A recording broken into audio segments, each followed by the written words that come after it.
Ian. My brother's engagement party was in full swing, and my whole family was attending. Since we were 4 siblings and had a huge extended family, it turned out to be quite a large event. We like to celebrate everything in style. I couldn't believe how much had changed in my family lately. I was happy for my brother and sisters for finding their better halves, but none of this was for me. I was single and happy. Of course, they gave me crap, calling me a player and all that, but I owned up to it without any shame. "Leaving already?" my sister Isabel asked me as I made my way toward the door. She'd offered to host our brother's engagement party at the huge house she and her fiancé bought in Terrytown, just an hour outside of New York.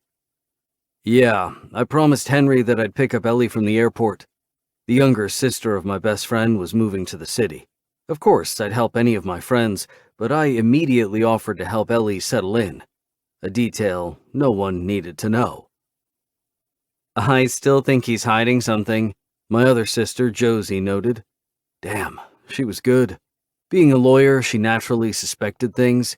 She also liked to poke her nose everywhere. "Do I smell some guilt?" Isabel added with a questioning look. "No, you don't. That's just your overactive imagination," I said. My brother Dylan grabbed my shoulder. "I like that you're sticking to your guns." I remained silent, but that didn't deter Isabel. Did I mention I have a nosy family? "I still think he has the hots for Ellie." "She's just the younger sister of my best friend, that's it." I repeated, as much for them as for myself.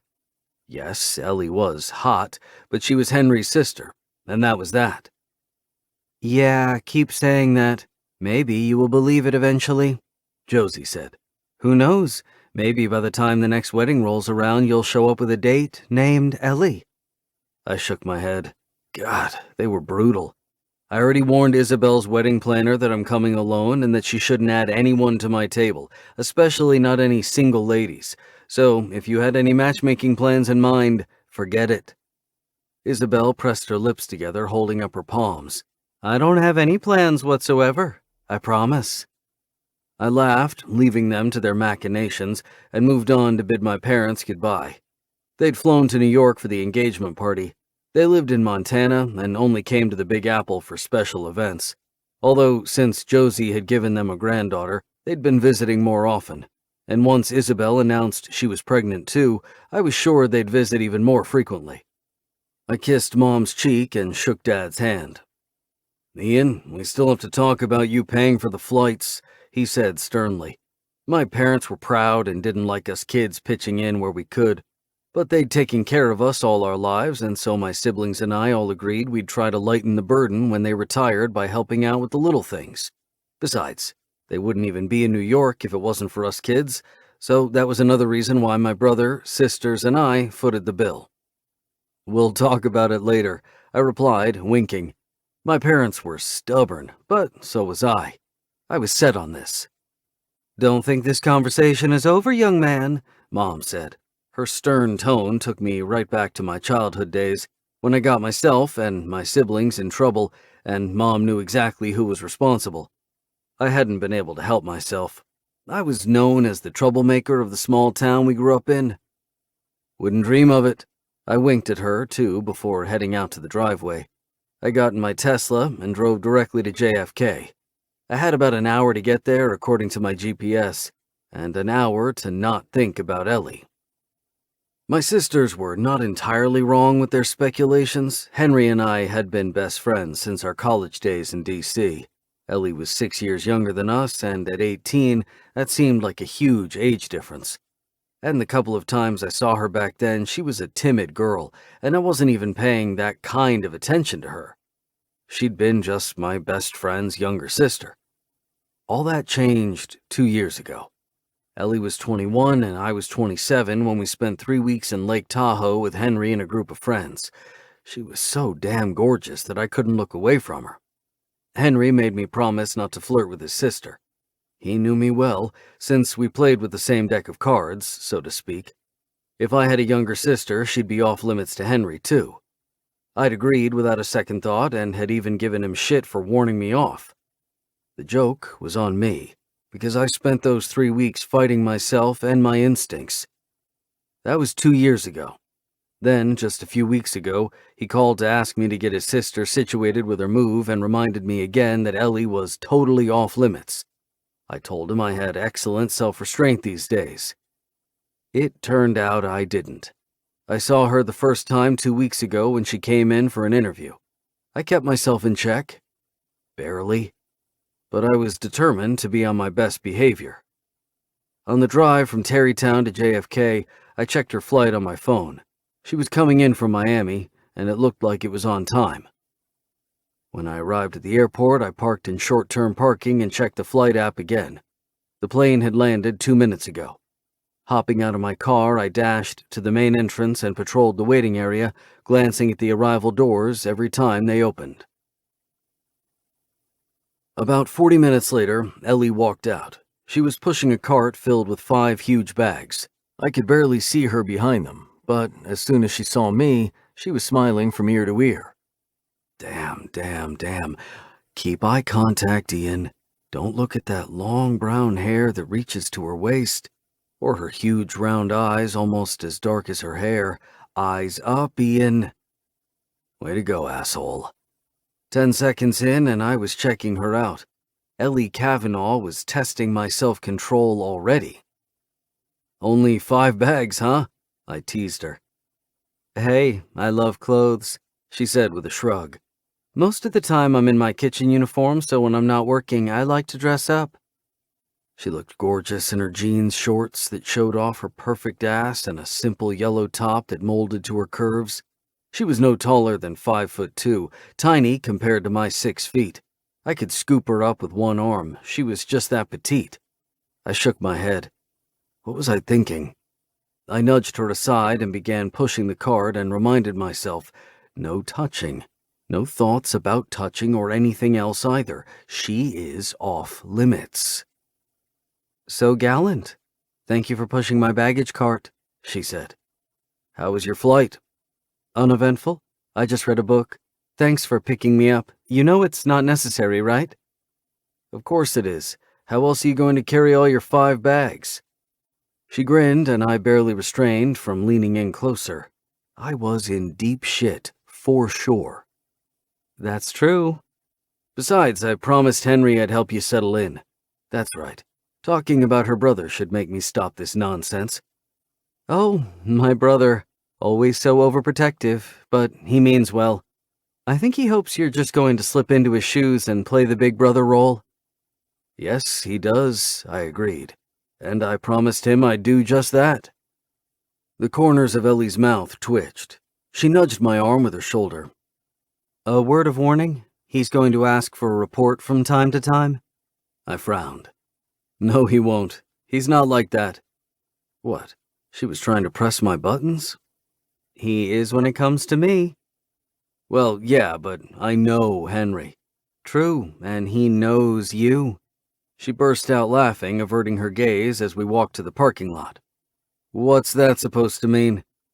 I'll tell you on the condition that you don't indulge his overprotective urges and tell him to mind his own business when he asks about me. I considered this for a few moments and put myself in Henry's shoes. Dylan and I had lived in D.C. for a long time. But before moving here in New York, I constantly checked on my sisters. I didn't exactly want a report, but I understood where he was coming from. I knew that Ellie had lived in other states too, where Henry didn't have friends, but in New York, he might want me to be his eyes and ears. Okay, I take back the deal, she quipped, twirling a strand of hair between her fingers. Why? You took too long to think. So that means you agree with Henry? Sort of. Ha, I knew it. She was a spitfire, and I liked it a little too much. She wasn't the shy kid I remembered. I leaned in closer to her ear and whispered, That doesn't mean we can't make a deal? She swallowed hard, turning to look at me. She looked at my mouth only for a split second, but I caught her. I'll think about it, she said slowly as I pointed to my car. I loaded 3 of her bags in the trunk and stuffed the other 2 on the back seat. She was putting her address in the GPS when I sat behind the wheel. Her apartment was in the Columbus Circle area, a good hour away from the airport if traffic was good. On the drive, she shared some more information about the restaurant where she was starting on Monday. Are you excited? I asked her, glancing over her way, noticing how happy she looked. Oh yeah, working in a Michelin-starred restaurant was my dream ever since I went to culinary school. I'm so lucky this job popped up. Honestly, I've been applying to New York restaurants since I finished school and never even managed to get past the first interview. But this time, everything just fell into place. I liked her energy and the way she used her hands when she spoke, like she was personalizing everything she said. She glanced around with a huge smile. I knew the feeling. I'd only moved to New York recently, too. It was an exciting place to be. My brother and I ran a software company, Gallagher Solutions, and we'd been in D.C. for years before deciding to expand and move to New York. It was the best decision we ever made. The business was booming. I still had to go to D.C. once in a while when one of our customers needed help, but my home base was here in New York. I was also super lucky to find this apartment. I really wanted to live in Manhattan so I wouldn't be so far away from work and, all the excitement of those touristy places. It took some research on Craigslist to find it. I eyed her carefully. You found your apartment on Craigslist? Yes. My new roommate posted it. Her old one moved out, so she needed someone else to share the rent. Please tell me you know this person. Well, I know her from Craigslist. And you've never met her in person. No matter what city one moved to, I thought this was a bad idea. No, but we did Skype before I signed the lease. I wanted to put a face to the name and see if we have chemistry, and we do. You're moving in with a stranger? I asked, realizing my voice sounded a lot like a growl. Ellie laughed. Oh, you sound like my brother, all overprotective. I've moved around a lot in my life. I'm used to living with strangers. It's not the first time. I didn't say anything, but she laughed even harder. I might have growled again. Ellie chuckled. You're going to be just as overprotective as you were in Lake Tahoe, huh? You were like my own personal bodyguard. I just hoped it was because Henry was around, making you keep an eye on me. That's because trouble was following you around. Actually, now that I think about it, you seem to go looking for trouble, I reminded her. I'd just turned 21. I wanted to take advantage of it. Yes, that included going to bars and staying up late. Henry and I took turns going with her to make sure she wasn't taken advantage of. Looking for trouble, I repeated. You sound more and more like my brother, she teased. Finding a place in Manhattan for a short period of time wasn't easy. I'm subletting the room just for 6 months. I looked at her in surprise. Henry didn't mention this. You're here for only half a year? Yes. The restaurant I'll be working at has 3 locations, New York, New Orleans, and San Francisco. I'll be spending 6 months in each city. It's a trainee program. When we reached Columbus Circle, she looked around with even more curiosity. The hustle and bustle of the city could be overwhelming. Ellie's street was 5 blocks away from where we were. A few minutes later, she pointed to a barber shop next to a 99 cents a slice pizza store. That's me. I live on the 2nd floor. It was a pre-war building with black windows and gray bricks. From the outside, it was not the least bit impressive, but the area seemed safe. Who was I kidding? I was worried Ellie was living on her own in the city. You had to be on your game here, be aware of your surroundings. I got out of the car with her, taking out all 5 bags. I bet each one was over the 50-pound limit. I'll come up with you, I offered. I wasn't letting her get into an unsafe situation. I had to check this out. You don't have to, she said. Then she eyed my arms. I'm going to make some good use of your muscles. I don't think I can carry the bags all by myself. Happy to know I can be of use, I said jokingly. The building did have an elevator, but carrying the bags up the first 3 steps was no easy feat. What do you have in here? I asked. Shoes. Lots and lots of shoes, and some clothes too. Don't judge. I'm not. I have 2 sisters. They also like shoes and clothes. Oh, great. Maybe you can introduce me to them sometime. I was planning to do that, I said. I think you'll click with them. Thanks. Her eyes widened in genuine surprise. Why was she so taken aback? I'm really looking forward to meeting people. The elevator looked ancient, but it was a nice surprise that it worked. I lived in a completely different building that was 5 years old, so every modern amenity imaginable was available. Ellie rang the doorbell and a tiny blonde opened the door. "Hey, Harper," Ellie said. "Ellie, welcome. I've been cleaning up, waiting for you." She glanced at me. Ellie looked at me over her shoulder. "This is my brother's friend, Ian. He lives in New York and wanted to help me today at the airport and make sure that you're not a serial killer." Harper nodded. As he should. I have to say, it's still nerve-wracking to move in with someone you don't know. She opened the door and we both went inside. Ellie's room was so small that there was no space to move after bringing in the bags. "Well, this room is even tinier than it looked on camera," Ellie said. Harper was right behind us. "I know. I tried to take a pic from a good angle for you, but I wasn't able to." "That's fine, Harper. It'll do." Ellie's warm smile and dismissal of this turn in her living situation put everyone at ease. I liked that about her, that she didn't snap at Harper for not taking a better picture. Some of the women I'd dated in the past would have pitched a fit and made demands. Big reasons why they were in the past. "Okay," Harper said. "I'll just be in the kitchen if you need anything." I was pleased to see Harper seemed like a nice person. She appeared genuine, and I was much less concerned about Ellie living here. Ellie glanced at her bags and around the room, then at me. The corners of her mouth twitched. I just burst out laughing. "There's no way I'm going to have space for all my clothes," she said. "I'll find a solution. I wanted to live in Manhattan but not spend all my money on rent, and this seemed like a good compromise. Not sure what to do with my bags." "Honestly, Ellie, I was impressed that you didn't go nuts over the tight accommodations. I can keep the bags at my place until you need them. That should free up some space." "Really? That would be great. I won't need it until I move again, so if you could store everything until then, that would be awesome." "When is your first day of work?" I asked as Ellie started to move things around, preparing to unpack and get settled. "Monday. I'm on probation for 2 weeks, but that's normal. Anyway, I just have today and tomorrow to explore the city a bit."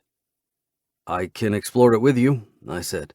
My sister Isabel was a tour guide when she first moved to New York. When Dylan and I moved here, she offered to show us the city. My brother wasn't in the mood, but I went on a few of her tours, and they were interesting. "So you want to be my guide?" she asked with a smile. "Was that the job description my brother had for you?" Fuck no. Her brother had just told me to look out for her, and right now all I could think about was how damn perky her ass was in those jeans. Henry would punch me if he knew my thoughts. "Well, today I'll probably just unpack and settle in, but we can text tomorrow and see how it works out." "Sure," I said, realizing I was already anticipating her text. "Thank you so much, Ian. I really appreciate you picking me up and touching base." "My pleasure, Ellie." I kissed her cheek, inhaling the sweet perfume of vanilla and some sort of flower. I barely kept myself from moving my lips and nose down her neck, just to bury my head in her scent and get more of her. "Text me tomorrow, and we can talk more about that deal, too." Chapter 2. Ellie. I unpacked until past midnight, so I woke up at 10 on Sunday, grinning as I looked around. I had far too many clothes for this room. I had a small double bed that had drawers under it, and at the side was a closet and some shelves. But I still ordered a clothes rack from Amazon that I could squeeze in somewhere. It would make moving through the room a bit awkward, but I'd get used to it. After showering and dressing, I poked my head in the living room. Harper was there, working on a craft project of sorts. She was using the dining room table as a desk, and it was full of paper in various colors. I found out on our second Skype call that she was an elementary school teacher. "Hey, Harper," I asked, poking my head in the living room. "Do you want to go out for a bit and explore the city with me?" I was super happy that I'd arrived when I did. I had one full day to relax and look around. "Sorry. I promised the kids I'd have this paper robot ready for tomorrow. But I do have lots of recs for you." Grinning, she rubbed her palms together. "You're going to love Columbus Center. There's a great ice cream shop just around the corner, and also a coffee shop that has amazing hot chocolate. I'll keep them in mind. Do you want me to pick up anything while I'm out?" I shopped before you arrived, so I'm good, but I saved you space in the fridge. We'd agreed that each of us would buy our own groceries, and we'd split things like milk, oil, salt, and other essentials. Thanks a lot. By the way, I love what you've done with the living room. Thank you, Ellie. I love personalizing my living space, and my first roomie didn't mind. If you want me to take down anything or you want to bring in your stuff, just let me know. I'm flexible. I liked Harper a lot. I wouldn't change one thing about the living room. And I'm just here for 6 months anyways, so it wouldn't make sense. Harper was an excellent decorator. The living room had a brick wall with a huge TV. Next to it was a piano and a chair. She had a few guitars hanging on the wall. She was also a music teacher in her spare time. The wall around the window had a huge bookshelf that went right up to the ceiling. She even had a ladder for it. The green metal coffee table contrasted with everything, but it somehow worked. My small bedroom was all white.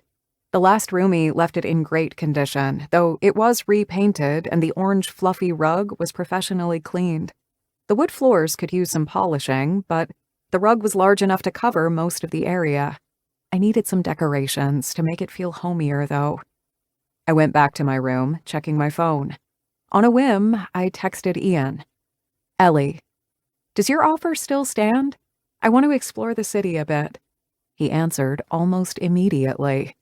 Ian, yes, I'm in Central Park with my sisters and my niece. Join us. Ellie, that's great. Can you share your location? That way I can come to the entrance nearest to where you are. A few seconds later, he sent me a message along with the link to a map. Ian, sure. I can't wait. Ellie, me either. I wondered if this was the best idea. The man was so sinfully hot that I had a hard time not fanning myself when I was around him. When I first saw Ian, I'd been 12 years old, but even then I thought he was cute. I was too shy to even speak around him, though. Henry had brought him to Mom's house. I'd woken up one morning, striding into the kitchen wearing pink fluffy pajamas, and there he was. I'd blushed all the way to the tips of my ears, spilled tea on myself, and disappeared into my room. I saw him a couple more times over the years, but it wasn't until I was 17 and I stayed with Henry for a full week that I realized Ian wasn't just cute. He was sinfully hot. I'd loved his humor and daredevil attitude. He didn't even look my way, though. I didn't think I registered as anything more than Henry's little sister.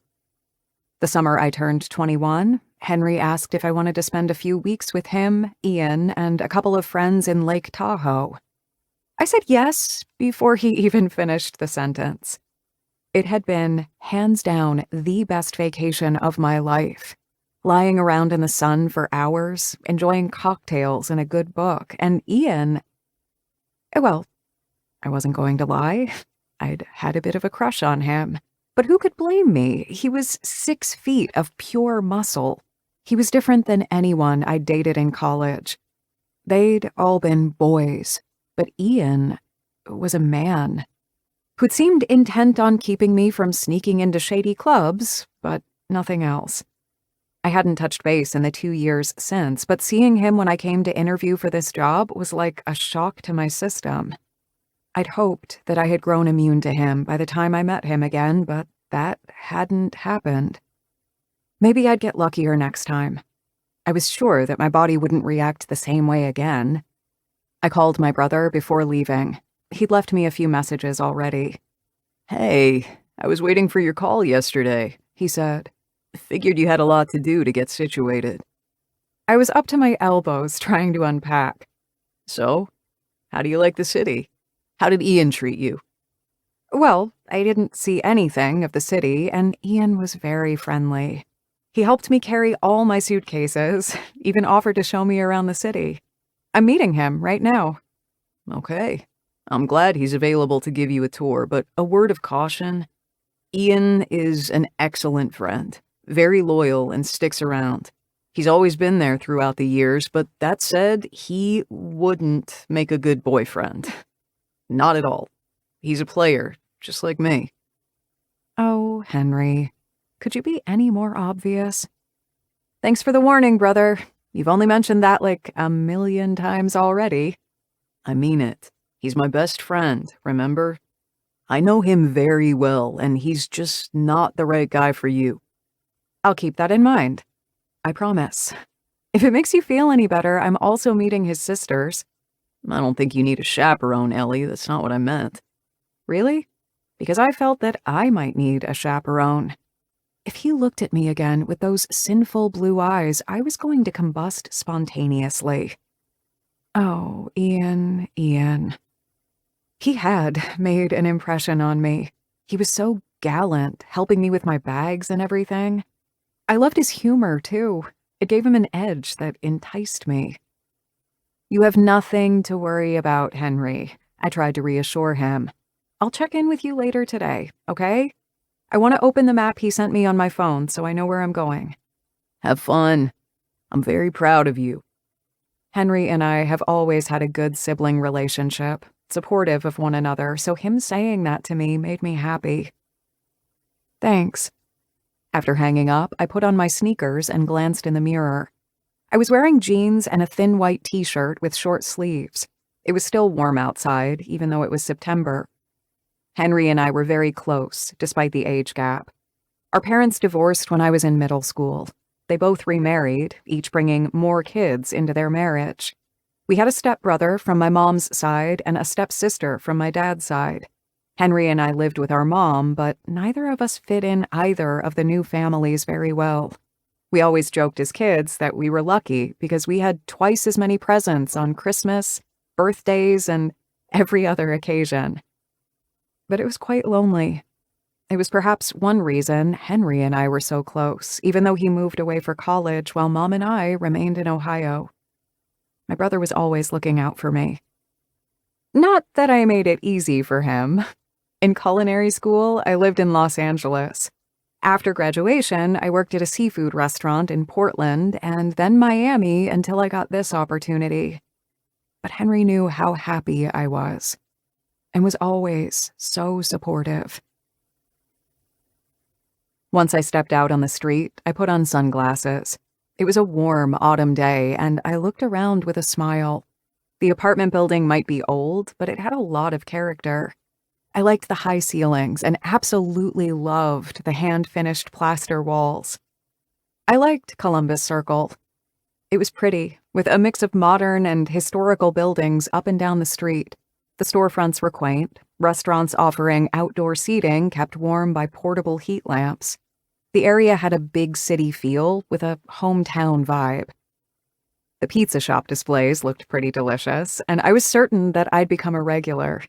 It was perhaps a bit unusual for someone who finished culinary school to eat cheap takeout, but the last thing I wanted after coming home from work was to cook. Most times, I didn't even care what I was eating. I was usually so beat from the long day.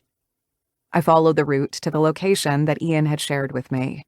It was just a 15-minute walk to Central Park, which was perfect and gave me enough time to soak in the city. All the tour guides I'd read recommended visiting New York in the fall. I felt particularly lucky that my job started in September, since it was still warm and the tree foliage was just beginning to turn a mix of green and red. In a few more weeks, it would look completely different. Usually, I listened to music while I walked, but not this time. I just wanted to soak in the sounds of the city, and there were plenty. Lots of hustle and bustle from the congested traffic. Central Park was the favorite meeting point of New Yorkers, primarily because it was one of the few places in Manhattan that wasn't concrete. There were so many people on the sidewalk that I had to pay extra attention or risk slamming into someone. When I was closer to the park, Ian shared his location with me again, and I found him without a problem. Damn, the man just appeared hotter every time I saw him. He was wearing a black t-shirt that made his biceps appear even more defined. His ass was round and begged to be squeezed, and those blue eyes were mesmerizing. How could he be this hot? Right. I made a mental note not to reach out to Ian every time I wanted to explore the city. He winked at me when he saw me, and I joined the group. Up close, I noticed that his shirt was tight enough that I could spot some serious abs. He cocked a brow, and I quickly averted my gaze. My pulse quickened as I focused on the two women next to him. One of them was pushing a stroller. I had never met his sisters. They didn't go to college in D.C. with Ian, so I never ran into them. Come to think of it, I'd only met his brother Dylan a couple of times, though I didn't remember where. He wasn't with us in Lake Tahoe. Hey, Ellie. These are my sisters, Josie and Isabel. This is my niece, Sophie. Josie was the one pushing the stroller. The siblings looked nothing alike. Isabel had a wild mane of red hair, and Josie had dark brown hair that brushed her shoulders. None of them had Ian's dark blonde hair or angular cheekbones. Hey, nice to meet all of you. I hope I'm not intruding on family time. I was just dying to go out and about with someone who knows the city. No worries. You're not interrupting anything at all, and it's lovely to meet you, Isabel commented right away and added, and I understand your excitement. I moved to New York about a year before my brothers did, and I'm still excited about the city. I was a tour guide for a while, so if you need any tips on where to go or not go, ask me. Thanks so much, I said. They all seemed so kind, and even though I was there for a short time, I wasn't going to hesitate to reach out to Isabel for some suggestions. I've been living here for over 15 years, Josie said, so I know my way around the Big Apple. If there's anything you need, just let us know. I'll give you my phone number. I'll give you mine too, Isabel added. As I typed in their numbers, I couldn't help but feel a bit overwhelmed. Why were they welcoming me with open arms? I was a perfect stranger. Yes, I was Ian's friend's sister, but they didn't know me from Adam. Since I moved around after graduation, I didn't maintain any close friendships. Josie and Isabel would be easy to befriend. I liked them instantly. Do you want to see something specific in the park? Isabel asked. Not really. I'm open to anything. We were going to suggest the North Woods Trail, she replied, and we all nodded in agreement. Sounds great to me. After a few short minutes of walking, I realized the deeper we went into the woods, the more I felt like I was in a forest and not in New York. Tall, thick trees surrounded us, and we even walked by a small waterfall. A multitude of birds chirped around us. It was truly a magnificent place to see. When do you start the new job? Isabel asked as we were crossing a rustic bridge. Josie was carrying Sophie in her arms, and Ian had the folded stroller over his shoulder. He kept looking around us, shooing everyone to one side if large groups passed us. His protective streak was strong. He and Henry were definitely two peas in a pod. I couldn't stop checking out Ian's biceps. And that ass. His presence was overwhelming my senses. Oh, wow. I start tomorrow. I'm very excited. I've wanted to come here for a couple of years, and now it's finally happening. Almost tripping on a vine, I gathered my balance and my thoughts and continued. I want to learn everything. Hopefully, in a couple of years, I'll have enough knowledge to open my own restaurant. In New York? Josie asked. I could never afford to open it in New York, but honestly, I'm used to moving around the country. So I will just follow the dream and see where I find a place I can afford. Anyway, that's still a few years away, so I'm not making any specific plans yet. I was 23. I was hoping to open my own place in my early 30s. Until then, I was going to save as much money as possible and soak up all the culinary knowledge I could. I couldn't wait to move to New Orleans and learn the ins and outs of Southern cuisine. The mix of Creole and Deep South foods intrigued me. But it's good to have a goal in mind, Josie said. I nodded in agreement. We talked a bit about the city as we walked, but we mostly just took in our beautiful surroundings. The air was cool and crisp, and the smells of the forest were intoxicating. I was already planning my next hike. Maybe Harper would go with me. Or maybe Ian. By the way, Braden and I are going to postpone the wedding, Isabel said out of the blue. I assumed he was her fiancé. Why? Ian said. What did he do? He transformed right in front of my eyes from laid back to overprotective brother, and I liked it a little too much. How is that even possible? I wasn't a fan of Henry when he got like this. Isabel burst out laughing. Nothing! But I'm 3 months along now. I'd be 5 months pregnant for the party and the reception, and I just don't think I can deal with the wedding and the paparazzi while also worrying if all the stress is affecting the baby. Turning to me, she explained, My fiancé is Braden Clark. My jaw dropped, and my voice sounded high-pitched as I exclaimed, The lead singer of Greenfire! They were my favorite band. I was stunned that I didn't know this, that Ian didn't mention it earlier. Not that he had an opportunity, but still. Isabel nodded. Ian appeared more relaxed and said, Okay, that sounds reasonable. So when are you going to have the wedding? Not sure, but we'll keep everyone posted. Okay, where do we go from here? We reached a crossroad. There was a huge map in the center, but I was terrible at reading these kinds of maps.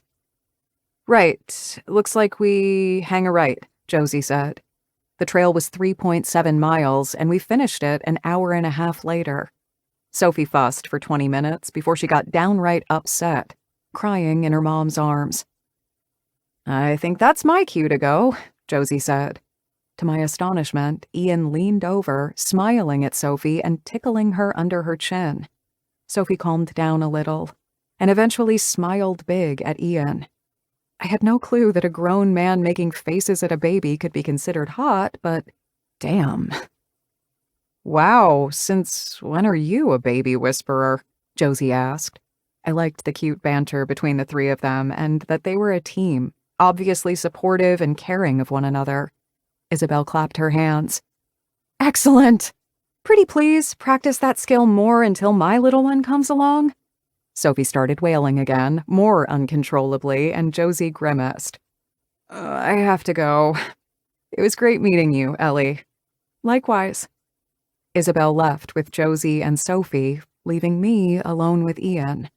I instantly became hyper-aware of him. Something about him just demanded my attention. I was certain that he turned heads in any room he walked into. His presence was magnetic. I felt the heat of his body and knew he was watching me. I carefully looked up out of the corner of my eye. My stomach cartwheeled when our gazes crossed. What do you want to do now? I asked. Actually, I have to go too. I have an appointment with a client. On Sunday? Disappointment rolled through me, making me realize just how much I enjoyed being with him this afternoon. Yep. The perils of running your own business. Thanks for today. I like your sisters. And they like you too. So they meant it when they said I could touch base and we could go out whenever I want to? I asked as we walked lazily to the coffee cart. The park looked less like a forest here and more like a smattering of trees against the urban landscape of glass and steel towers I remembered from photos. Yes. My sisters never say anything they don't mean. I ordered a cappuccino and Ian a black coffee. I felt his gaze on me the entire time the barista prepared our drinks. After we took our cups, we sat on a wooden bench with chipped brown paint just a few feet away. I could hear the traffic in the distance. This is very tasty, I said, still feeling this unexplainable tension between us. That's my favorite coffee cart in the park. Cool. Do you have other recs? Yes. Between the two of us, I'm a much better tour guide than Isabel. Is that so? I said, acutely aware of how close to each other we were sitting. Oh, yeah. And why is that? You'll see. He pinned me with that molten gaze of his. My breath caught. My heart rate sped up. How could my body react like this to him? I searched my brain for a topic of conversation before I risked turning into a tongue-tied 12-year-old again. I can see why you and Henry are friends, by the way. Your protective streak is just as strong as his. Talking about Henry, now that we're alone, how about we negotiate that deal? he asked, making me laugh. Henry didn't badmouth you, Ian. He just said that you're a great friend, but warned me off dating you. Said you've never had a serious girlfriend. Ian flashed me a half smile. He's right, and he's warned me off too. I turned toward him so fast that I nearly spilled my cappuccino. What? My own brother badmouthed me. Fuck, you're cute. No, he said that given my reputation, I shouldn't even dare cross a line, flirt, check you out. Nothing. And what did you tell him? I promised to keep myself in check. I thought it was going to be easy, just as I did when we went to Tahoe. What about Tahoe? Was that my voice? It sounded strangled. My breath caught. It was the first time I realized how damn gorgeous you are, and you're even sexier now. Might have checked you out a couple of times. He wiggled his eyebrows. I felt my face heat up. Clearing my throat, I licked my lips and straightened my shoulders. It'll be our secret, I said, hoping he couldn't tell how much his compliment pleased me. My brother's warning rang in my ears, but somehow the image of Ian the player didn't match the one of Ian the baby whisperer. I mentally shook myself. None of this mattered. He was my brother's best friend, and I wasn't going to come between them just because Ian was hot as hell. Now that I've confessed, I don't feel guilty anymore. He wiggled his eyebrows again. How about we start with a clean slate? Let's drink to that. I clinked my coffee cup to his. Our fingers brushed, sending a jolt of heat through me. Holy shit. Was I on edge just from a brief touch? This was a bad omen for our clean slate, if there ever was one. Chapter 3. Ellie. There was a cardinal rule in the kitchen. Always follow the chain of command. The chef was the most important person in the restaurant. On Point was on the Upper East Side, on the 4th floor, looking straight at some of the grand buildings from the Gilded Age. I planned to enjoy the view as often as possible, outside of my shift.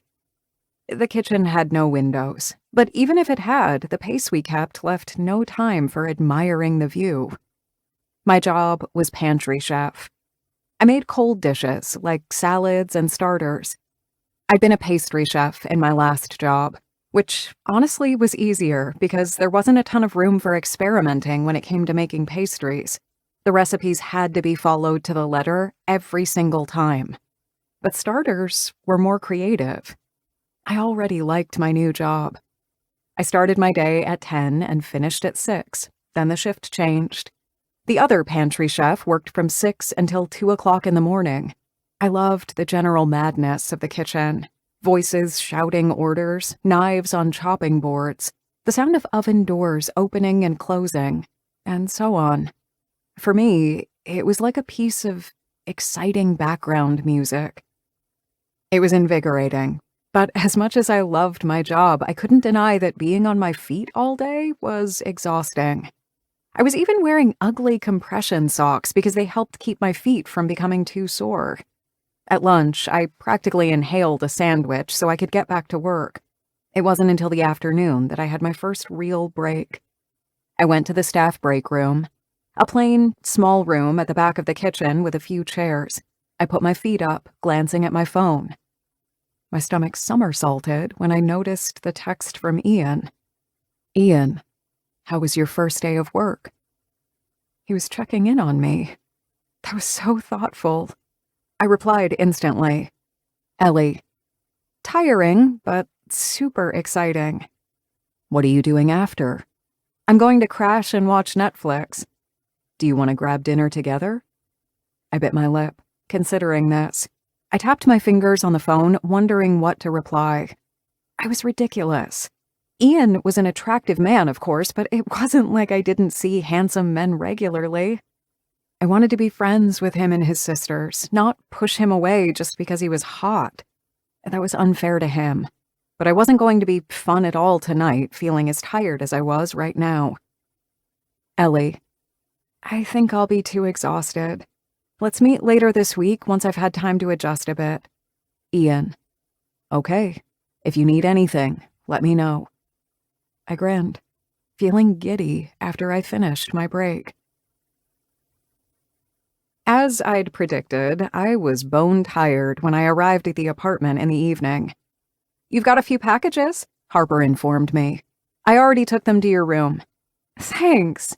You didn't have to do that, but I appreciate it, I said excitedly. I'd ordered a curtain rod, a drill, and curtains from Amazon on Saturday evening, and they'd already delivered it all. Yes, I could start decorating my room. I felt full of energy as I unpacked the rod and the drill. Since I moved around a lot, I was used to assembling all sorts of furniture, though I'd only put up shelves before, not curtain rods. How difficult could it be? Half an hour later, my room looked like a battlefield. I bought the wrong type of drill. It was too strong for brick walls and made a giant hole. The window area was full of dust and debris, and I'd made a big mess. Harper laughed, looking around at the shambles. I searched for a handyman once on Craigslist, but they're pricey. You don't know anyone then? I asked, hoping she'd found someone to do whatever it was she was looking to accomplish. Nope. Damn. I was in trouble, and I owed Harper for the damage if I didn't get this fixed. I sighed, putting my hands on my hips. Okay. I'll think of something. Why don't you ask the hottie who came with you the first day if he knows someone? She suggested. I laughed. Hottie? Oh, please, girl. I have a boyfriend, but I can still admire a fine specimen when I see one, and Ian is more than fine. I agree, I replied with a blush. Are you two friends with benefits or something? It's none of my business, but I feel like we need some sort of code. I'm over at my boyfriend's place a lot, but I don't want to accidentally come home when you two are all over each other. No, we're just friends. Yes, Ellie. And don't you forget it, my inner voice screamed at me. I sighed, quickly changing the topic. I'll just clean up the mess I made and think about a solution. I felt myself blush even more as the image of a naked Ian wreaked havoc on my senses. How would it feel to have that hot, hard body moving against mine? I had nothing to compare it with, because I was a virgin. Yep. At 23, I still had my V card. I honestly had no idea how that happened. I dated in college, but I'd never wanted to have sex unless I knew the guy for some time, and none of my relationships lasted long enough. And after graduation, dating became even more difficult. One guy even broke up with me when I told him I was a virgin, claiming it was too much work. I'd felt so small. I wasn't a prude, though. I had a battery-operated friend that I used on my clit. I didn't want to lose my V card to a rubber penis, and I was very proficient with my fingers. Shaking my head, I looked at my room, thinking about how to clean this place up. No more sexy thoughts about Ian. Henry said he was a player, and my brother wasn't a liar. The last thing Ian would want would be to get involved with a virgin. I vacuumed the floor first, before wiping the windowsill with a wet cloth. Then I lay down on the bed and scrolled through Craigslist myself, hoping my roomie overlooked someone. Harper was right. The prices were astronomical. Just as I was getting discouraged, I wondered if Ian knew a handyman who had better rates. I called him quickly, before I could talk myself out of it. This is a pleasant surprise, he said, instead of hello. My whole body lit up at his husky, rich voice. Hey! Did you change your mind about dinner? No, I'm spent, especially after trying to mount a curtain rod and failing. Harper looked on Craigslist, but a handyman is expensive.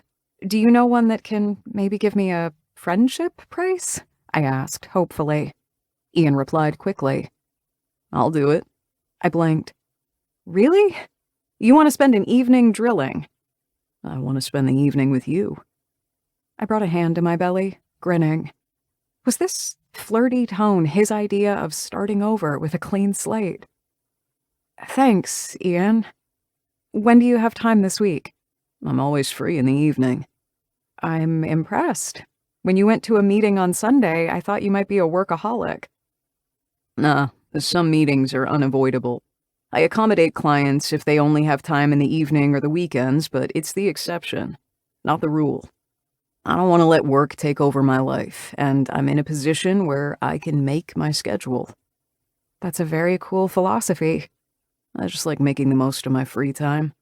I usually hang out with Dylan or my sisters. I'm a third wheel lately, but they pretend I'm not. I liked how close the Gallaghers were. It made me miss my brother even more. I'm yours whenever you want me. I laughed, nervously. Did he purposefully work an innuendo into every other sentence, or was this just the way he spoke? Let's do Wednesday. I finish my shift at 6 p.m. and can be home in half an hour. Or I can stop by your restaurant and we can walk together. Ah, more time to spend with this sexy man who proposed we start with a clean slate but somehow set me on edge with every word he spoke. What could go wrong? Possibly everything, but I just couldn't say no. Okay, I love walking. Besides, it will give you a chance to prove just how good your guiding skills are, handsome. Wow, what was I doing? Was that me flirting? Handsome? He asked with a laugh. I sighed, licking my lips. I'm super tired. I can't be held responsible for anything I say. Please ignore me and forget it. He laughed again, this time deeper and for several seconds. I'll ignore it for now, but I won't forget it. Oh, Ian. So, I'll see you in 2 days? Yes, and Ellie, on Wednesday I will hold you responsible for whatever you say. Or do. On Wednesday, I was full of energy the whole day. Was it because the chef called me by name? No. Was it because a customer was so happy about the salad dressing that he asked for the recipe? Also, no. Was it because I was meeting Ian later? Hell yes. At the end of the day, I showered, thankful for the amenities the restaurant had for the staff because I was sweaty and smelly after a full day of work. I changed into a white dress that had short sleeves and reached my knees. I paired it with a light coat and black heels and glanced at myself in the mirror. Yes, I was aware that it was a bit ridiculous to doll myself up too much, but I didn't like the clothes I wore all day in the kitchen, and I needed to feel sexy and beautiful when I was off the clock. I ran a hand through my hair, pouting. I washed my hair every evening, but it was already just a little bit greasy and flat from wearing my chef hat. I didn't like washing my hair at the restaurant because I always needed a ton of hair products to tame it.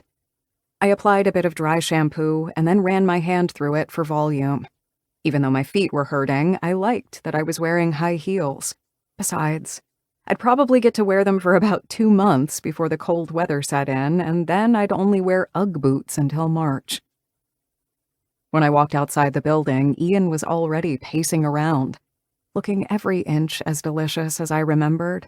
He was even more delectable in his t-shirt and tight jeans. He was even carrying a toolbox.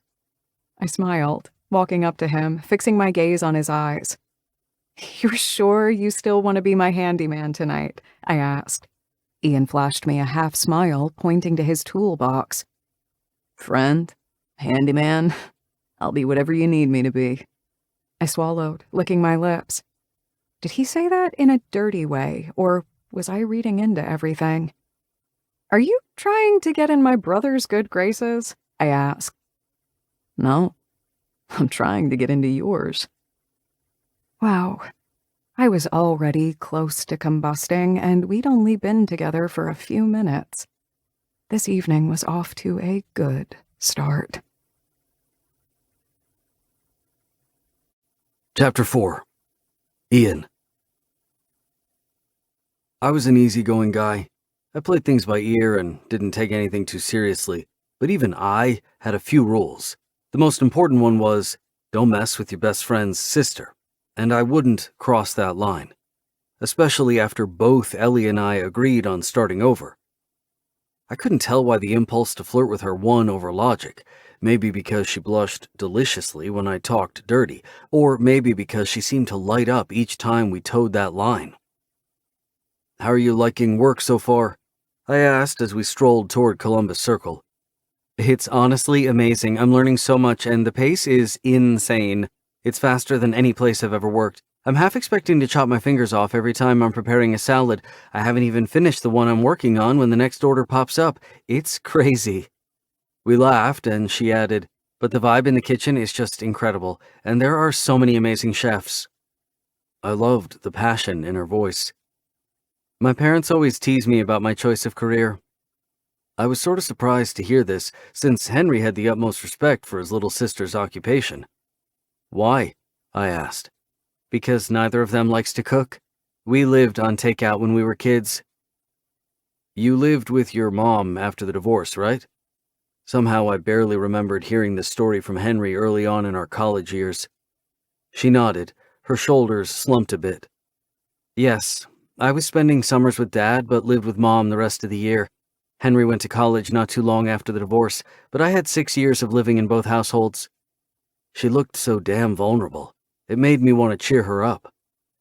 "Are you on good terms with your parents? I know from Henry they both remarried." "Yes, I am, and after so many years they are almost on good terms with each other too.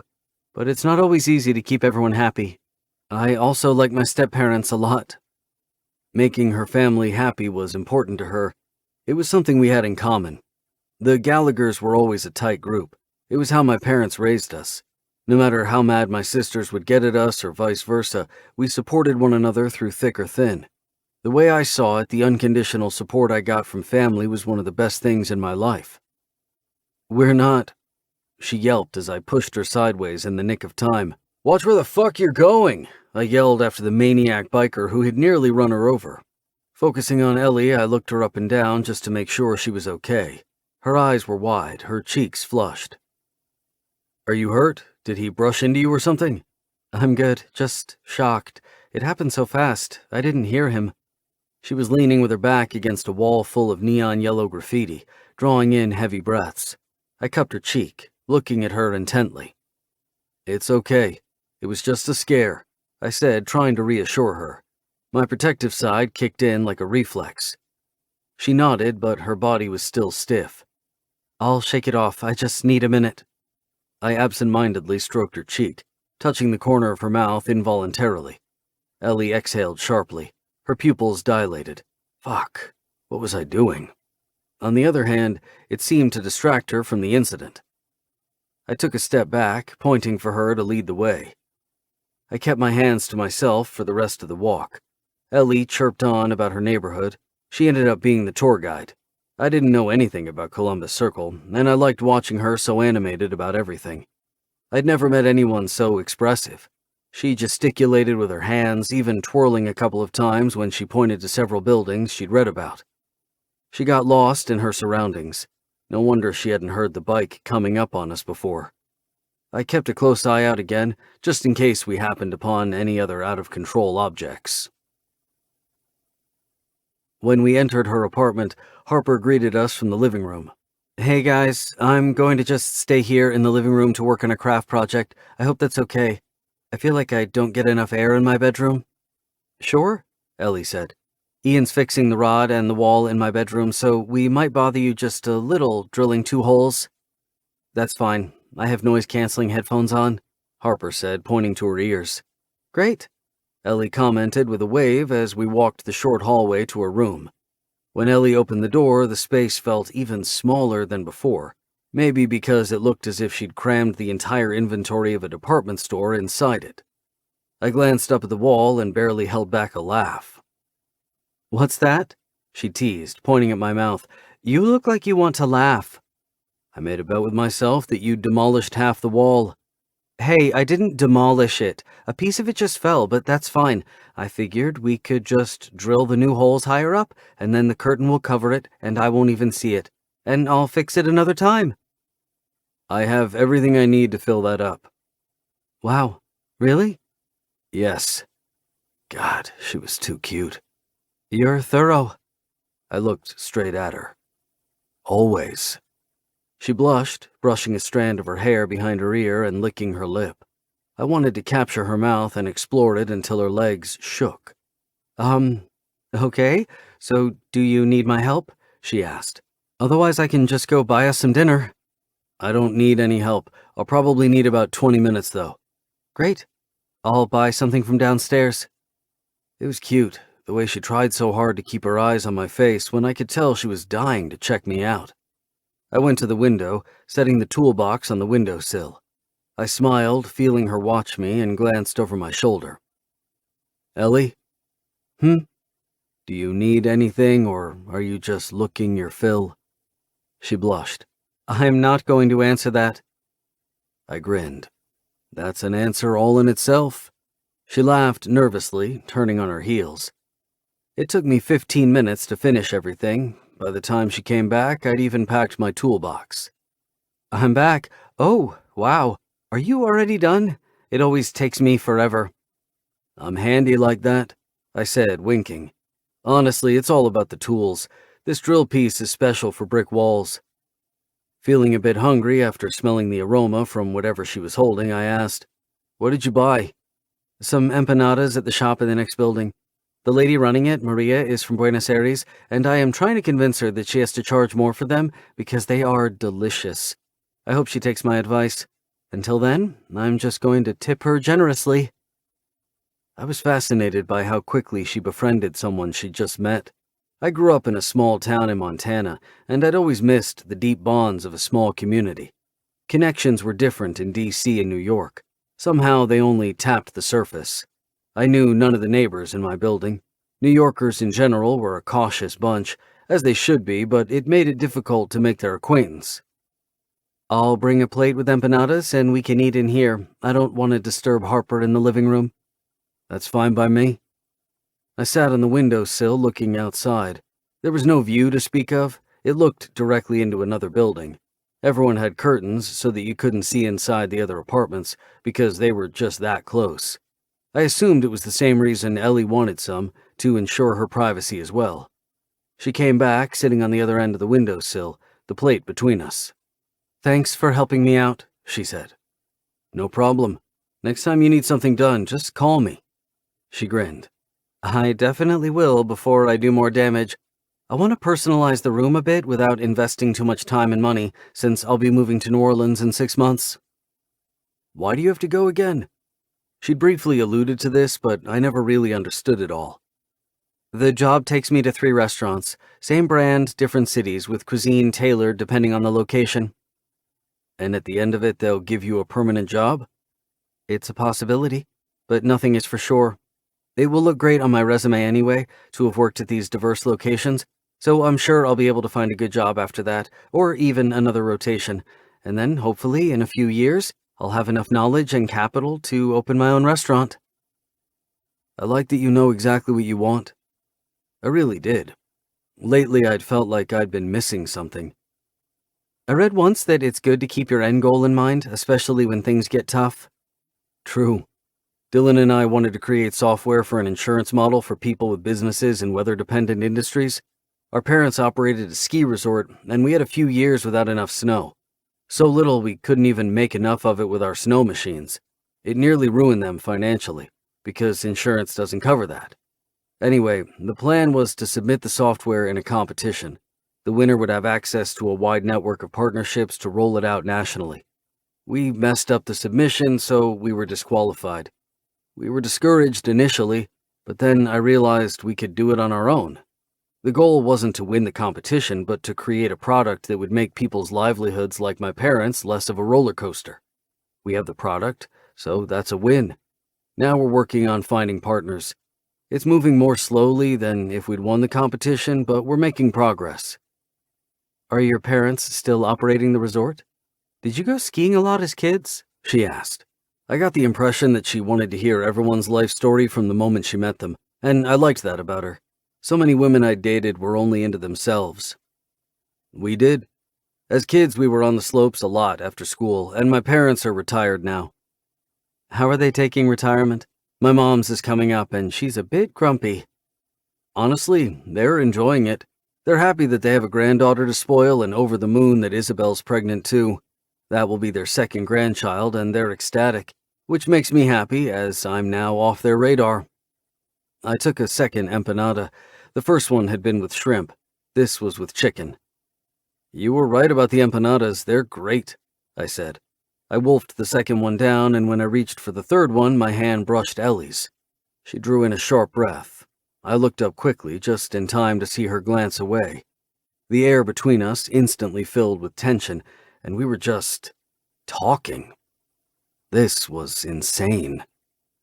I know, right? She murmured. I think I'm going to ask her for the recipe. How did you get into cooking if your parents didn't like it? Oh, well, after the divorce, my mom got a full-time job and she worked odd shifts. She wasn't home a lot in the evenings, so I started downloading recipes. I liked following them to a T initially, just gave me a sense of pride that I achieved something. Cooking made sense, and let me tell you, not many things did make sense to me back then. I couldn't understand at all why my parents got divorced. How old were you? 11? You cooked your own dinners at 11? I didn't mean to sound harsh, but what the hell? All my protective instincts were on high alert. This girl was doing strange things to me. Yes, she said a bit defensively. Henry always had soccer practice in the evening, so I was on my own after I came from school. Had to fill those long hours with something. There was more to her statement, but I didn't want to push her, even though I had a million questions. Didn't she have any friends? Why did she spend all that time alone? Clearly it wasn't because she wasn't a sociable person. I knew right then and there that heeding Henry's warning was going to be even more difficult than I thought, physical attraction aside. Something about Ellie drew me in. Maybe it was her warmth or her resilience, I had no idea. But I'd never had this impulse before to get closer to someone. It was more than an impulse, it was a primal need. I was just surprised, Ellie, that's all. Do you want the last empanada? She grinned. Yes, I do. Will you fight me on it? We can just split it. She really was adorable. Nah, splitting the last bite is a form of torture. I can't enjoy it properly. It doesn't give me enough to taste the flavor. She sat back a bit against the window frame, her eyes narrowed in concentration. I like feeling the explosion of flavors on my lips and tongue for as long as possible. I groaned, zeroing in on her lips. All that talk about her mouth was making me hungry for her. She dangled one leg along the windowsill, brushing mine. She jolted slightly, as if the contact was too much for her. Ellie licked her lower lip before sharply exhaling. I couldn't look away. Blindly, I pushed the plate toward her. She could have the empanada. I wanted something different. I wanted her. I watched her closely as she ate the last empanada, washing it down with water. She carefully set the plate on the shelf next to the window and got up from the windowsill at the same time I did. She glanced up at me, then quickly looked away, biting her lower lip. I couldn't hold back anymore. Hooking an arm around her waist, I brought her up against me. I sealed my mouth over hers, exploring her deeply. She wrapped both hands around my neck, pushing herself up on her toes. I buckled because she was so tiny, but then I lifted her. Putting my palms under her ass, I propped her against the windowsill, kissing and not getting enough. I wanted to explore her all night long. She pressed her upper body against me, digging her heels in my thighs. Feeling her breasts on my chest turned me rock hard. She tasted delicious, and her skin was so damn soft everywhere I touched her. Neck, arms, hands. If exploring her mouth was this exquisite, how would it feel to explore her entire body? Her moans drew me out of my thoughts, and I pulled back. Fuck. All I want is to taste you again, I said, skimming 2 fingers over her lips. She blinked slowly. Then, do it. Oh, wait. She blinked more rapidly, smiling, but her eyes were serious. I lost my head. Ian, I don't want to come between you and my brother. No, I don't want that either. I also didn't want to jeopardize the relationship with her. I could be a good friend to her, but anything else was a stretch of the imagination. I might need a few minutes to cool down, she said with a teasing smile. Or days, or weeks. Kiss that good? She laughed. You know it was? I tried not to zero in on her mouth. I instantly knew that it wouldn't matter if days or weeks passed until I saw her next. I'd still want her with every fiber in my body. Chapter 5. Ian. Earth to Ian. Ian, come on. Why do you keep checking your phone? Dylan asked. I looked up from my cell phone to my brother. We were in my office going over some lines of code, and I'd just blanked out reading a text. Just checking what Ellie sent me? Dylan cocked a brow. You're checking private messages during coding time? That's not like you. True. I wasn't big on rules, but I had a golden one. Never check messages, emails, or answer calls during coding time. It just pulled me out of the zone, and it took longer to get the job done. I usually had no problem keeping to the rule, but over the past few days I'd broken it more than once. I just couldn't stop myself. I keep hearing Ellie this, Ellie that. I just want to point out that you haven't mentioned once how hot she is. I'm suspicious. I grinned. She's fucking hot. Too hot, but off limits. Dylan's eyes bulged. What are you talking about? Nothing is off limits for you. Ellie is, I said. I didn't believe myself any more than Dylan believed me, but if I kept repeating it often enough, maybe I'd start believing myself. Because of Henry? Yes, partly, but also because I don't know how to be anything other than a friend. Dylan's eyes bulged again. What the hell? What did I say? Are you sick or something? Fuck off, I replied. This is the first time you even hinted you would like to be something other than a friend. That's not what I said. Yeah, it kind of is. No, I said I don't know how to be one. Dylan was a good brother, and I loved working with him, but sometimes I wasn't in the mood to put up with his shit. Whatever, Ian. I'm not good at dissecting this crap. Call Isabel. I will. She always has good ideas. A word of warning, she's going to read stuff into it. That's Isabel, man, I said. She'll read into it anyway. I'm not afraid of our sisters the way you are. Hey, I'm not afraid either. I just like to keep to myself, he exclaimed before adding, Ian, I need your head in the game. I know. Besides the rollout of Project Z, which took considerably more time than I'd thought, we also had clients to tend to. We offered comprehensive software solutions for small and mid-sized companies, and some of those clients were a pain in the ass. Their continued trust and business made us rich, though, so I wasn't complaining too much. Good. Anyway, whatever you do, get this out of your system. Otherwise, I give you 1 month before you get stir-crazy and decide to throw caution to the wind. I flipped him the bird. I heard his laughter all the way out in the corridor. I focused on the code after he left. It was more difficult than usual. I loved my work at Gallagher Solutions, and I was proud of everything my brother and I had achieved, but sometimes I felt a restlessness I couldn't shake away or explain. When we'd first decided to open Gallagher Solutions, many people warned Dylan that doing business with family wasn't smart, especially when said family was me. Apparently, liking to play hard and having a sense of humor made me a bad candidate. But Dylan trusted me, and I wasn't going to make him regret that. My usual restlessness wasn't why I had troubles with the code, though. I leaned back in my chair, laughing at myself. Dylan was wrong. I wasn't even going to last a month. Ellie. A week later, I was still feeling his kiss on my lips. Ian was getting under my skin, and I wasn't sure how to stop it or even if I wanted to. But I had to. I was only here for a few months, and anyway, this couldn't work out. I shuddered at the mere thought of telling Ian that I was still a virgin. Guys didn't understand stuff like that, and how would I tell him, of all people anyway? I had no choice. I just had to keep us strictly in the friend zone. But he sure wasn't making it easy for me. He checked in on me every day, and I was looking forward to every single message. Typically, he texted when my shift was over and I was already home in bed. But tonight, precisely 8 days, yes, I was counting, after our kiss, he hadn't texted anything yet. It was 11 o'clock in the evening, and I was lying in bed, staring at my screen before opening the Netflix app on my phone and playing my favorite fantasy show. I got lost in it. Right until Ian texted me, and then not even the sexy hunks on the screen could keep my attention. My heart was in my throat. Ian. Hey, how was your day? I sat bolt upright in bed. Ellie. I was watching a show. Now I'm dancing with joy in my bed. How does someone dance in bed? I sucked in a breath, wondering what to reply to that. Then I saw he was still typing, so I decided to wait. Never mind. I don't want to know.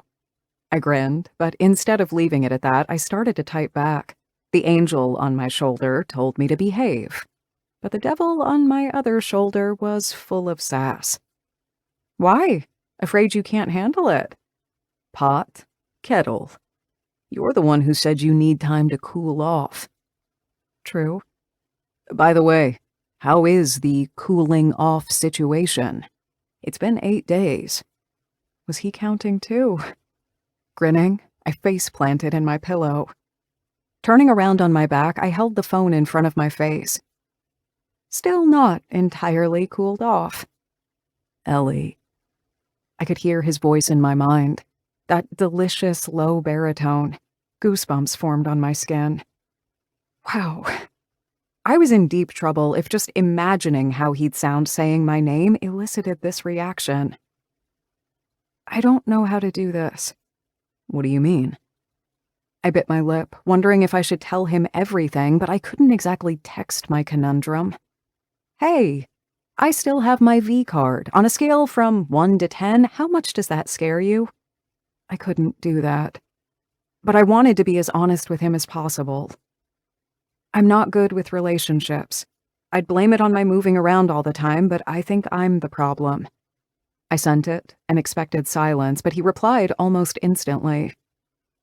No, you're not. How would you know? I just do.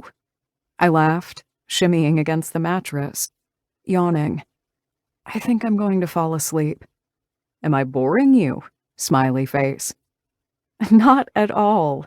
I'm just exhausted from work, still getting used to the insane pace. Sounds like you could use a break. I can help with that. Oh my God. Why did he have to sound so swoon-worthy? I couldn't help wanting to know more. What do you have in mind? What are you doing tomorrow evening? I'm going out with Isabel and Josie to dinner. I was so surprised when Isabel texted me. I told you they like you. We can make plans for another evening. I'll tell my sisters not to monopolize all your free time. Why not? Because I want you for me. Wow. I pushed off the blanket from my body as a wave of heat coursed through me. I typed a few words, then deleted them, then typed another sentence and was about to delete that too before finally pressing send. Care to elaborate? Yes, I will. When I see you, in a lot of detail. But I'll let you go to sleep now. Good night. Good night. I was grinning from ear to ear, clutching a pillow to my chest. I was dying to know what those details entailed, but I wanted them face to face. The next evening, I met Josie and Isabel at the Italian restaurant La Bella Vita along the Hudson River. They were sitting at a table outside. It was getting chilly for that, in my opinion, but restaurants all over New York were very creative.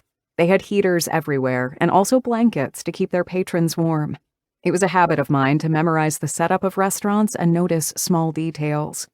All this experience was going to help me when I opened my own place. Hey, girls! Thanks for texting me. Sure, we wanted to check on you and see how you like your first weeks in New York, Josie said. I'll bring you up to date, I promised, sitting down. But first, let's order, because I'm starving. You don't eat lunch at the restaurant? Isabel asked. Well, we do have lunch and all sorts of afternoon snacks, but honestly, I've skipped them. It's incredibly busy in the afternoon. I ordered spaghetti with seafood. The girls each wanted pizza. Josie and I asked for white wine, too. When I first moved to New York, I was a bit overwhelmed by everything. Luckily, I had Josie here to lean on, Isabel said, lightly patting her sister's arm. Josie smiled at her sister. Well, she adapted quickly. Then she made me aware of a completely different part of the city. I think I could live my whole life in New York and there would still be things that surprise me. True. It's the most interesting city I've lived in. How do you like the job? Josie asked. I told them a bit about the restaurant. Our wine came pretty fast, and I took a few sips before the food arrived. The pasta was cooked just how I liked it. Not too long so it was mushy, but also not too little that it was hard. Some chefs completely misinterpreted the meaning of al dente. The food scene is incredible, I said through mouthfuls. You find hidden gems everywhere. For example, there is this panaderia in the building next to mine. It's so cheap that I was afraid even to try it in the beginning, but they are extraordinary. My roommate loves them. Ian liked them too. Isabel and Josie exchanged a glance. Taking another sip of wine, I said, He helped me set up a curtain rod. I tried it myself and ruined the wall. Then, when I asked him if he knew a handyman, he offered to do it himself. He came over and was all chivalrous and handsome and took care of everything. Josie laughed. I looked at my glass of wine. Was I tipsy already? I pressed my lips together, determined not to say anything else. You were about to add something? Isabel asked, a twinkle of amusement dancing in her eyes. I think I'm talking too much, I said, fiddling with my glass of wine. Josie set an elbow on the table and propped her head in her palm. But we're here to listen. I shook my head. If I say it out loud, I won't be able to stop thinking about it. Isabel shook her head. Trying to suppress thoughts doesn't work. As a therapist, I advise my clients to get things off their chest by talking about them. Otherwise, things might explode. I think they already did. We kissed that night, I went on. The cat was out of the bag. I might as well tell them the whole story. They didn't say anything right away, just exchanged another glance. Isabel narrowed her eyes. I hope it's okay that he's joining us for dessert. I bugged him about it. Holy shit. I sat ramrod straight, looking from one to the other. Why didn't I know this? Then again, he was their brother. They could meet whenever they wanted to. Okay, this wasn't such a big deal. I had some time to sober up, and I was hoping that once I finished my meal, I'd feel better. My head cleared as I ate my spaghetti, and I felt good as we were about to order dessert. I wasn't a tipsy, chatty Kathy any longer. The second Ian arrived, I realized it didn't matter. He trained his molten blue eyes on me, and I fidgeted in my seat. Goodness, just his presence made my body light up. Ladies, good evening. What's looking good? He sat between Isabel and me, glancing at the menu. Since we're 4, I think we should order the dessert palooza. It has 8 mini desserts, Isabel said. We all agreed and placed the order immediately. I fidgeted in my seat some more. Heat just radiated off him. Or maybe it was the wine in my body making me shudder. Okay. Why are you two looking at me like this? Ian said, glancing between his sisters. No reason. Ellie shed some light about how you helped her with her curtain rod, Isabel exclaimed. I felt myself blush. Holy shit. I thought Henry and I were close, but the Gallaghers were in a league of their own. Ian cocked his head toward me. A smile played on his lips. My face was so hot that I was barely restraining from fanning myself. There are 2 things you need to know about my family. 1, no one minds their own business. 2, once they're on your case, they won't back off. I'm gathering that. Grabbing my water, I took a quick swig, still feeling as if my cheeks were on fire. I did text to ask you if it was okay if I join you, he said in a serious tone. You didn't answer, so I assumed you didn't mind. My phone died, so I didn't see them. But of course I don't mind. I was touched that he'd wanted to make sure I was okay with this. But how couldn't I be? It was his family. I was the outsider. Besides, I was starting to think there was no cooling off when it came to Ian. "Aw," Isabel said. "You two are cute." In my defense, I didn't know something was going on. I just wanted to cheer Ian up. "What happened?" I asked him. He just waved his hand. Work is stressful. I'd love to let some clients loose. They're so damn demanding. "So why don't you?" I asked. "You're your own boss." Some clients are a pain in the ass, but cutting them loose would make us look bad. Josie raised her glass. "I admire your work ethic. If a client gives me too many headaches, I just politely point them to someone else. It's different, though. I take them on case by case, whereas yours are long-term. But you could set boundaries. Or just pass them on to Dylan. You take on all the difficult clients," Isabel added. Ian laughed. That's because they annoy Dylan more than me. Let's not talk about work anymore. "Okay," Josie said. I watched them in awe, liking how they gave each other advice and shared everything from sorrows to work stress. Joys. Ian moved his leg under the table, and when it accidentally brushed mine, I sucked in a breath and my belly as energy zipped through me from the point of contact. How was this even possible? We were both wearing jeans. I hoped he didn't notice my reaction. As discreetly as possible, I glanced at him, only to realize his gaze was trained on me and his nostrils flaring. Oh my. I studiously looked at my empty glass of wine, trying to gather my wits. "By the way, we should go out with my husband's cousins, Tess and Sky Winchester," Josie said. "We're all very close, and I think you'll like them." "I'd love that," I said. Could they tell that I'd love to have a group of girlfriends? I couldn't believe they were so accepting of me. Our dessert was served quickly. I liked this restaurant a lot. They were attentive, the food was great, and the menu was eclectic. They seated around 50, and the servers moved swiftly. The kitchen must operate at the same level of efficiency.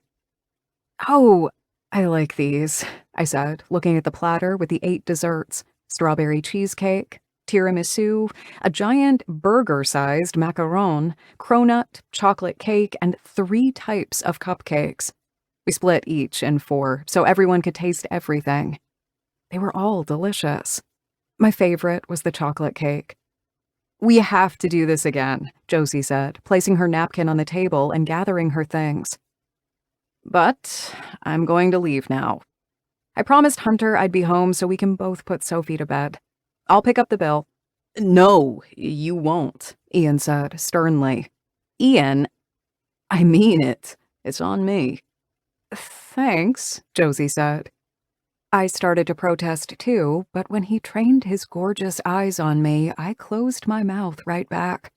As if to prove his point, he actually paid while Josie got ready to leave. She put on her jacket, sending everyone air kisses before ordering an Uber. Isabel yawned. "I probably won't stay long either. The little one is making me so tired. I've been falling asleep at 9 every day this week." Ian cocked a brow at her, and his sister grinned. They were having one of those silent conversations I sometimes had with Henry. I was dying to know what they were saying. On second thought, maybe I was better off not knowing. I had an inkling it might be about me. "Well, if we're staying, then I'm having another glass of wine," I said. "I'll order one too," Ian said. Even though he'd only eaten dessert, he reached over and grabbed the wine menu, and a whiff of his cologne reached me. It was exquisite. A mix of vetiver and bergamot that made me want to lean in closer. My body was like a live wire since he sat down. I was operating on another frequency, aware of even the smallest detail. We ordered wine for the 2 of us, and the waiter immediately returned with the drinks. Isabel only stayed for another 15 minutes, during which she and Ian kept exchanging more iMessages, as I liked to call them. I was bursting with curiosity, and after Isabel left, I finally gave in. Ian and I had nearly finished our wine. Okay, so what was all that about? The eye thingy and gestures? Ian laughed. That obvious, huh? Yeah, I do it with Henry too, but you three are on a different level. She was very transparent in her attempt to leave us alone. I gave her nonverbal shit. I blushed again. I thought it might be that. He looked at me with a wry smile. They like you. Oh, that was part of the nonverbal communication too. No, just my observation. I'm so happy you introduced me to them. It's lonely at first when I move to a new city. I played with the stem of my nearly empty glass, breathing in deeply. I loved New York. I'd only been here for a short time, but the energy of the city was amazing. Come on, I'll walk you home, he said. I grinned. Want to protect me from some more cyclists? He grinned back, and I tried hard not to swoon at the sight of his dimples. Or whatever else crosses your way. You know, I'm usually very good at taking care of myself. Had lots of practice. Something about you messes with my focus. I thought he'd laugh at my not-so-subtle hint, but his gaze turned hard. Why did you have lots of practice, Ellie? Oh, crap. I played some more with the stem of my glass, shrugging. When I was a kid, I was a bit of a misfit at school. And after the divorce, I shrunk into myself even more, and other kids started making fun of me. It was harmless in the beginning, but then they got mean. And then they started fighting me for real. Fuck. So I looked up self-defense classes on YouTube and learned a lot. Why didn't you attend one? I needed an adult to sign me up, and I didn't want Mom to worry. She had enough on her plate. Henry caught me exercising once, going through the moves, and he enrolled me in a class. We told Mom I was taking dance lessons. It was one of the reasons Henry was so protective of me. The vibe between Ian and me had gotten a bit too serious for my liking. So I rolled back my shoulders and said, "So I am perfectly equipped in case someone tries to rob me. For speeding cyclists, on the other hand, I think your special skills are required, handsome." His eyes lit up immediately, and we rose from the table. In that case, let's go, before you change your mind. My apartment was 40 minutes away on foot, and we decided to walk. Even though my feet hurt from standing in the kitchen all day, walking actually helped me feel better. The evening was chilly, but we walked at a brisk pace that kept me warm. Ian's arm around my shoulders was contributing to my rising body heat. He even offered to walk me up the stairs to my apartment, making tonight feel like a test.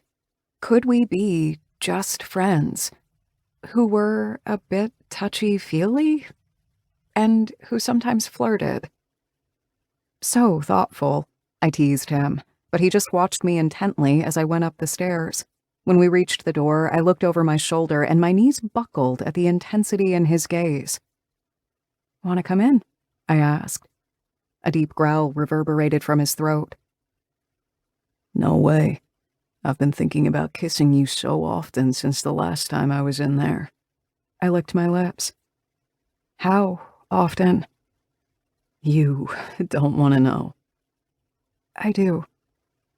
All the fucking time, he said. Coming closer, he skimmed his thumb just under my lower lip. I shuddered, realizing I wanted more of him, too. Ellie, I know I shouldn't touch you, want you, but I do. I want to know you. It's new to me and not something I'm used to. Wow. I licked my lips again. My heart hammered against my rib cage. Say something, he prodded. I can't think straight when you're this close, handsome. I teased, but it was the truth. Instantly, he stepped back, putting a bit of distance between us, and I immediately missed his nearness. He tilted his head playfully. I see that. You only call me handsome when you're... He made a gesture with his hand as if the right word escaped him. Under your spell? I agree, and I... The door opening interrupted us. Harper stood in the doorway. Hey, what are you... Oh, hi, Ian. Is the door stuck or something? I heard you come up a while ago. No, Ian and I just got to talking. I didn't even try to unlock it. Come on in, Ian, Harper said, but he shook his head. No, that's fine. I'll leave you two. Ellie and I had a great evening, and she has a lot to think about, he said with a playful smile. Like what? I challenged, wiggling my eyebrows. I was playing with fire. Like how she defines crossing lines exactly, or if she's using that as an excuse for something else. Wow. I was shocked that he'd seen right through me. He kept my gaze, and I didn't even blink despite feeling my whole body heat up. And being under spells, in general. Harper laughed. I just chuckled. If tonight was a test, we'd failed it. With flying colors. Chapter 6. Ian. So how are we on that bet? Dylan asked the next afternoon after we came out of a strategy meeting for Project Z.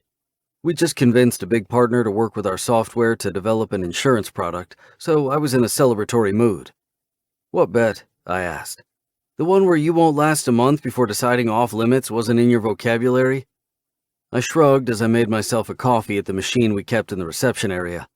Our office was in a high-rise near Battery Park. From the window, I had a direct view over the Hudson River. I never made that bet. Because you knew you'd lose? Exactly. He clapped my shoulder. I always appreciate your honesty. There was no getting whatever this was out of my system. I was talking myself into asking Ellie out with every passing hour. Dylan made himself a coffee too, checking his phone. Mom and Dad are coming to the city again, he exclaimed. Next month. They want to celebrate their wedding anniversary with us. Cool. It's nice they're coming out more often. Are we buying the tickets? Dylan nodded. Yes, I spoke with them after you left the engagement party when they mentioned the possibility of celebrating it here. They sort of agreed for us to pay for the tickets. Sort of? I asked with a laugh. I don't want to know details. Let's buy them before they change their mind. Yes, I'll do it this time. Even though Dylan, Josie, Isabel, and I were financially well off, my parents flat out refused monetary help. It was exasperating. I understood they had their pride, but if we could help them, why not? I wanted them to live comfortably.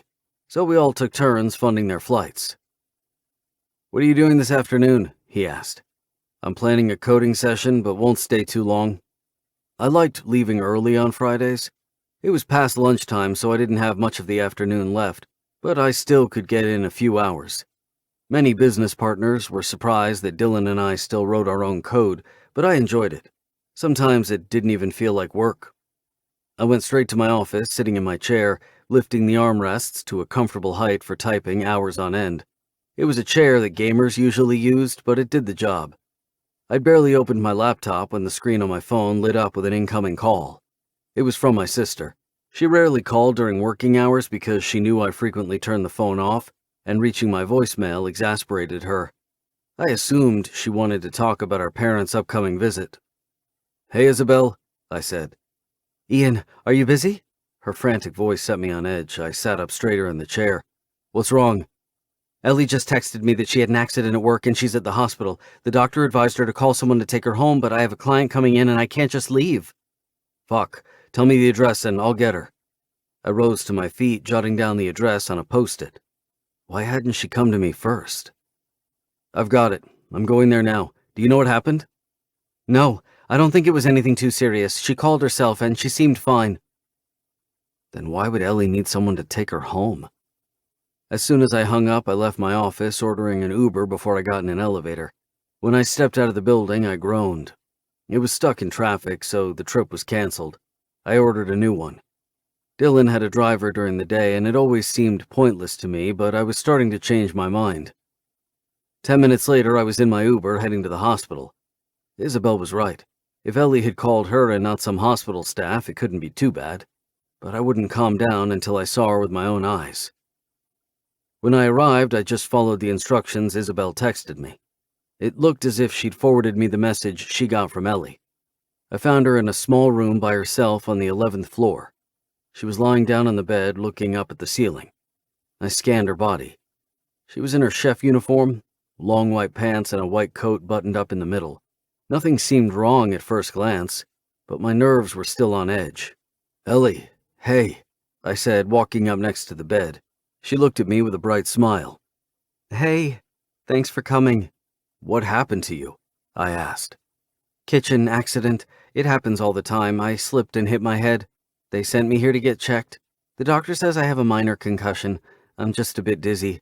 Otherwise, I feel fine." "Shouldn't they keep you here for observation?" My tone was harsh, but Ellie just chuckled. "I've already been here a couple of hours. I just called Isabel once they gave me the all clear to go home." I sat at the edge of the bed, taking one of her hands in mine. They were cold. "Wait, how long have you been here?" I slipped right after I started my shift, so 5 hours, I think." "Why didn't you call me when they brought you in?" "What for?" she asked as if this was the most ridiculous thing she'd heard. "To wait with you." Ellie laughed, waving her hand. "If I had a penny every time I got an injury in the kitchen, I'd be a millionaire right now. I'm used to this." "What, being in the hospital on your own?" "Yeah." "Well, while you're in New York, get used to me waiting with you. Next time something like this happens, call me right away." She opened her mouth in protest. I silenced her, putting a finger against her lips.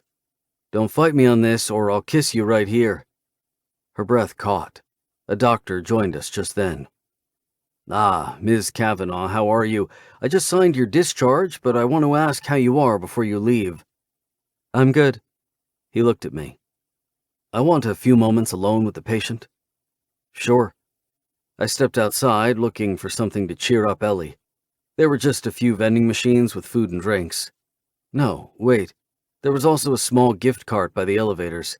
It was meant for children, but I was sure Ellie was going to laugh her ass off, which was the whole point. I chose a green teddy bear and paid quickly by card. I kept an eye on Ellie's room and saw the doctor leave. As soon as I grabbed the green toy, I headed back to her room, holding it behind my back. "What are you hiding?" she asked. I took the teddy bear out in a somewhat theatrical move, and Ellie's face exploded in a grin. "That's for me?" "Yes." Walking up to her, I handed her the toy. She squeezed it against her chest like it was some prized possession.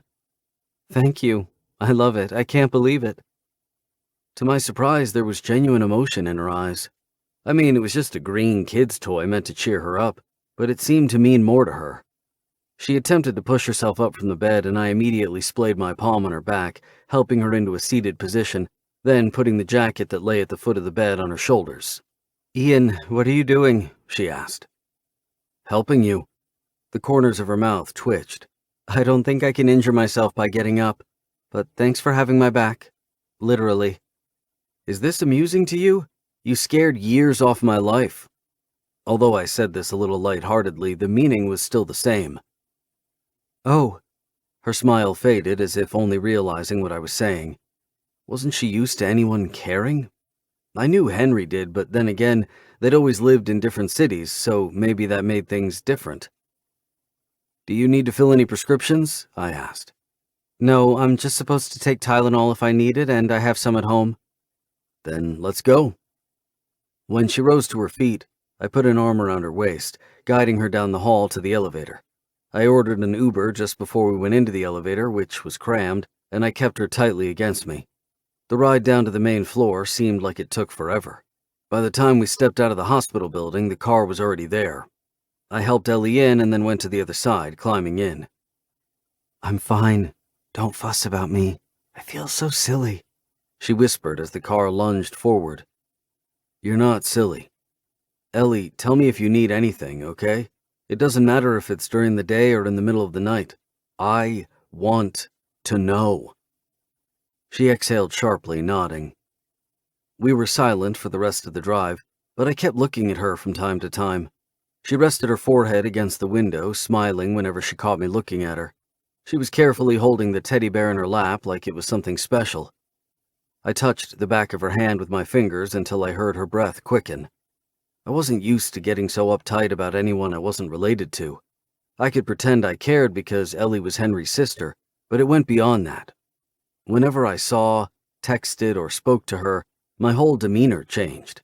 Even if I was stressed because of a client, I felt better just by being around her. Her apartment was empty when we went inside. "Tell me you're not working tomorrow," I said. She shrugged off her jacket, grinning. "I'm tempted to tell you I am just to see what you'll do." "Ellie, I'm not. I never work weekends, okay? And anyway, the manager forbids me to come back until I'm in top shape. She said I could take off next week if I want to, but I won't do that." "Why not?" "Because I want to make a good impression. I'm not going to miss work unless it's necessary." "Ellie, you have a concussion."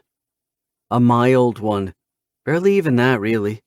She put her hands on her hips, looking me straight in the eyes. "What are you going to do? Show up on my doorstep Monday morning to police me?" I stepped closer, tilting my head, looking her straight in the eyes. "Not even close to what I'm thinking. You don't want to know what's on my mind." Ellie blushed and didn't press the issue. I was so close that I could smell her perfume again. It was driving me crazy. I wanted to taste her so bad. She slipped past me, walking to her bedroom. I followed her, leaning against the doorway, watching as she sat on her bed and placed the teddy bear on the shelf just above the headboard. "When is Harper coming home?" I asked. She pulled her brown hair behind her back, running her hand through it. It was thick and silky, and I wanted to thread my fingers through it before wrapping my hand around the strands, pulling her to me, claiming her lips. "Harper is gone for the weekend. She's visiting her parents." I didn't like that for 1 minute. She was going to be alone the whole weekend, and that was not good. "Didn't the doctor say you shouldn't be alone?" She waved her hand. This woman. "Doctors like to overreact. Besides, he said I shouldn't go home alone, not that I needed someone to watch me." I walked inside the bedroom, crouching in front of her. "Ellie, I want to be the first person you call no matter what. Do you understand? Not Isabel, not Josie. Me." She smiled faintly. "I know. I wanted to call you, but then I thought maybe, you know." I leaned in with a growl. "The first person you call. You understand?" "Why?" she whispered. "Because you're mine." Chapter 7. Ian. Her eyes widened. I cupped her cheek, running my thumb up and down her soft skin. I had no idea where the words came from, but they were true. They were so fucking true. I claimed her mouth, needing to kiss her. She tasted like mints and responded to my kiss with so much fervor that I instantly turned hard. She moaned against me when I deepened the kiss. Fuck, I was losing control already. I was desperate for more. She tugged at my shirt, sliding her hands underneath it and tracing my abs with the pads of her fingers. I skimmed my hand from her neck down to the side of her breasts and put it on her hip. Then I remembered what brought me here in the first place, and I pulled back. "Ellie, you're not feeling well." "Yes, I am," she whispered, but she sounded uncertain. She closed her eyes, drawing in a deep breath before opening them. "There's something you need to know. I've never done this before." "What?" She bit her lower lip, looking uncomfortable. A moment of silence sat between us before she said, "Sex. I'm a virgin." My brain froze. Several seconds passed until her words sank in. I pulled back a bit so I could look at her better. Her eyes were wary. She was biting her lower lip, obviously worried about what I was going to say next. "It's not a big deal," she said quickly, interrupting my thoughts as I considered how to respond. "It just never happened when I was younger, and then as I got older it became a bit weird whenever I brought it up." She sounded apologetic. Why the fuck would she think she needs to apologize? "Ellie, you don't have to explain yourself." I ran my fingers through her dark hair. It felt even smoother than I imagined. "I just thought you should know, before you get in there." The corners of her mouth tilted up in a taunting smile, but her eyes were still wary. Some asshole made her feel bad about this, I was sure of it. I wanted to punch the nameless, faceless bastard. I cupped her cheek with one hand, resting the other one on her hip. "Ellie, let's get a few things straight. First, you don't have to feel ashamed about anything. Second, you're not going to lose your virginity after you've had a concussion and the doctor told you to take it easy. I just got carried away. Her smile faded. You don't want this anymore? Her hand motioned between us, then stopped. Me? She tried to crawl back further on the bed, but I caught her ankles. Ellie, I want you so much that I can barely think straight. But your first time? It's not going to be like this. I'm going to take my time with you, and it's going to be special. I'll make it special. I wasn't expecting this, she murmured. I frowned. What did you expect? Not sure. Doesn't matter. I'm not a prude or anything. I have a vibrator and... I groaned, pulling her closer to me, until her mouth was almost level with mine. Grabbing her hand, I pressed it against my erection. She gasped. Ellie, I'm hard as fuck. Talking about a vibrator will not make things better. She giggled. I'm sorry, I didn't think about it. I kissed her hard. My cock pressed painfully against the zipper of the jeans. I needed to explore her body, feel her skin beneath my fingers, but I couldn't do any of that tonight and not lose complete control. I'd meant what I told her. I wasn't going to rush this, but I couldn't help myself and kissed down the side of her neck. It was the only bit of skin not covered by her chef jacket. A light quiver took over her body as she dug her fingers in the mattress. I straightened up, looking her straight in the eyes. I need to take a cold shower. She smiled, shimmying against the mattress. That bad, huh? Woman, stop teasing me. She schooled her face in what she probably thought was a serious expression, but by the firm way she pressed her lips together, it was obvious she was holding back laughter. It's outside on the left, she said. The bathroom was as tiny as the one in my dorm room when I was in college. You could practically sit on the toilet and wash your hands and hair at the same time. When I got inside the stall, I could barely move without hitting my elbows against tiles. Fucking hell. Ellie was a virgin. I didn't see this coming at all. Grabbing my cock, I moved my fist up and down, imagining it was her hand, and groaned. I immediately dropped my hand. No. If I rubbed one out, it wouldn't calm me down. It would have the opposite effect. I turned the water as cold as possible, just standing under the spray. Afterward, I dried off and put my jeans back on, but I didn't bother with the t-shirt since it was just the two of us. I found her in the kitchen, taking food out of the fridge. She was wearing black shorts and a pink tank top, looking so damn delicious that I just wanted to bend her over the kitchen counter. Damn it, no. I knew that I had to think about something else. What are you doing? I asked. Emptying all the containers of takeout from this past week so that we can have dinner? Ellie, get on the couch. I'll bring the food to you. She looked at me over her shoulder. Why? You were in the hospital because of a concussion, but I'm feeling better, she said. Go. Sit. My tone was stern and brooked no argument.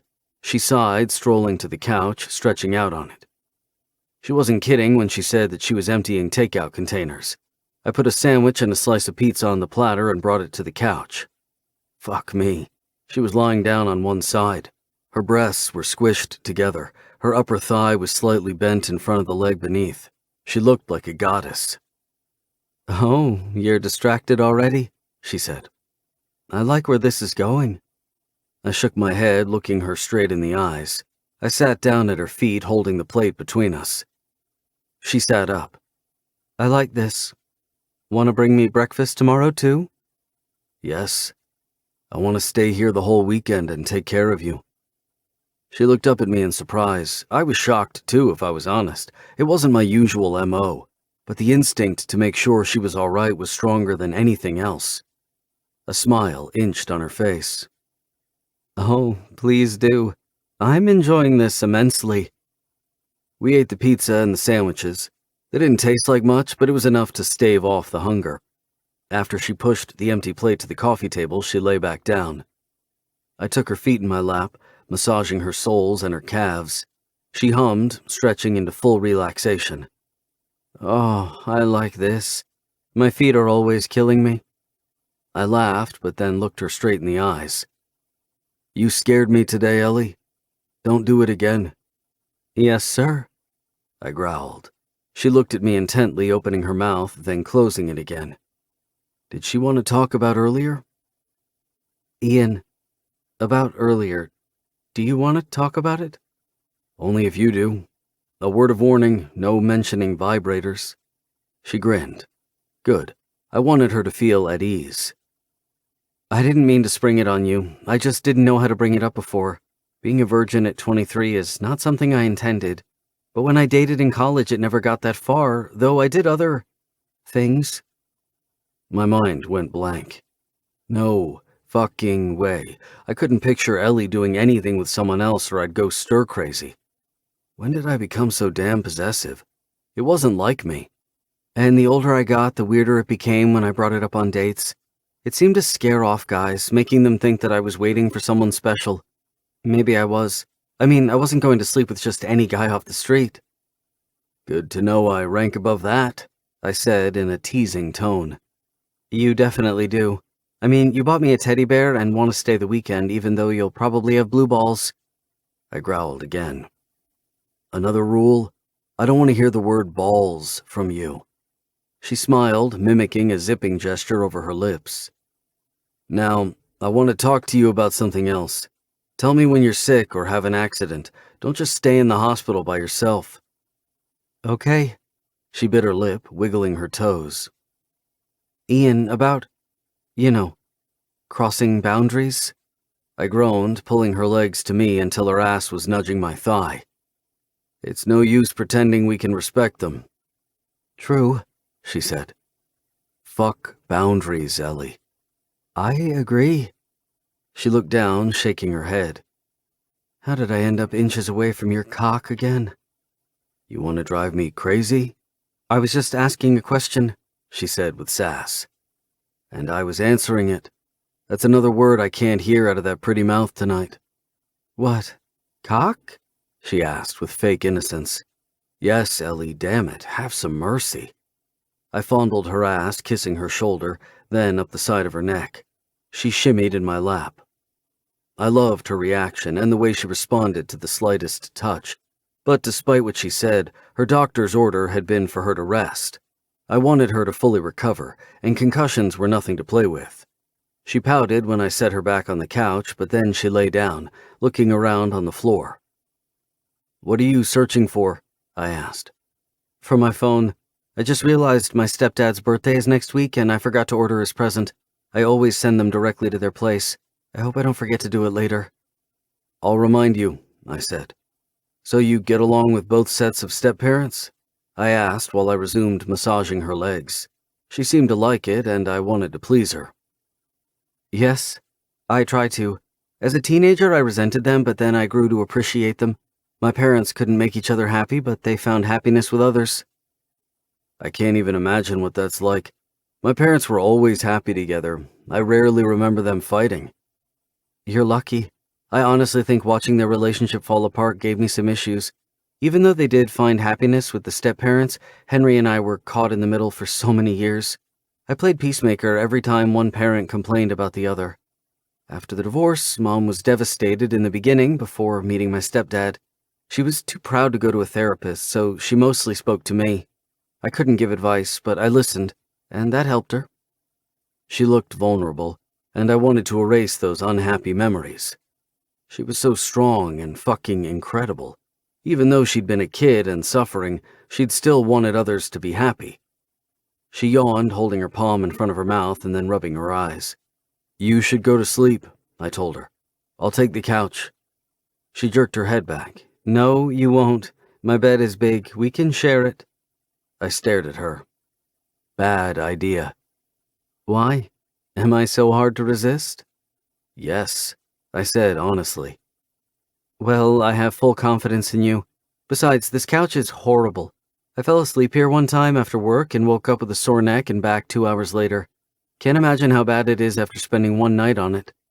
She rose from the couch, pointing with her head toward the door. I'm going to shower. I wiggled my eyebrows. I'll wait in bed. She blushed, giving me enormous satisfaction. This was a bad idea.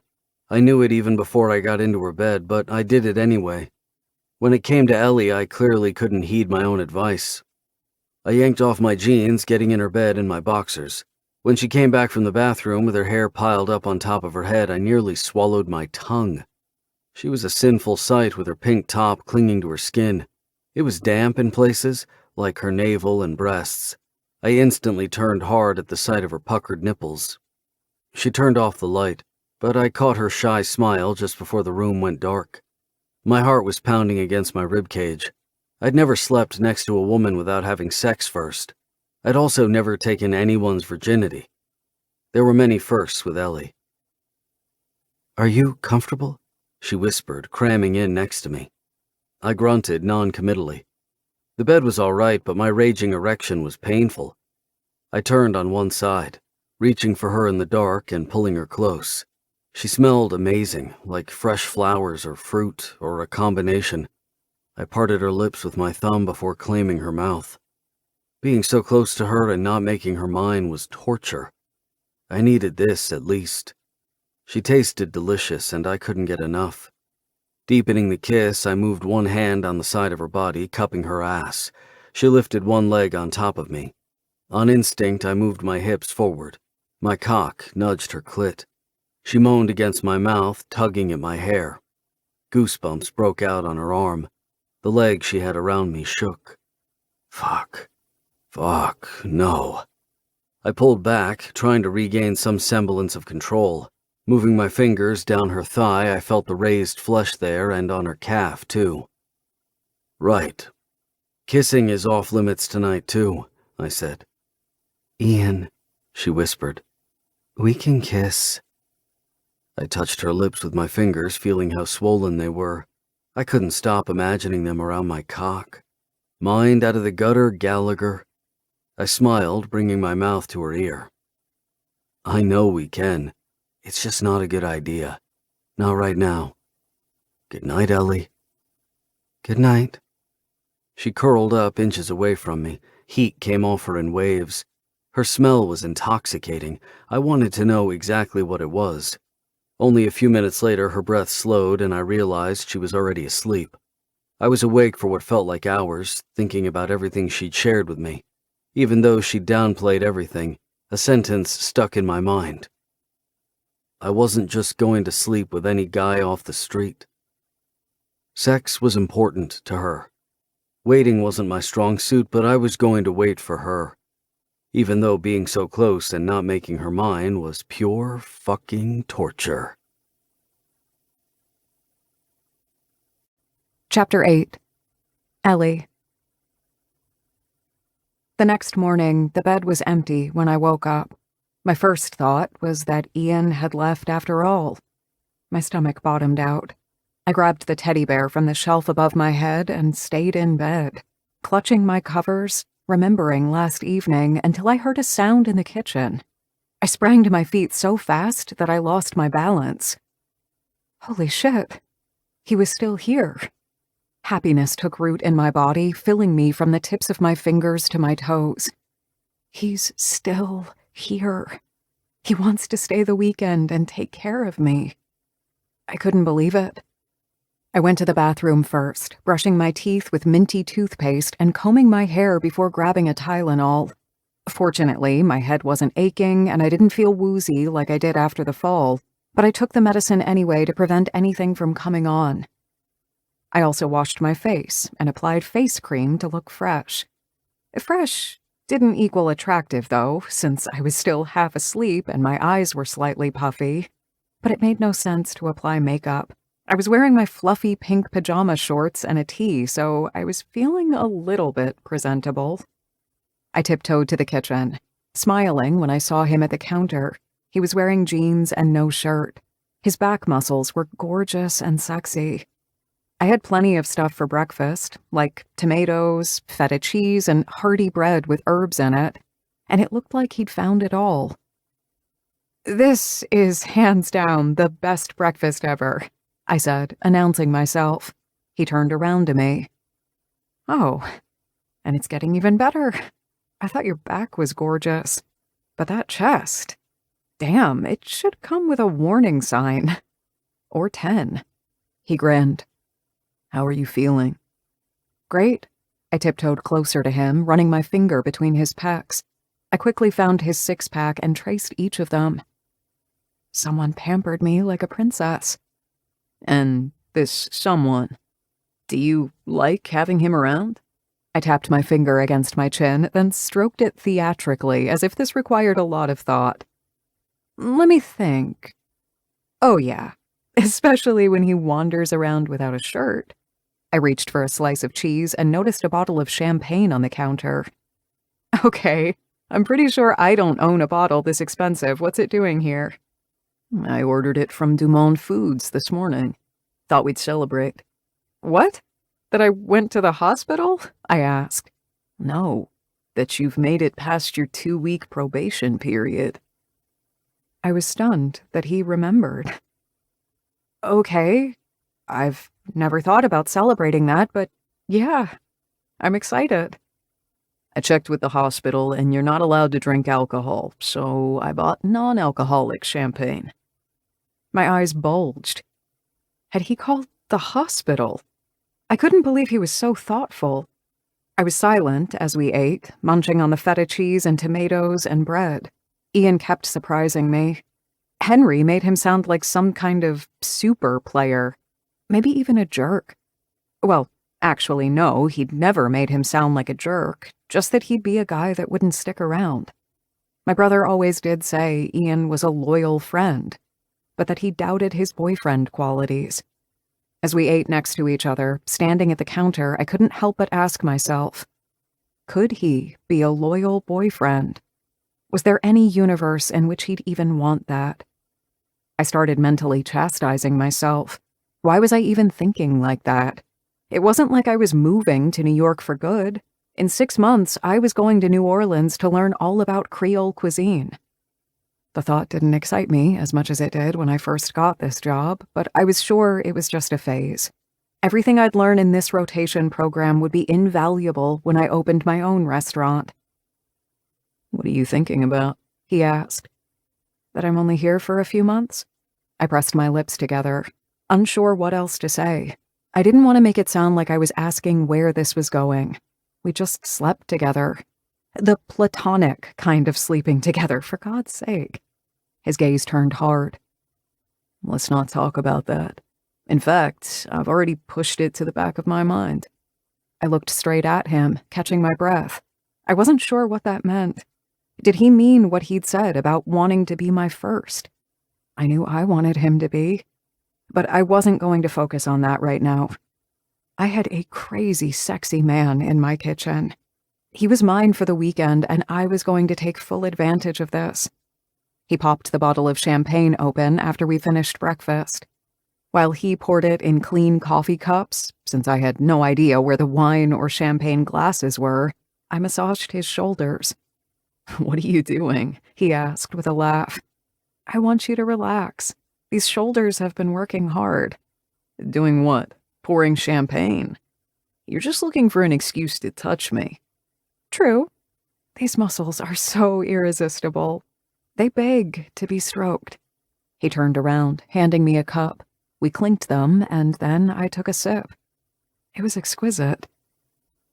To making it past your probation period, he said, then added, cheers. You're right. I shouldn't forget about this important milestone. It's good from time to take stock of what you've accomplished so far and enjoy it. I see so many people just set their eyes on the next goal, forgetting what they've just achieved and instantly taking it for granted. You don't, do you? I asked. No, never. I feel very grateful for all my brother and I built. We come from a humble background. You said your parents used to run a ski resort, right? Yeah, they did, he said, taking my hand and moving me to the beanbag that I call an armchair. He sat down on it, pulling me into his lap. I shimmied for good measure, smiling when he groaned. I liked sitting on him. I mean, we did have a good childhood. They gave us everything we wanted. We just had a few very hard winters when there was no snow and barely made ends meet. I remember overhearing my parents. They worried about paying the mortgage, and so on. But this insurance model you're working on is going to change that, right? I asked, remembering the conversation. Yes, That's what we are aiming for. It's going to be rolled out nationally, so it's going to take longer than we hoped. It's a one-of-a-kind thing, and it's a lot of work. But it's worth it. We're licensing the software to insurance companies, but we have to tweak it for most of them to work in their operating systems. I loved hearing about what drove him and what motivated him. Yet again, the image I had of Ian Gallagher was changing. He was a guy who liked taking care of his family and me. I can't believe you're staying here to keep an eye on me. Why? I shrugged. I don't know. I never made a fuss when I was sick. Unless I was super sick. I just didn't want anyone worrying like you are now. I'm not worrying. Everything will be fine as long as I'm here to look after you. Was he even aware of how adorable he was? Did you tell your family what happened? He asked. Ian! Seriously, I don't want to make a fuss. But speaking about family, do you see my phone? I really don't want to forget about ordering the present. I researched a lot to find something he'd really like. What are you buying? He asked. My stepdad likes fishing, so I bought him a fishing set. I spent a lot of time on forums trying to learn which one was the best, and I asked my mom to send pics of all the sets he already owns so I don't buy the same things. You're so fucking cute. I suck at getting presents. When we were kids, Dylan and I got our parents the worst presents. Our sisters always had something that was just perfect and Mom and Dad loved. They were so damned smug about it, too. I laughed, loving to hear him talk about his family. That sounds like fun. Next time I need a present, I'll ask you for help. Sure, anytime. I don't know my way around New York, but I can shop online like a pro. I only took a few sips of champagne. I couldn't even tell it was non-alcoholic. Looking up at Ian, I was surprised to find that he was looking at me intently. What? I asked. I just like looking at you. My cheeks heated up. Henry never mentioned you were so good with words. You don't know a lot of things about me. He leaned in, cupping my cheek, running his thumb over my lower lip.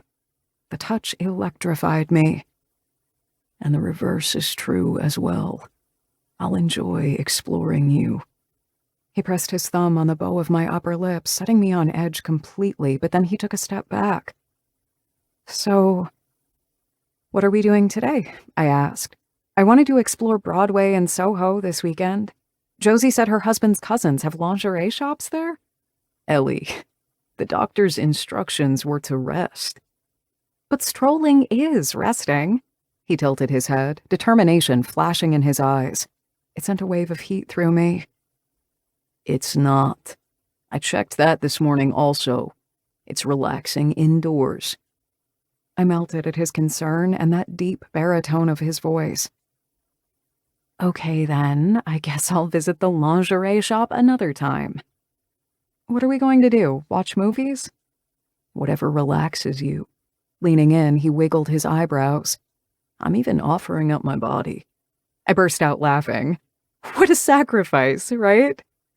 Hey, don't mock it. Who knows what you'll want to do with it? Terrible things, I teased. Terrible. Sounds about right. So wait, kissing is allowed today. And I can say words like balls or cock. I had no idea why I was so sassy around him. He groaned, stepping closer. Ellie, I told you I don't want to rush this. I won't lie. This is new for me. What? Waiting. But it's worth it. You're worth it. Oh my God. I totally melted. I want you to get to know me, he went on, as if he didn't just turn my insides to mush. To trust me, so that when we're finally together, it's going to be amazing for you. He hooked an arm around my waist, lifting me off the floor a few inches until we were face to face. Then he captured my mouth, stroking my tongue with his until I forgot what I was thinking and where we were. Everything faded, except him. Kissing Ian was all-consuming. Just being in his arms made my stomach swoop. His strong arms held me tightly against him. I clasped my legs around him.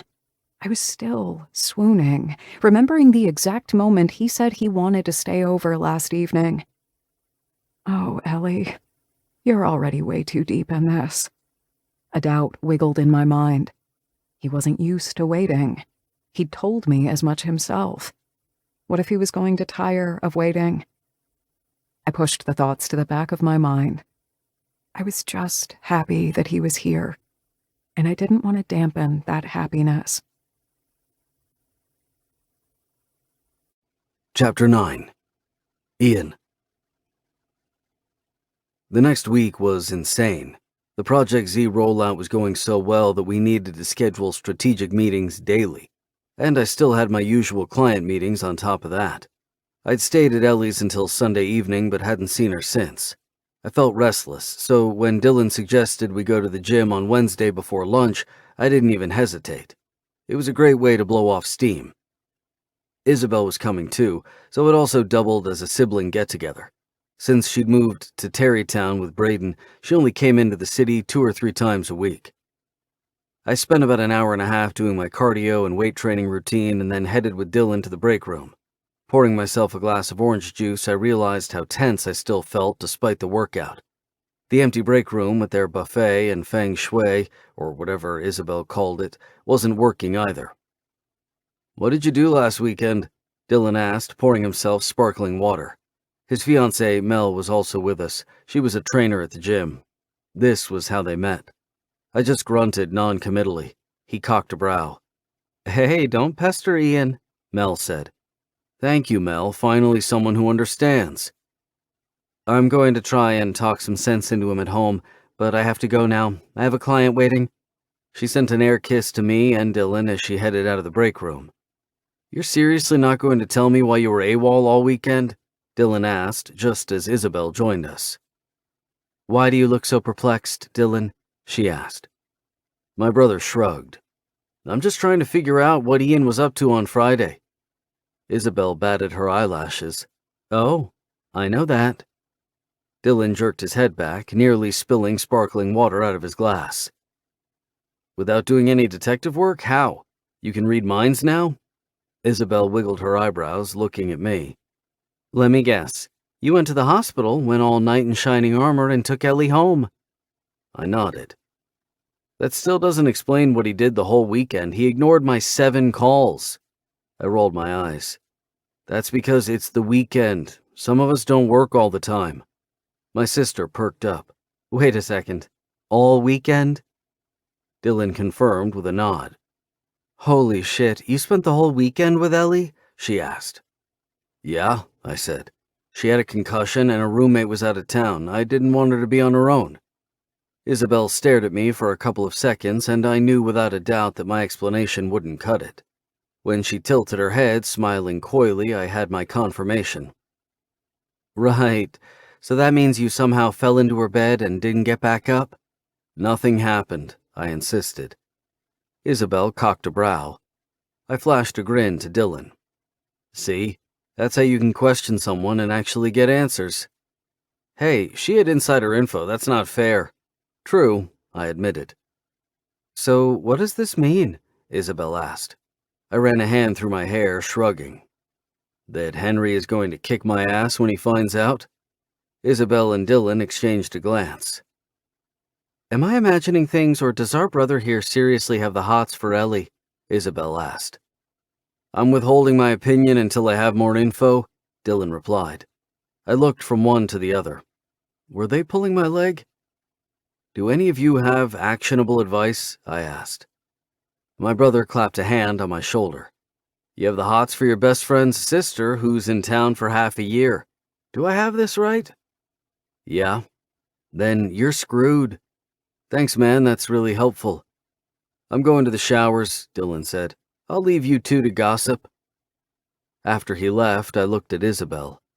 "Okay, you always have good ideas and always talk my ear off. Why are you silent now?" "I'm just trying to tailor my approach." "Okay, you make it sound like a science." "It can be," she said. My sister was a talented counselor, and I wasn't too proud to admit that I was in murky territory here. "What do you want, Ian?" "Ellie." I said without hesitation. So then just take her out. Do couple stuff. I frowned. Can you elaborate? Couple stuff is not really my thing.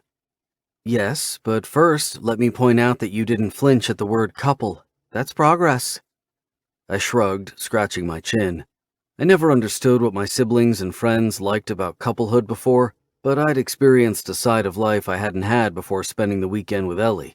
I enjoyed relaxing with her all day long, listening to whatever she wanted to share, giving me an insight into who she was. I can't see Henry getting upset because you spend time together, she said. I cocked a brow. He was my wingman in college, Isabel. My sister winced. Okay, then he might have concerns. Just don't overthink it, Ian. Follow your instincts. That was good advice. I thought about Isabel's words as I returned to the office. I had a call with one of my least favorite clients, Bill. It lasted 45 minutes, and I wasn't in a good mood after it ended. Taking out my phone, I tapped Ellie's number and instantly felt the tension leave my shoulders. Ellie. I loved being back on my feet and in the kitchen, hustling and bustling. We had a staff member in charge of chopping all the vegetables for me now, but I still had plenty to chop before I could put my salads together. No one was paying attention to me, which was good, because I'd felt a little silly and guilty on Friday as everyone fussed around me. I'd slipped on a piece of lettuce I'd dropped, and it took me by surprise. Lesson learned. I'd be more conscious to keep the floor clean. However, I did like having Ian dote on me the whole weekend. He made me feel so special and important, and I wasn't used to it. I was mostly on my own my entire life, and I had vague memories of being sick as a kid. My parents used to pamper me, but then, after the divorce, Mom was so overwhelmed with the full-time job that I tried not to take up too much of her time. I didn't want to add to Mom's plate. So when I had a cold or something, I didn't make a big deal of it. If I had something nasty and needed to see a doctor, then I'd bring it to her attention. Mom was good about taking care of me when I asked. But I didn't tell her often. I didn't want to be a burden on top of everything else she was dealing with.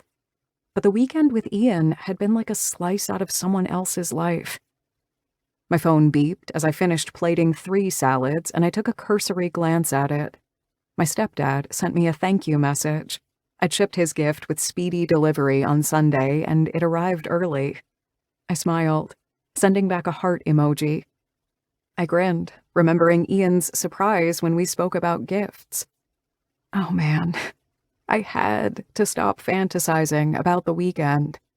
We hadn't made any more plans, and I didn't want to think too much about what that meant. Maybe Ian thought we should go back to being friends. My heart felt heavier at the thought. I really had to stop thinking about our weekend because I just found more reasons to swoon every time I did. Ellie, 5 salads needed, no walnuts. Allergic. Okay, I'm on it, I acknowledged, paying special attention to the specific order. Whenever someone with allergens ordered something, I changed my gloves and my cutting knife and chopping board. Basically everything. It wasn't just a matter of not putting nuts on it. Everything could have remnants of nuts and had to be changed.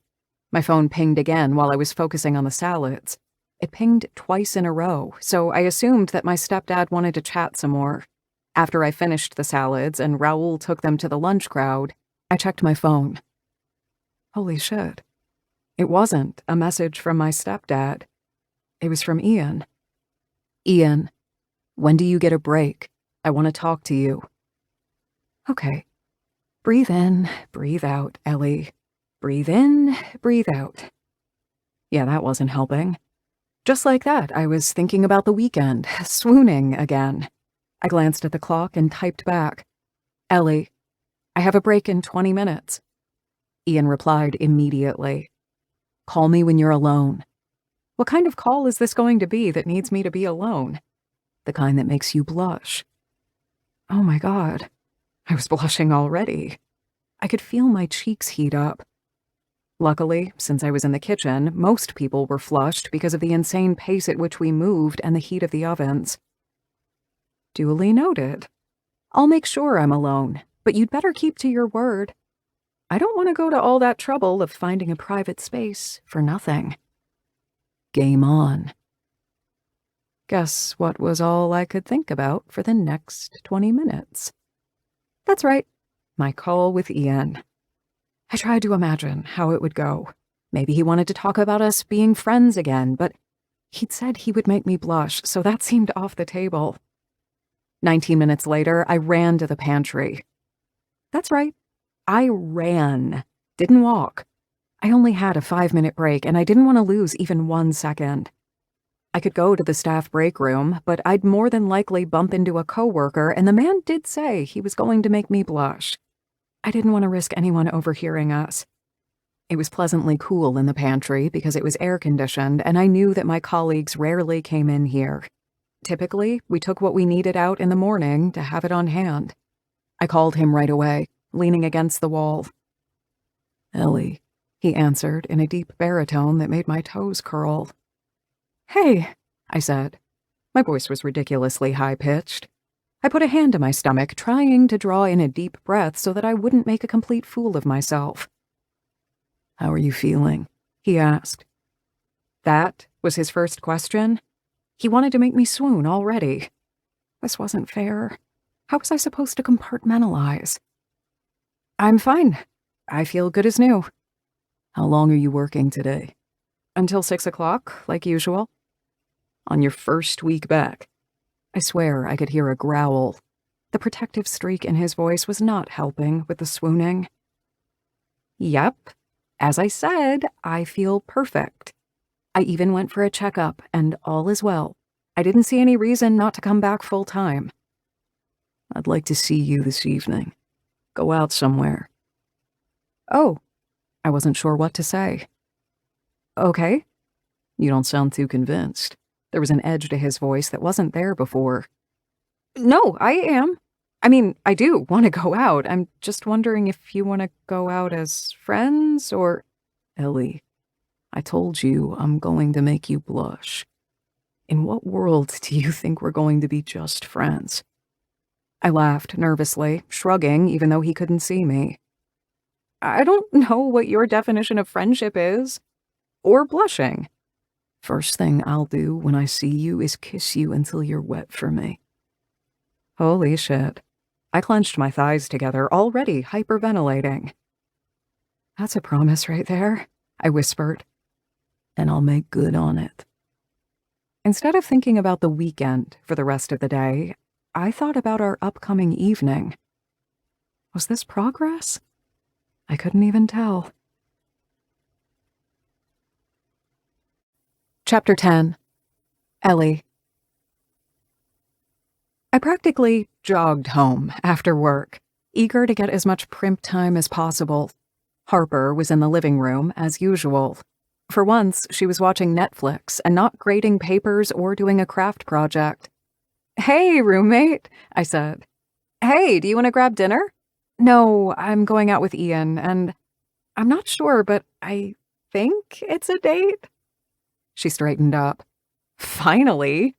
You need to jump his bones. He's too hot to be just a friend." I grinned. "He really is hot. I'm not sure what to wear," I said honestly. "When in doubt, dress for a date," Harper said with conviction. I laughed. I was thinking the same thing. I chose to put on a red cashmere dress. It was warm and cozy. One of my favorite outfits. It was a steal I bought in a thrift store this summer. It was simple, but it molded to my curves in a way that sweaters never did. I paired it with high-heeled ankle boots, and I also had tights underneath. They were nude, so they weren't super noticeable unless you were close. But I needed them because October had rolled in with a bang. Namely, a freezing wind. I also put on a white coat. It wasn't water repellent, so I hoped we would get lucky with the weather or that we wouldn't have to walk much. "You look stunning." "I love your style," Harper said. "You look like $1,000,000. "Thanks. I buy everything on sale, and I go to thrift stores regularly." "Really? I can never find anything there." "I have lots of practice, and you can find so many gems. Sometimes I don't understand the people who gave them away because they are so beautiful." But hey, their loss is my gain. The doorbell rang at 7 o'clock on the dot. Just pretend I'm not here, Harper said before disappearing into her room. I buttoned up my coat, opening the door. Ian took a huge step back, looking me up and down. I swear I felt as if he could see through my coat. I'd arranged my hair in fluffy curls and put on long earrings. They were sexy, just like my ankle boots. I closed the front door and he kissed me the next second, pressing me against it. Oh my God. Thank heavens I didn't have lipstick on. He explored my mouth until I felt his kiss in every cell of my body, as if he was kissing me everywhere. I pressed my thighs together and sucked in my tummy. When he pulled back, I said, "That's the best way to say hello." And make you wet. He parted my legs with his knee, trapping my gaze with his. I will neither confirm nor deny that. I infused my voice with as much sass as possible. I'll check later, and I'll be very thorough. What are we doing? I asked, needing to change the subject before I melted. Where are you taking me? Where do you want to go? Why don't you surprise me? Take me somewhere you like. He looked at me intently, as if he was trying to figure something out. I know just the place. Half an hour later, we were sitting on one of the wooden benches in the Battery Park overlook, watching the New York harbor. The air was humid and seagulls circled above. I enjoyed the view immensely. I love this place, I said. It grounds me. I can understand that. Ian bringing me to this special place of his made my heart happy. He immediately pulled me into his lap, making me laugh. What? He asked. It took you no time at all to do this. It's the best way to keep you warm, he said seriously. I see. Very gallant of you. He rubbed his hands up and down my arms before undoing 2 buttons of my coat. You're undressing me to keep me warm? I challenged, fighting laughter. I'm not undressing you. Just undoing these 2 buttons so I can do this. He rested his palms on my waist. I felt my body temperature rise the second he touched me, so maybe there was something to his theory. Ian, what are we doing exactly? I asked. His gaze turned serious. I enjoy you, Ellie. When I'm not with you, I think about you. I'll be honest, I have no clue what I'm doing. I'm not good at relationships. I haven't even tried before, and I know you're going to New Orleans soon, but until then, you're all mine. I touched his lips, considering his words. I liked that he was so open. I didn't want to think about further down the road any more than he did. Usually, I was excited about my next placement and would research the city thoroughly, but not this time. I like the sound of that. What did you feel this weekend? I was happy, I said, honestly. The way you took care of me, I'm not used to it. His eyes clouded, and I wondered if I said too much and if I was scaring him away. What are we telling Henry? I considered this for a few seconds. Not sure. I wouldn't even know what to tell him. Ian nodded. He's my best friend, though. He might be able to read between the lines. I shimmied in his lap, putting his hands back on my waist. Well, if he does, we'll deal with it. I'm just not in the mood to hear a speech about how I'll end up hurt and Ellie. I startled at the urgency in his voice. He took one hand out of my coat, putting it on my cheek. I can't promise you much, but know this. I won't hurt you, okay? I won't. I believe you, I said playfully, even as my chest filled with warmth. But Henry might not. He groaned. Yeah, he might not. But he's a good brother. He's just looking after you and wants the best for his sister. A guy who checks off all the boxes. I didn't like him talking about another man in my life. I didn't want to think too much about what was coming after New York. After Ian. How often do you come here? I asked, looking to change the subject. Probably once or twice a month. Whenever I have a stressful day and want to decompress, it reminds me of home a bit.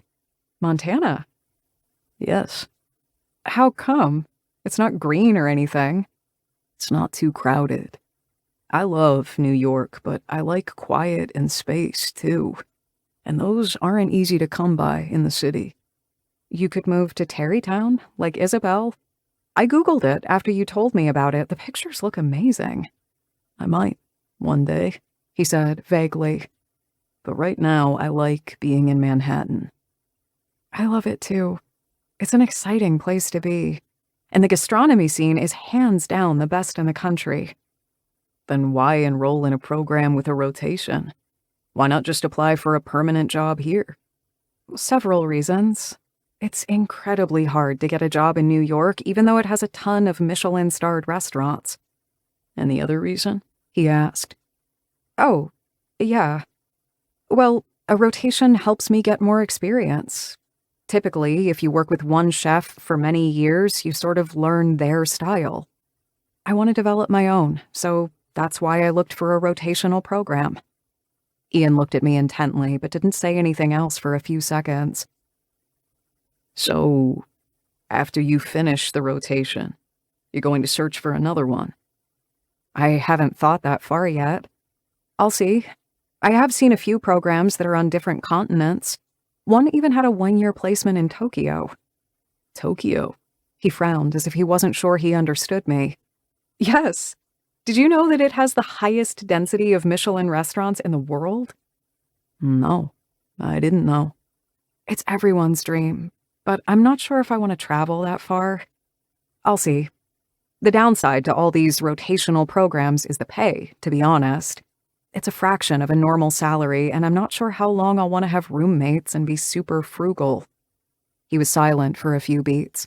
I wondered what he was thinking about. I've never been passionate about what I do the way you are, He said after a while. Really? That was surprising. I assumed you went into software because you liked it. I do like it, mostly because I'm very skilled at it. I'm just not passionate about it. But a few years ago, Dylan wanted to start a business, and I didn't want him to shoulder all that risk by himself. We came up with Gallagher Solutions. Oh, wow. This man was incredible. What's with that look? He asked. I tried to school my features. I don't know what you're talking about. Yes, you do. Shrugging one shoulder, I brought my mouth to his ear. You can't know all my secrets. He pulled back a few inches. Looking me straight in the eyes, he cupped my jaw, touching my lips with his fingers. I'll learn them, one by one. I'm patient. His voice was so deliciously sensual that I wasn't even sure what to do with myself. I needed a distraction.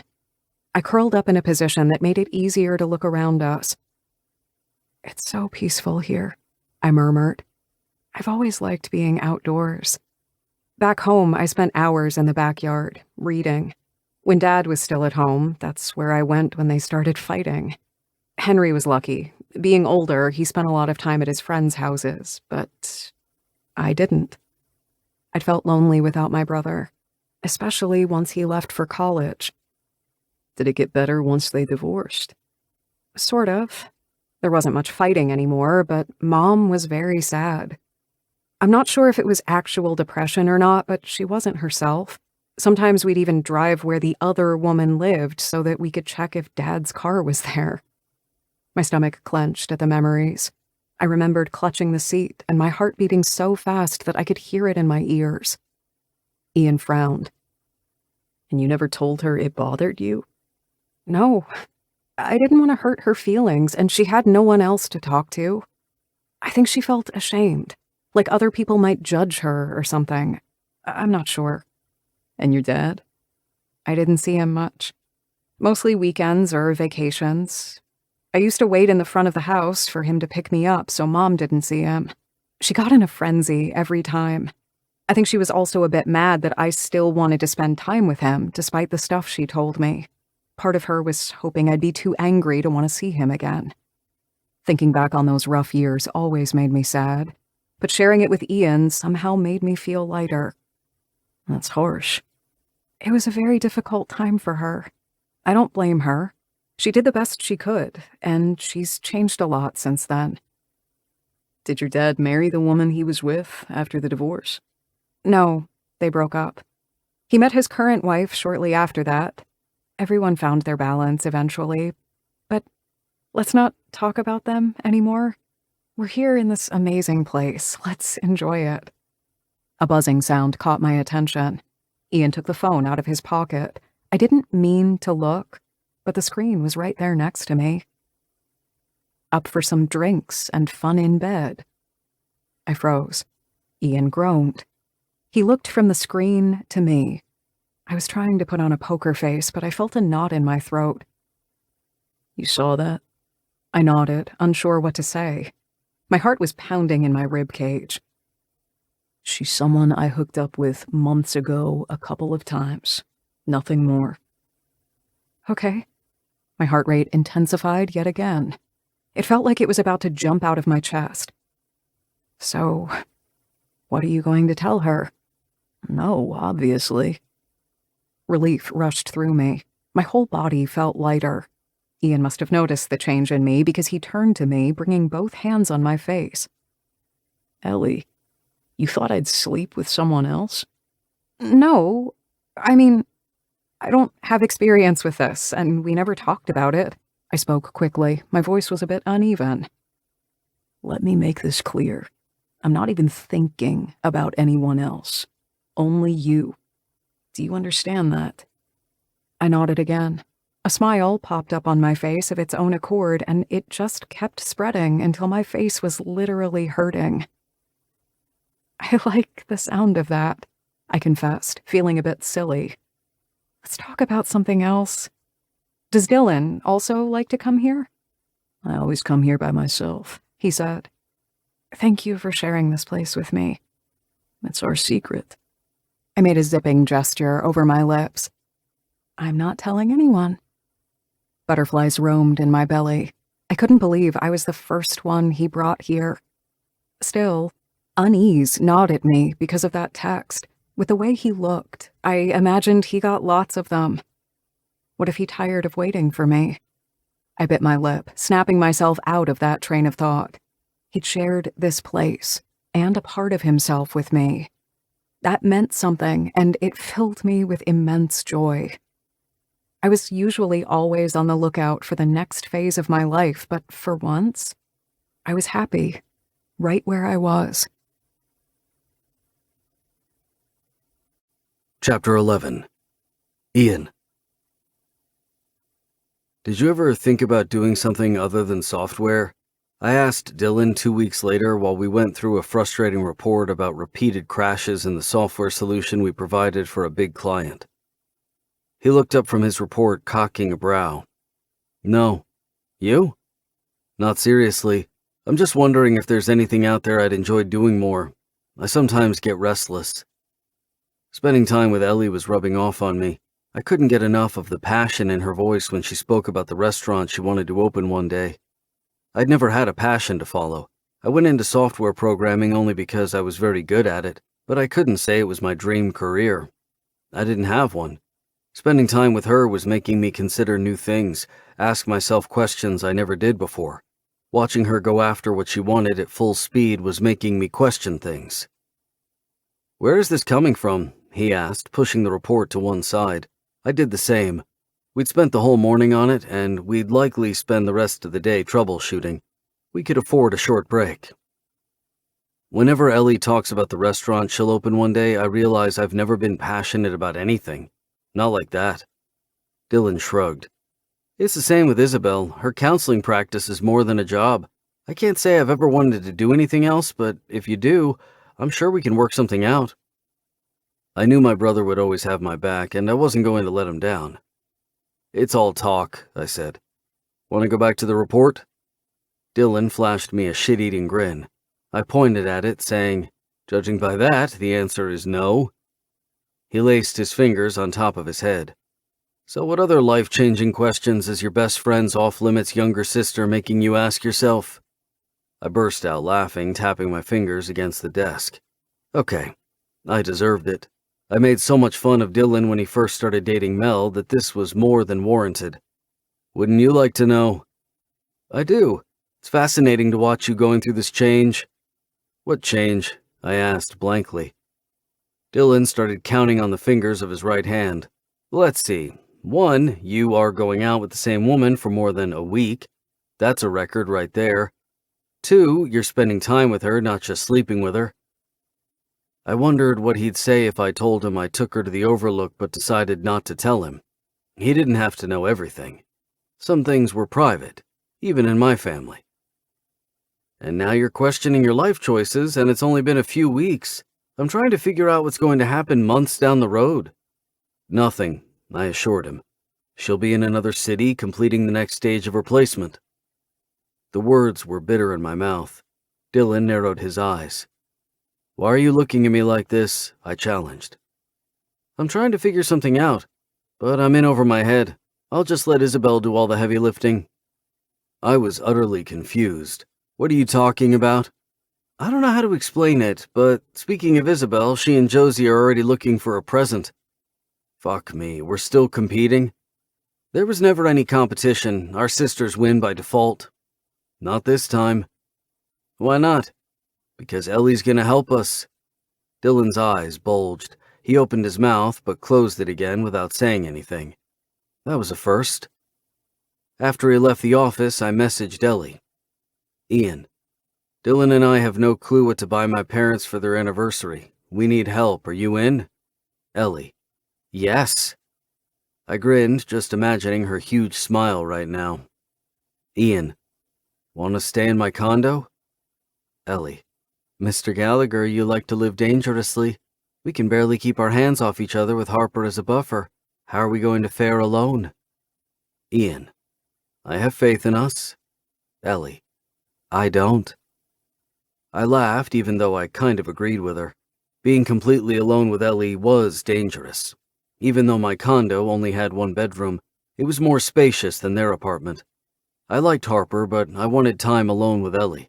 I wanted her all to myself. I chuckled, imagining what Dylan would say if he knew that Ellie and I didn't even sleep together. He'd probably say he didn't even know who I was anymore. I almost didn't recognize myself, but I wanted Ellie to be ready. She was the important one here. Why are we making a list? I asked Ellie that evening, perplexed. Because I need to get a feeling for what your parents like. Ellie was lying on her belly on my couch, legs bent at the knees, feet up in the air. She'd piled her hair on top of her head and stuck a pencil in it. She was holding another pencil in her hand, scribbling furiously everything I told her, which wasn't much. So far I'd come up with their home, Montana, barbecue, Christmas. I wasn't what you'd call observant. Certain details didn't register. You make lists for everything? I asked. I make vision boards usually. She smiled sheepishly. I'm a visual person, so I think better in images. That sounds the opposite of how my brain operates. I think in lines of code and numbers. It explains the atrocious gifts I give. So what do you have vision boards for? Everything, honestly. How my dream restaurant should look, from architecture down to the menu. My favorite design for a home, outfits. Ellie was fascinating to me. She was so vibrant and full of life and a dreamer through and through, and it made me consider things I'd never thought about before, things I'd dismissed all my life, such as spending a quiet night in my condo with Ellie. Dylan's words rang in my mind. It's fascinating to watch you going through this change. Change was a good thing, right? Even though it was temporary? After she left New York, my life would go back to the same old, same old. I didn't like the thought of it. Can we call Dylan? She asked with a grin. Sure. Taking out my phone, I put it on speaker, calling my brother's number. Hey, you're on speaker and Ellie's here too, I said as soon as he answered. Hi, Ellie, Dylan said. Nice to meet you. Likewise. I think I saw you once when I came to D.C., but it was years ago, Ellie said. Oh, I don't remember you at all, but I can't wait to meet you in person. What's with the phone call? Ian and I are brainstorming what to get for your parents. I'm making a list of things they like, and it's not too long. You're making a list? You're thorough. He sounded stunned. Help us out. What are your parents like? Montana. Barbecue, Dylan said immediately. I barely held back laughter. Ellie groaned. I already have that, as well as their home and Christmas. Anything else? Dylan didn't reply. If we were in the same room, I was sure he'd look at me desperately for help. It was why I called him. Honestly, no clue, he said eventually. Ellie kept chewing at the pencil. Okay, I'll work with what I have. So, what are you guys doing? Brainstorming over dinner in the city? Dylan asked. You're so obvious, brother, I countered. Ellie glanced at me in surprise. My brother chuckled. We're in my condo, and since you're not helping, I'll back off, he said quickly. Great meeting you, Ellie, even through the phone. You too, Ellie said. After the line disconnected, she trained her eyes on me. What was that about? My brother was fishing for information, I explained. I recently told Dylan I wasn't sure software was something I was passionate about. He was intrigued, especially when I told him that spending time with you is making me consider all sorts of things. Her eyes widened in surprise, but I could tell she was pleased. What else would you like to do? That's it, I don't even know. But I do like the company I've built with my brother, so I wouldn't do anything drastic, like pulling out and disappointing him. Why would you think that? She asked, looking revolted. Talking to her was surprisingly easy. During college, he was always the serious one. I didn't take too much seriously, even all these years later. Some of our business partners aren't happy that I'm so laid back. Is there a rule that you can't be laid back and good at your job? In some circles it is, but Dylan and I never cared about what other people said. I like the dynamic between you two. Her face lit up before she went back to the list, staring at the words as if she could get the information to multiply just by looking at it. Do you want wine? I asked. Ooh, yes. She wiggled her toes, looking up from the sheet of paper. I had a wine fridge in the kitchen, and Ellie looked at it intently. I want a Sauvignon Blanc. Yes, ma'am. Uncorking a bottle, I poured us both a glass and handed one to her.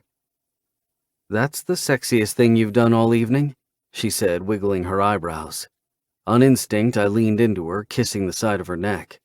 First, I only gave her my lips and then my tongue. I felt her shiver and brought my mouth to her ear.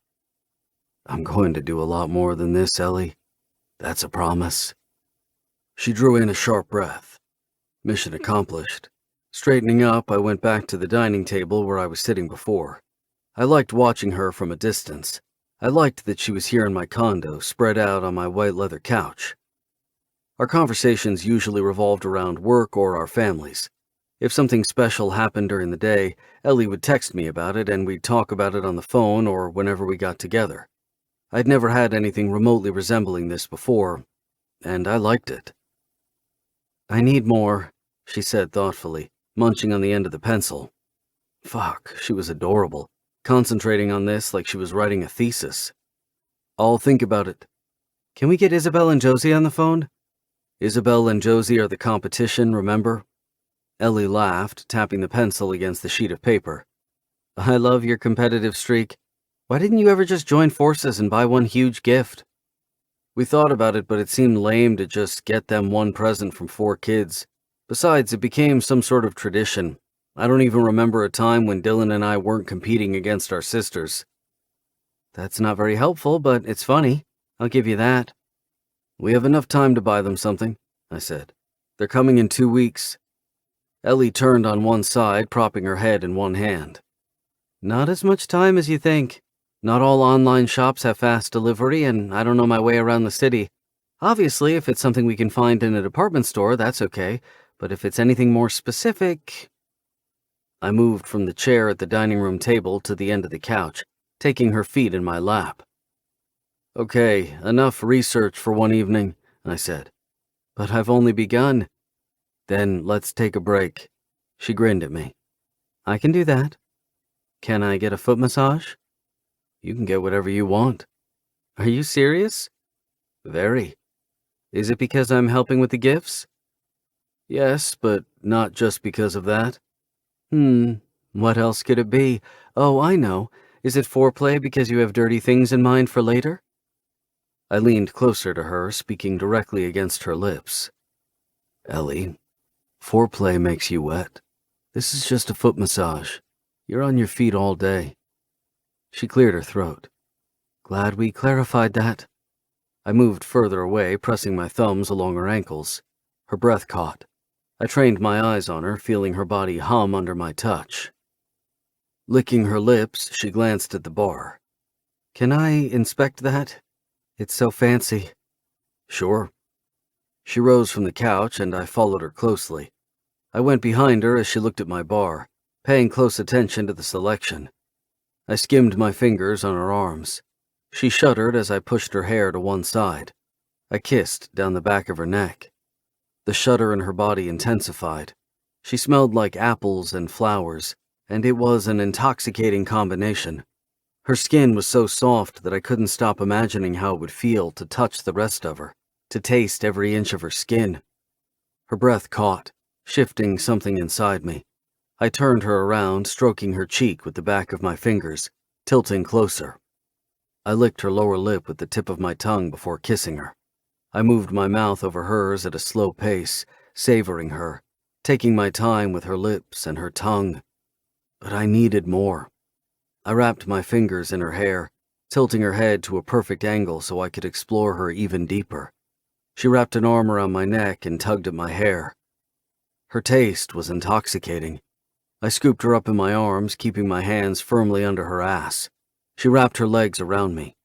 I intended to bring her to the couch, but instead I ended up pinning her against the wall, only pausing the kiss to make sure she was okay. Leaning in, she nipped my Adam's apple. I groaned, rocking my hips forward. My cock was painfully hard now.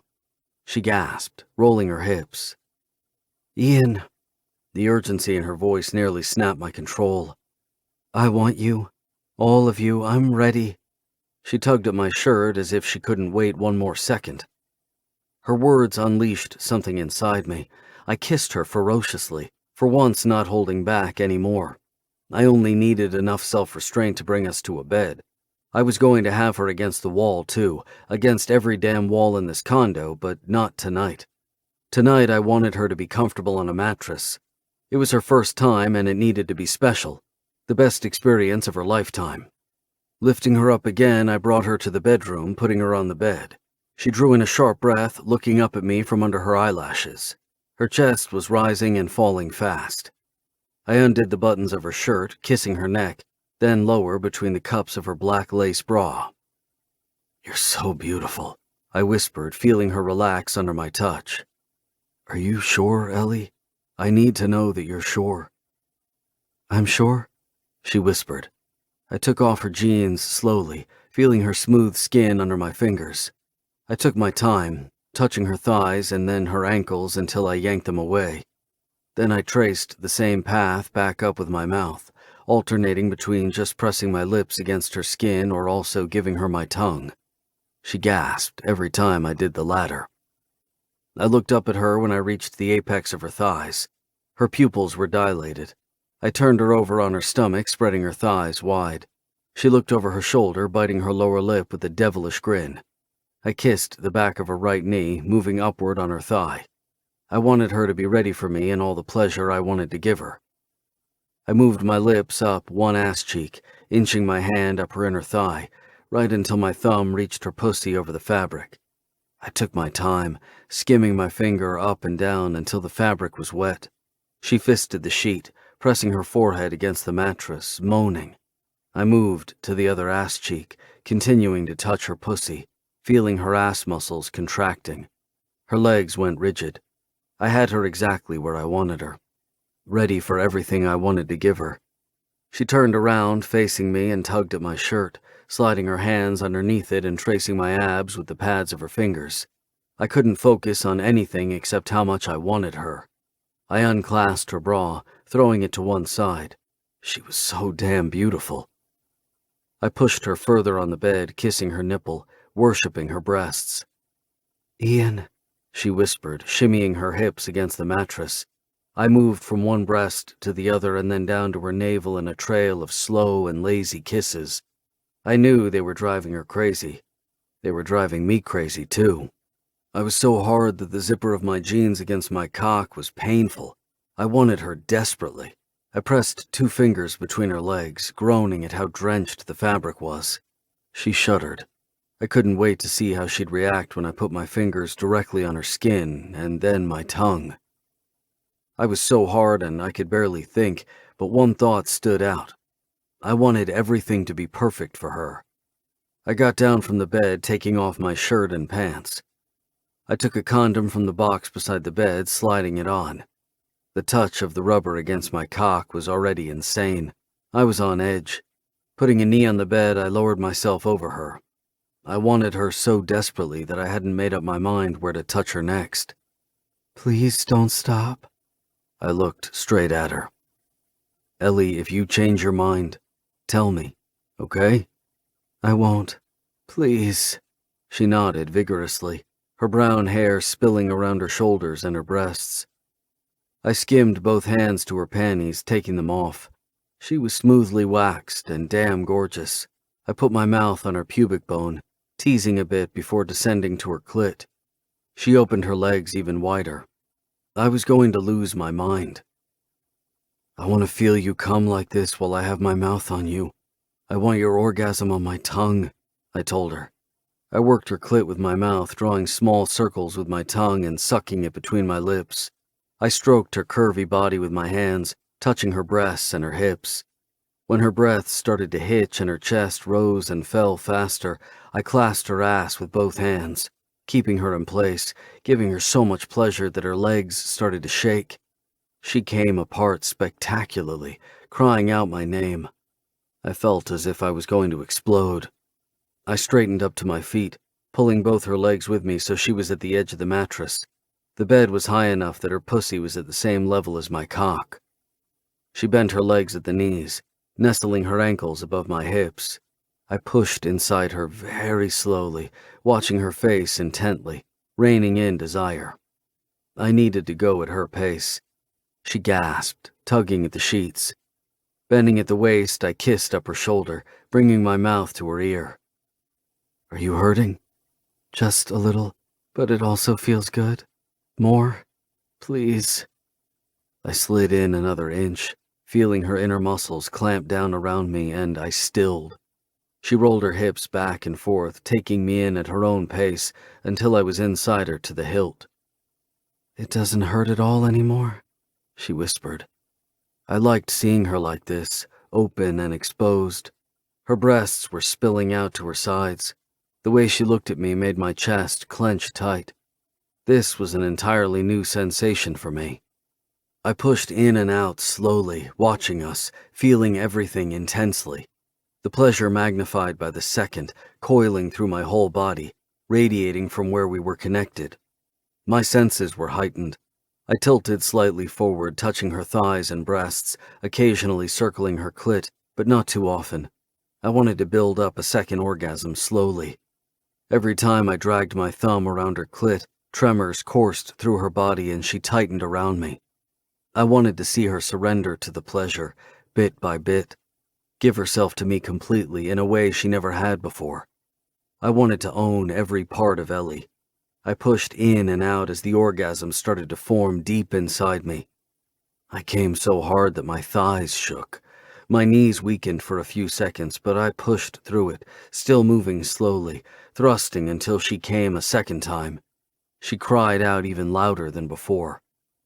I fell onto the bed next to her, barely drawing in a breath. She was completely silent and still. I turned my head to look at her. There was sweat on her forehead and her chest. "How are you feeling? Are you sore?" She spoke with a lazy, sated smile. "No, I feel good. Better than good." "Are you sure?" "Yes." I moved closer to her, touching her cheek. A dangerous thought was circling in my mind. I didn't just want to be her first. I wanted to be her last. "What are you thinking about?" I asked after a while. "All the things I want. You did just say I could have everything before. That opens up so many possibilities. I'm wondering what to bring up first. Take your time. I'm here to please you. See, you just make me swoon when you say that. It's true. She closed one eye theatrically, looking at me intently with the other one. Why do I feel scrutinized? Because that's exactly what I'm doing. Wondering if you're real or I'm just making up this amazing evening in my mind. I bit her lower lip lightly. She giggled. Okay, that felt real.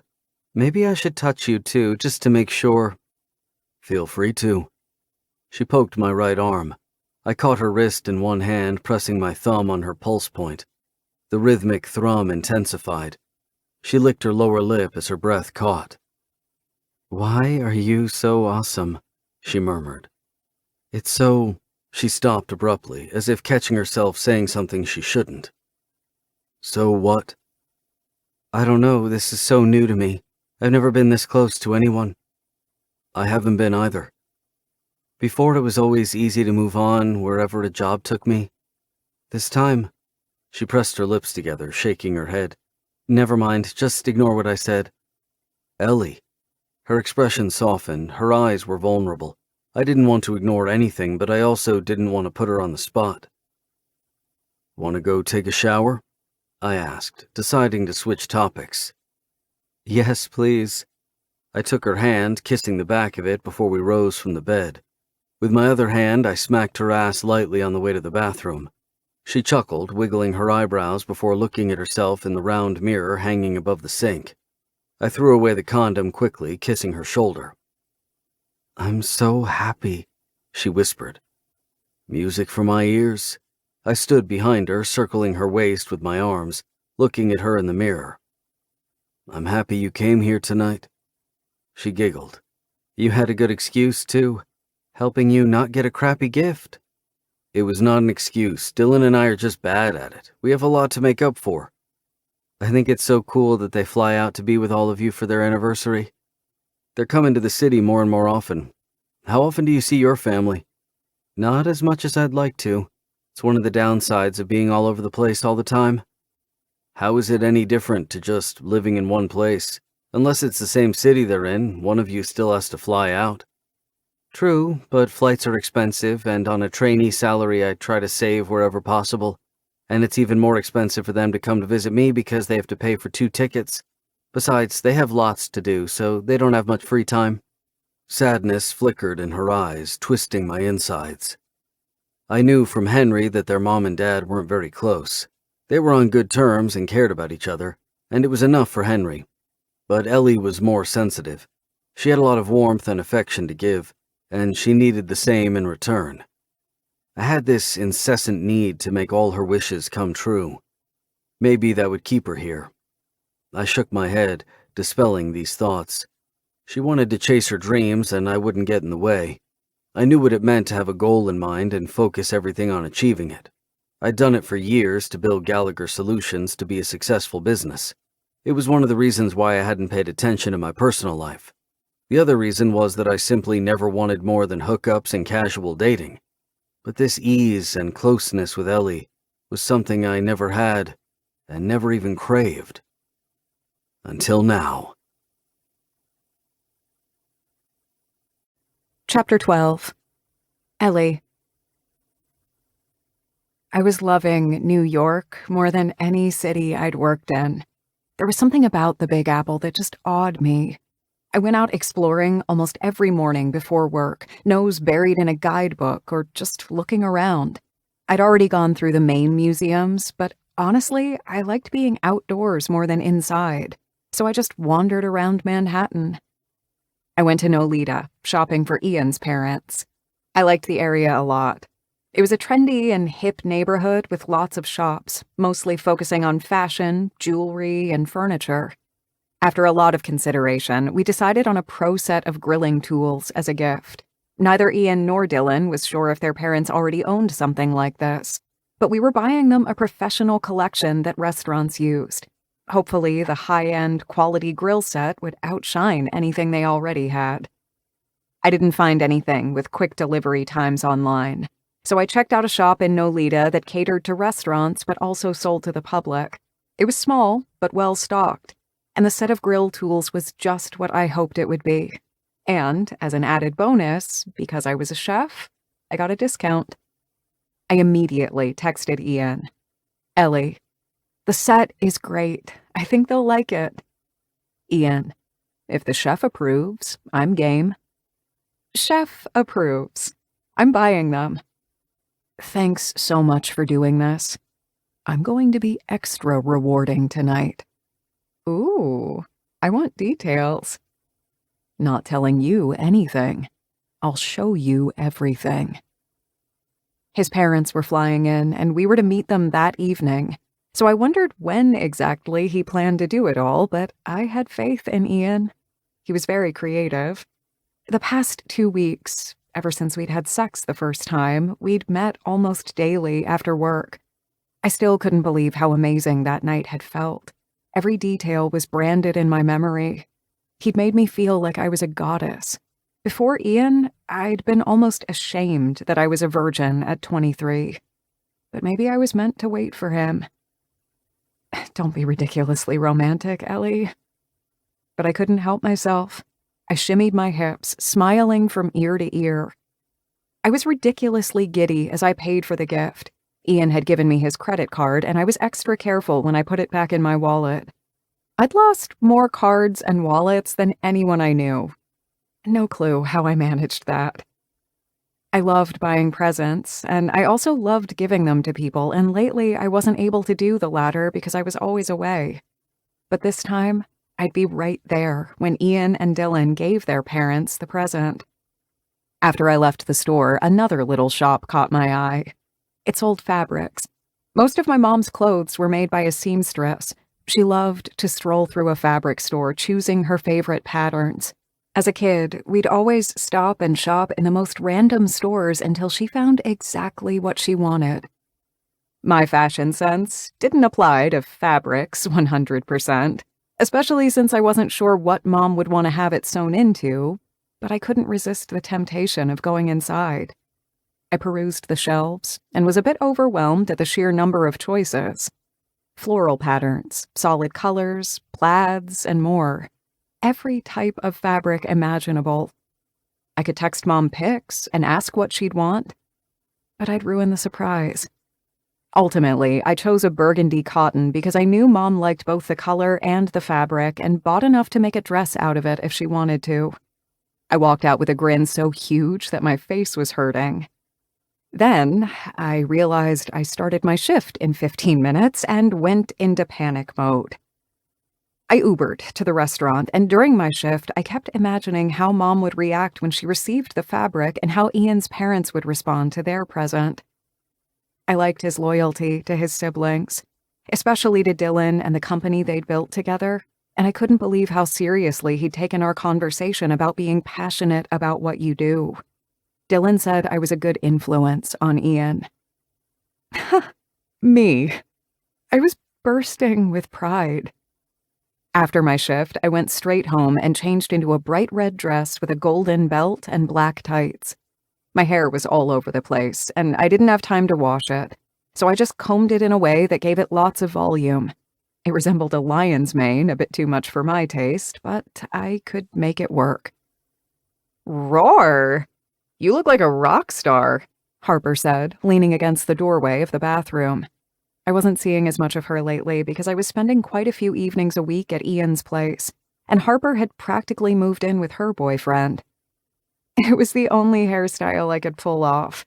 Girl, you're rocking it. What's with the gift bag next to the front door? The gift is for Ian's parents. Harper looked at me intently. And you two are still not serious. I shrugged. We're enjoying each other a lot. But given everything, there's no room for serious. Define everything. You know, my rotation is over in a few months, and I don't think this will last longer.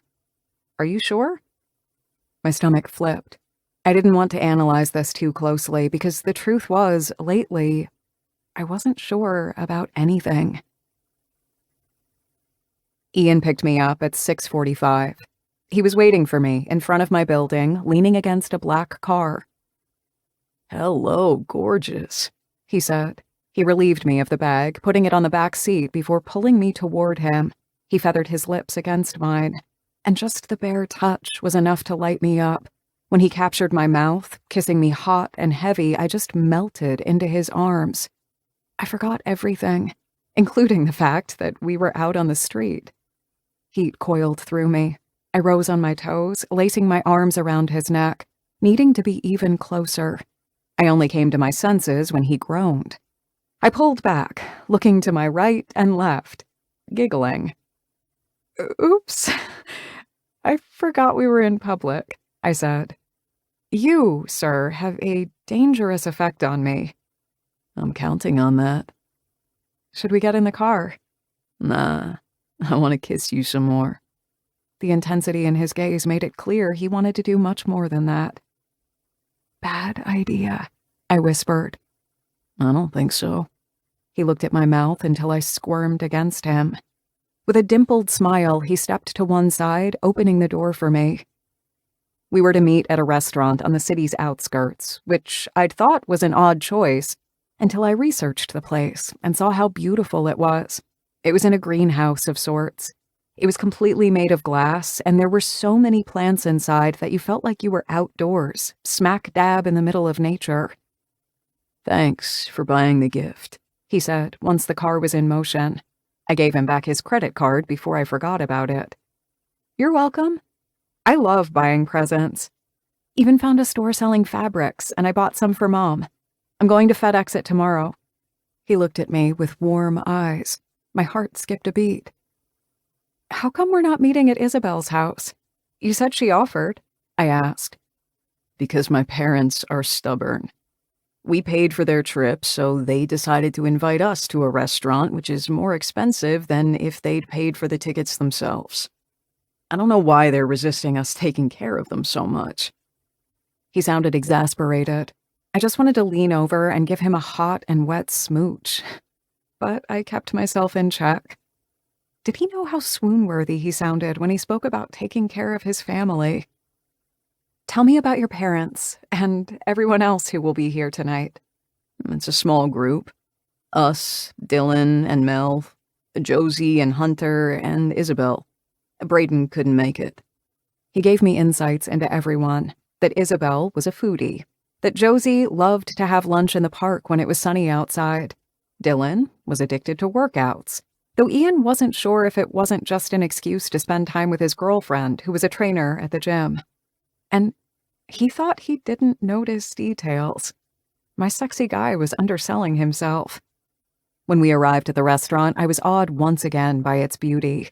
It looked even more majestic in real life than in pictures. I knew Isabel and Josie, but this was the first time I'd met Dylan. Ian introduced me to Hunter and his parents, Jim and Dora, next. Ian and Dylan both resembled their dad. They had the same tall and strong build, as well as intense eyes. Isabel and Josie didn't look too much like their mother, but I was one of those people who didn't see the resemblance in family members unless it was very obvious. Dora was ecstatic. "Goodness! I couldn't believe it when Dylan told me you were coming with Ellie." I blushed, looking at Ian. He'd mentioned this dinner so casually that I didn't think it would be a big deal. Dora seemed to think the opposite. Ian put an arm around my shoulders, glancing at Dylan. "Didn't you say Isabel was the family informant?" Dylan grinned, holding his hands up in defense. Isabel elbowed him playfully. "Hey, you're bad-mouthing me now?" she asked. "Me? Never." I grinned at their banter. Gah, I missed Henry even more when I was with them. He texted me daily and we chatted twice a week, but it wasn't the same. In fact, I missed my whole family. I so wished we could all be just a bit closer. I was grateful that my parents weren't warring with each other anymore, but I'd love for us to get together more often. "When are we giving the presents?" Dylan asked, clearly trying to shift the focus. Jim and Dora smiled at the group. "Whenever you want. We can do it after the toast, or we can open them right now." "Let's do it now," Isabel said. She looked a bit smugly at Dylan and Ian. Right. Sibling rivalry on. We can win this. Ian put our present on the table, which didn't only consist of the set I bought. There was also a voucher for a cooking class specializing in barbecuing back in Montana. They opened the other package first. Everyone was on pins and needles, me included. Dora took out what looked like a neoprene suit, like one used in scuba diving, along with a voucher, too. Mom, you were so happy when I sent you pictures from skydiving on my honeymoon that I knew you had to try it one day. Dad, you'll love it too. Oh, this will be wonderful, Dora said. Jim nodded. I think so too. He glanced at his sons. Are you competing again? Dylan grimaced. You knew we were competing all along? Of course, Dora replied, already opening our package. We get the best gifts this way. Ian took my hand, kissing the back of it. Warmth traveled through me. I was so excited. They opened it together and Jim clapped his hands, whistling. A professional grill set. He looked straight at me. The chef is responsible for this, right? Your sons told me about how both of you love barbecuing, and I just gave them my professional opinion. Ian pulled me closer to him, kissing the side of my head. Don't downplay your role. She made lists with the stuff you like and then did thorough research. Dora yelped when she saw the voucher. We even have a voucher for a class! They were thrilled. I loved the pure joy on their faces. Josie, Hunter, and Isabel were on one side of the table. Ian, I, Dylan, and Mel on the other. The parents were at the head of the table. They looked from one side to the other. I could tell Jim was barely holding back laughter. Okay. Clearly you want to know who won, but I have to say, you all outdid yourselves. Let's call it a tie. Everyone, me included, groaned. A tie wasn't a win. But we all laughed as we sat down. As it happened, I was sitting next to Dora, who was very chatty. She asked why I loved being a chef. Dangerous question. I can talk about the kitchen all day long, I replied and filled her in on some of the basic things I did at the restaurant. Ian said you're very talented and hardworking. Wow. He'd spoken to his mom about me. I just assumed she knew things from passing remarks. I try. In a softer voice for the two of us to hear, she said, I'm very happy my son met you. You're everything I'd hoped for him. Oh. My stomach twisted. Her smile was so happy that I didn't have the heart to tell her that I was only here for 6 months. She had that dreamy look on her face that Mom sometimes had when she spoke about me giving her grandchildren. I sighed. My heart was full of happiness for being here tonight, but also a bit of sadness because this wasn't going to last forever. I wasn't ready to let go of Ian yet. The way he looked at me was enough to make my heart skip a beat, and to feel like I was the only thing that mattered to him. I already missed him. Tell me more about him, I whispered when Ian was too busy giving Dylan shit over the table to pay attention to me. Gladly. Then she hesitated, her face full of joy, saying, You know, no one's asked me this before. I'm not sure where to start. Was he different than your other kids growing up? I wanted to know everything. Well, each was different in their own way. Ian was always so protective, even of Dylan. Sometimes I think he just went into business with his brother to keep an eye on him. When he was in college, he talked about teaching a couple of times. Oh, wow. I loved this tidbit of information and encouraged her to tell me more. We chatted about him until our food was served. But after that, she turned to Mel, and I stopped with the questions. I didn't want to monopolize Dora, even though she was a wealth of information. Why are you so silent? Ian asked later that evening when we entered my apartment. Harper was spending the night at her boyfriend's, so we had the place to ourselves. The bulb in the entryway was burned out, so it was dark. I don't know. Just enjoying the evening. I loved being around your family. It makes me miss mine. Do you have big family gatherings? Not really. And I'd love something like that. The last time I tried to bring everyone together was at my graduation from culinary school a few years ago. It didn't work out, so only Henry and Mom were there. I've kind of stopped trying ever since. I don't want to force anyone to do something they don't want to, you know? I'd love to have what you and your family have, but if I'm lucky, I'll have it with my own family in the future.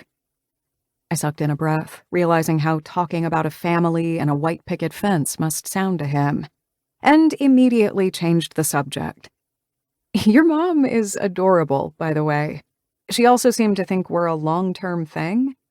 I didn't have the heart to explain everything. Ian was suspiciously silent. I cocked my head in his direction, but couldn't see his expression in the dark. Did I say something wrong? I didn't mean to upset him. I just didn't want him to be surprised if his mom mentioned something. He took my hand, kissing the back of it, then just feathering his lips against my skin. I have an idea.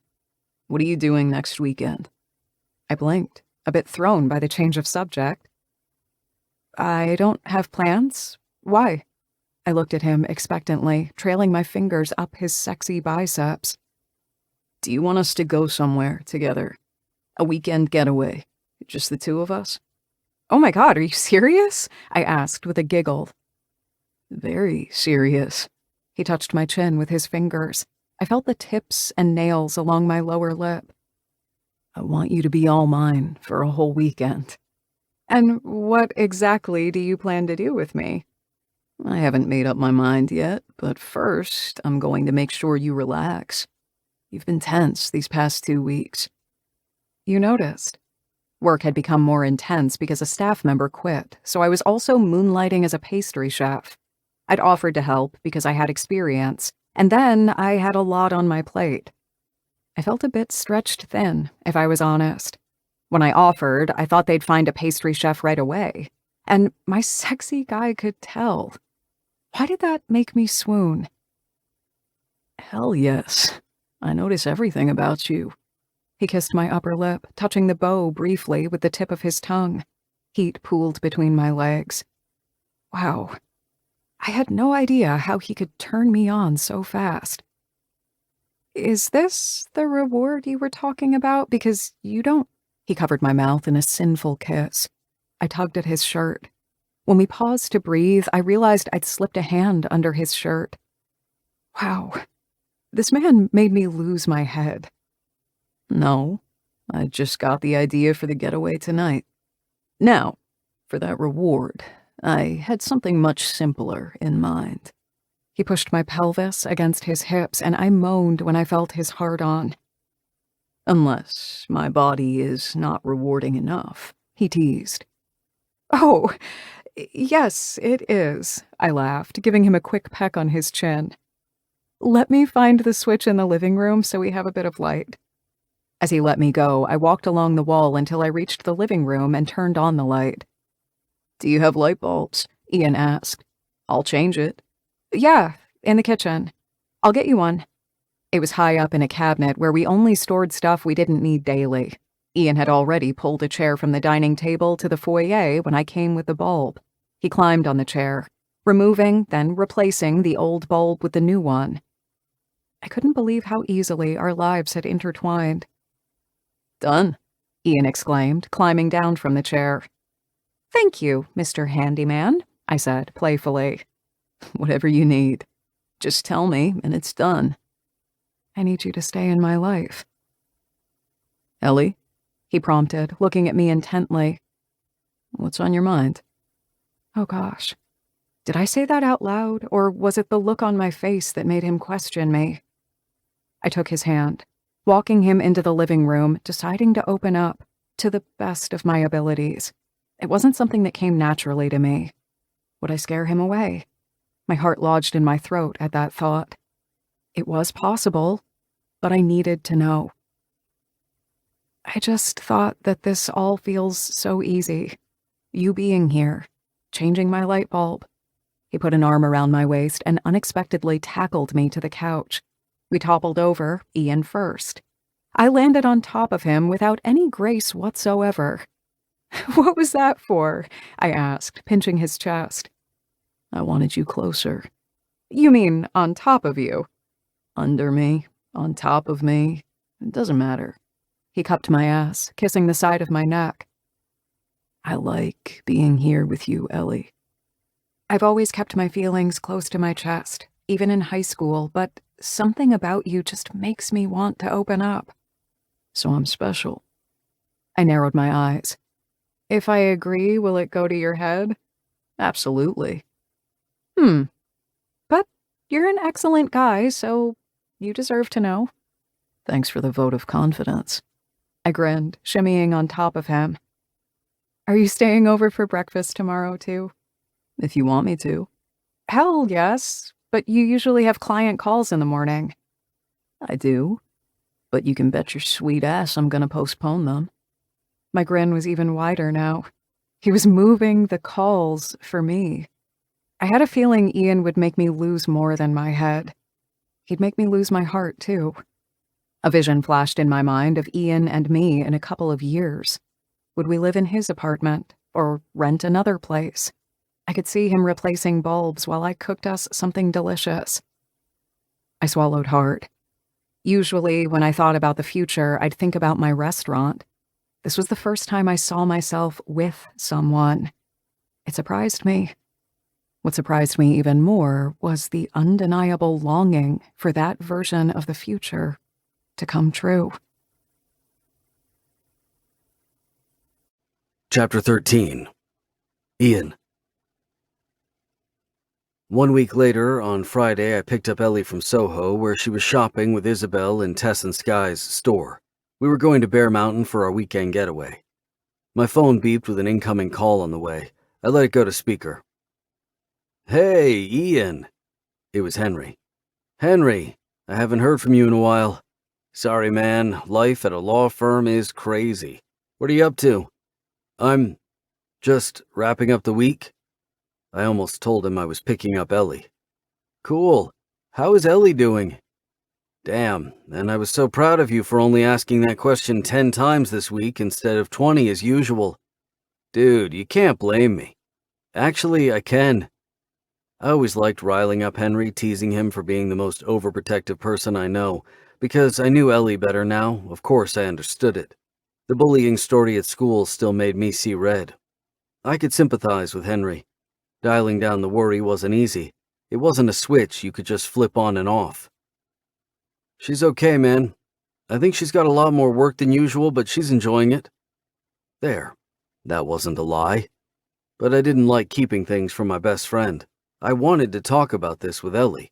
The last few times we'd been out, we never got around to it, but I was going to talk to her about it over the weekend. Initially, I'd been completely on board with her suggestion to keep things on the down low, because it didn't make sense to get his hackles up when we weren't sure what was going on between us. But things were different now. I couldn't be the only one noticing the change. I didn't want to keep lying to my best friend. That's good. I was thinking about visiting her, but not sure when. Did you ask her when it would be a good time? No, not yet. I'll do that. Cool. She'll be happy to see you. Want to go out while you're here? Sure. We spoke a bit about what we could do. I missed my best friend, and that just added to my guilt. I knew he wasn't going to be pleased because he wanted the best for his sister, and I was far from that. But I wasn't the same guy I was in college, and ever since meeting Ellie, I felt different. I'd never felt as free or as happy as when I was with her.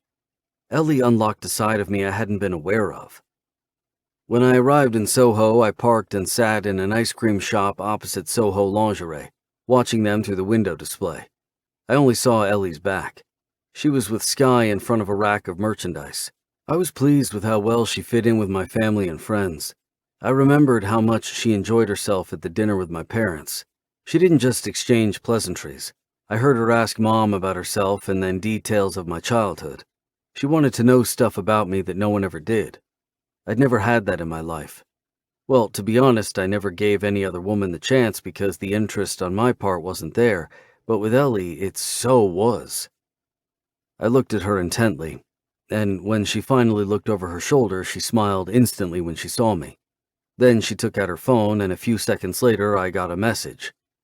Ellie. I'm going to wrap this up quickly. I've bought too much stuff. Ian. I can't wait for you to model everything for me.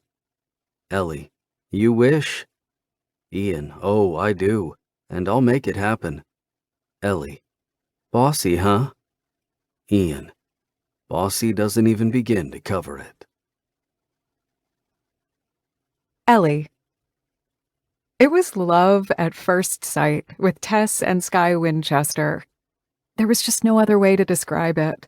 I was so happy Isabel called me before going there. The girls were a hoot. I liked their sense of humor and their designs. They had a great sale section. I can't believe you have so much stuff on sale, I said. The store was elegant and sensual, but not overtly sexy. It was decorated in shades of gold, dark green, and terracotta that matched the neighborhood's vibe nicely.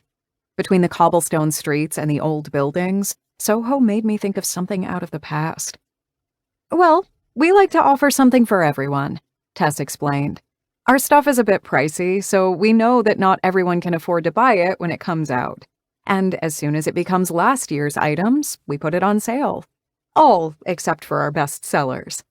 And I love your maternity collection, Isabel said, rubbing her growing belly. Yeah, it took a while to come up with it, Sky said.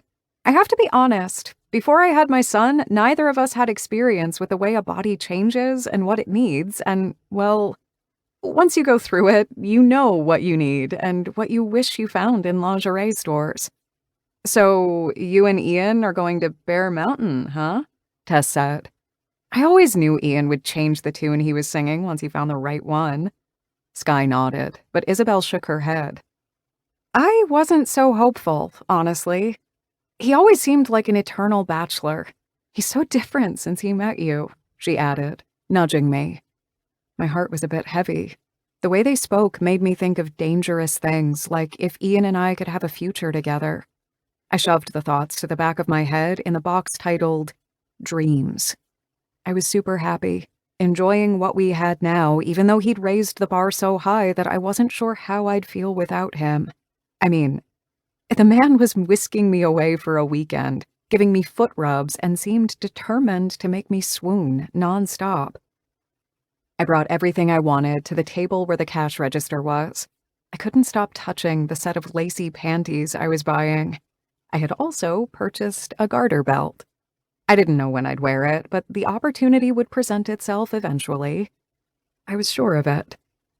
Ellie, you're set, Sky said, packing up everything with love in pink paper. Feel free to drop by at any time. Oh, I will, I promised them. I like you girls. Tess smiled from ear to ear. I'm happy to hear that. We were dying to meet you ever since Isabel told us about you. I glanced at Isabel next to me, who seemed very proud to live up to the informant status in the Gallagher family. Hey, I like bragging about my siblings. I was giddy with happiness. I felt a warmth I'd never had with my family. It felt good to have a group of girls to chat with and do stuff like shop together. I was going to miss all this when I went away. I glanced over my shoulder through the window display while I paid. I had a direct view of Ian in the ice cream shop. To my surprise, he was already waiting in front of Soho Lingerie. After saying goodbye to the girls, I sashayed out of the store with a sway in my hips. He looked at the bag in my hand and cocked a brow. That doesn't look like a lot of outfits, he said. It's lingerie. It's small. Tell me what you bought, he said, putting an arm around my shoulders and walking me down the street. I didn't park far away. Well, I could tell you, but I thought you had a better idea before. So I don't even have to convince you to model it. Oh, that's right. I was trying to play hard to get. Damn, I forgot that was my tactic. He kissed the side of my head, laughing wholeheartedly. Are you excited? Yes, very. I can't even feel my feet. Or my shoulders. I was still moonlighting as pastry and pantry chef. I'll make sure you're relaxed this weekend, he said. Funny. I have the same goal, to make sure you are relaxing. I loved thinking about ways to make him happy.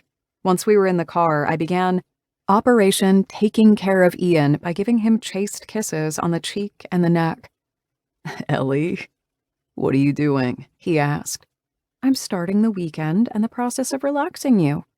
I kissed the point where his jaw met his neck and he groaned. I pulled back. Okay, so maybe my kisses weren't that chaste. Okay, I'm just going to stay super still. I don't trust my fingers or my mouth, I said. He just laughed, shaking his head. This car is so fancy, I said, touching the leather seats. I hadn't been inside it since he drove me from the airport. I was thinking about selling it and just renting something when I go out of the city, but changed my mind after Isabel moved to Tarrytown. It's useful, though I hate driving in Manhattan. We dropped by my place first to pick up my bag, and then we went to his. His condo was on the Upper East Side, and he parked the car on the street at the back of his building. I'll be right back, he said. I eyed a food cart a few feet away. I'm going to buy some provisions for the road. The drive is an hour and a half. Hey, never stand between me and food. Duly noted. He winked before heading to the building. I jogged to the food cart. It sold sandwiches that looked yummy. I'll have one with beef and one with chicken. Please put a lot of lettuce in it as well. The lettuce looked freshly chopped, as did the tomatoes, cucumbers, and herbs. It was going to pop in my mouth. I could almost taste all the flavors. The prep took some time because the guy serving it, Johnny, wasn't moving too fast. But that was okay. Perfection couldn't be rushed. Are you done? Ian asked, surprising me, kissing the side of my neck. I broke out in goosebumps. Not yet. He's going to heat the sandwiches too. I'll come to the car afterward. Sure. He kissed my neck again. I nudged him playfully with my elbow. Hey, we said we'll keep our hands to ourselves.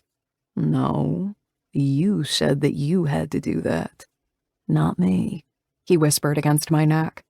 I didn't just have goosebumps on my arms now. I also had them on my legs and my intimate area.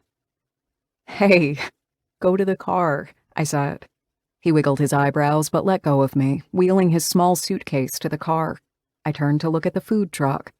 While I was waiting, another customer showed up. A beautiful blonde who seemed to look funny at me. She ordered a sandwich with beef jerky, too. Was that Ian? She asked out of nowhere. I blinked. Yes, you know him. I live in the building next door. We met while jogging. Fucked a couple of times, too. Johnny straightened up. My eyes bulged. You just broadcast that information to everyone. No, but you two seemed very cozy. I thought you deserved a warning. About what, exactly? I crossed my arms over my chest, looking her straight in the eyes, pulling myself to my full height. Ian is just Ian. He's not serious about anything or anyone. I held up a palm in front of her face. Stop right there. I'm not interested in any of this. Are you sure? By the way you're getting all riled up, I'd say that you're pretty deep into this. She flailed a hand toward Ian's car. A word of caution. Don't get involved. How dare she? Maybe she was trying to warn me, but it was coming across hateful to me. What I do is none of your business. Leah, Ian greeted, coming up behind me. He put an arm around my waist. Ian, she said with a nod, still looking at us funny. Are the sandwiches ready? He asked me. Yes, they are, Johnny answered, wrapping them up in a plastic bag and handing them to me, looking between Leah and me with a strained expression. Poor guy. I was betting he didn't hear conversations like this often. Okay, so we're done then, right? Ian said. He seemed oblivious to the fact that Leah was glaring at us. Bye, Leah, he said, just before we walked to the car. We ate in silence in the car. I was still thinking about Leah. Ian might not have realized in front of the cart that something was off, but it sure took him less than 10 minutes to realize it in the car. Ellie, is something not okay? You're too silent, Ian said after we ate. You really didn't see it, did you? What? He honestly looked unaware. The way she was looking at us. She? Who? Oh, Leah? What do you mean? I sighed, shaking my head. She was sort of warning me off you before you came over. Ian clasped his hands tight around the wheel. She what? Why? She also informed me that you slept with her. We had some fun a while back, like 2 years ago, but I was upfront about it. She brought that up? He looked stunned. Why would she do that? I'm going to go out on a limb and say that she's still holding a grudge, but it doesn't matter. Yes, it does. It's affecting you. And right there, I knew he wasn't hiding anything. Instead, he cared about me and how I felt. Honesty was a biggie for me. Maybe because my family didn't have a lot of it to go around. It's not, Ian, I said in a reassuring tone. It's okay. I was just ambushed, that's all. Look, I can explain everything. There's just not much to it. You don't have to. I'm not judging you for your past. That would be ridiculous. Let's just enjoy this afternoon and think about all the things we are going to do around Bear Mountain State Park.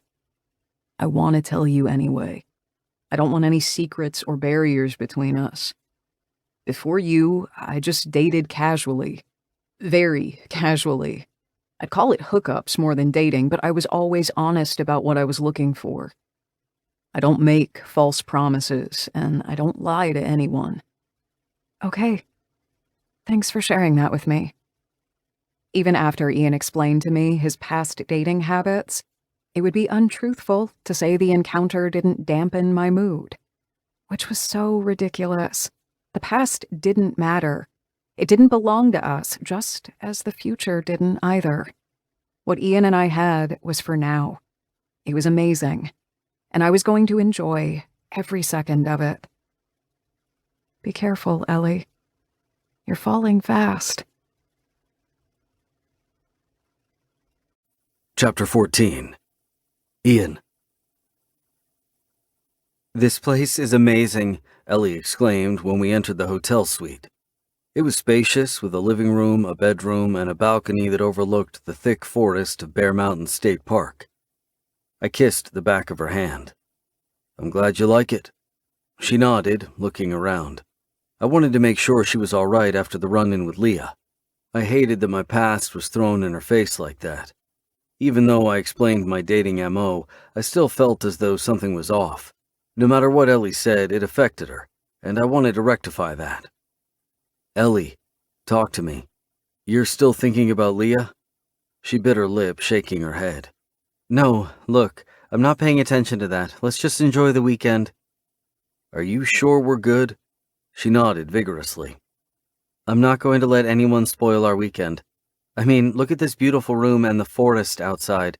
Do you think I'm going to think about anything except this? Well, maybe you." I chuckled. "Thanks for including me." Her smile was the size of Texas now. It filled me with immense pleasure that I'd brought it on. I had this incessant need to see her happy. Scratch that. To make her happy. Ellie kissed one corner of my mouth before moving to the other one.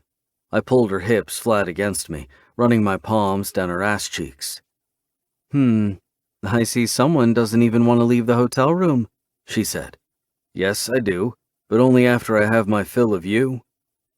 "It's a good thing we had that snack on the road."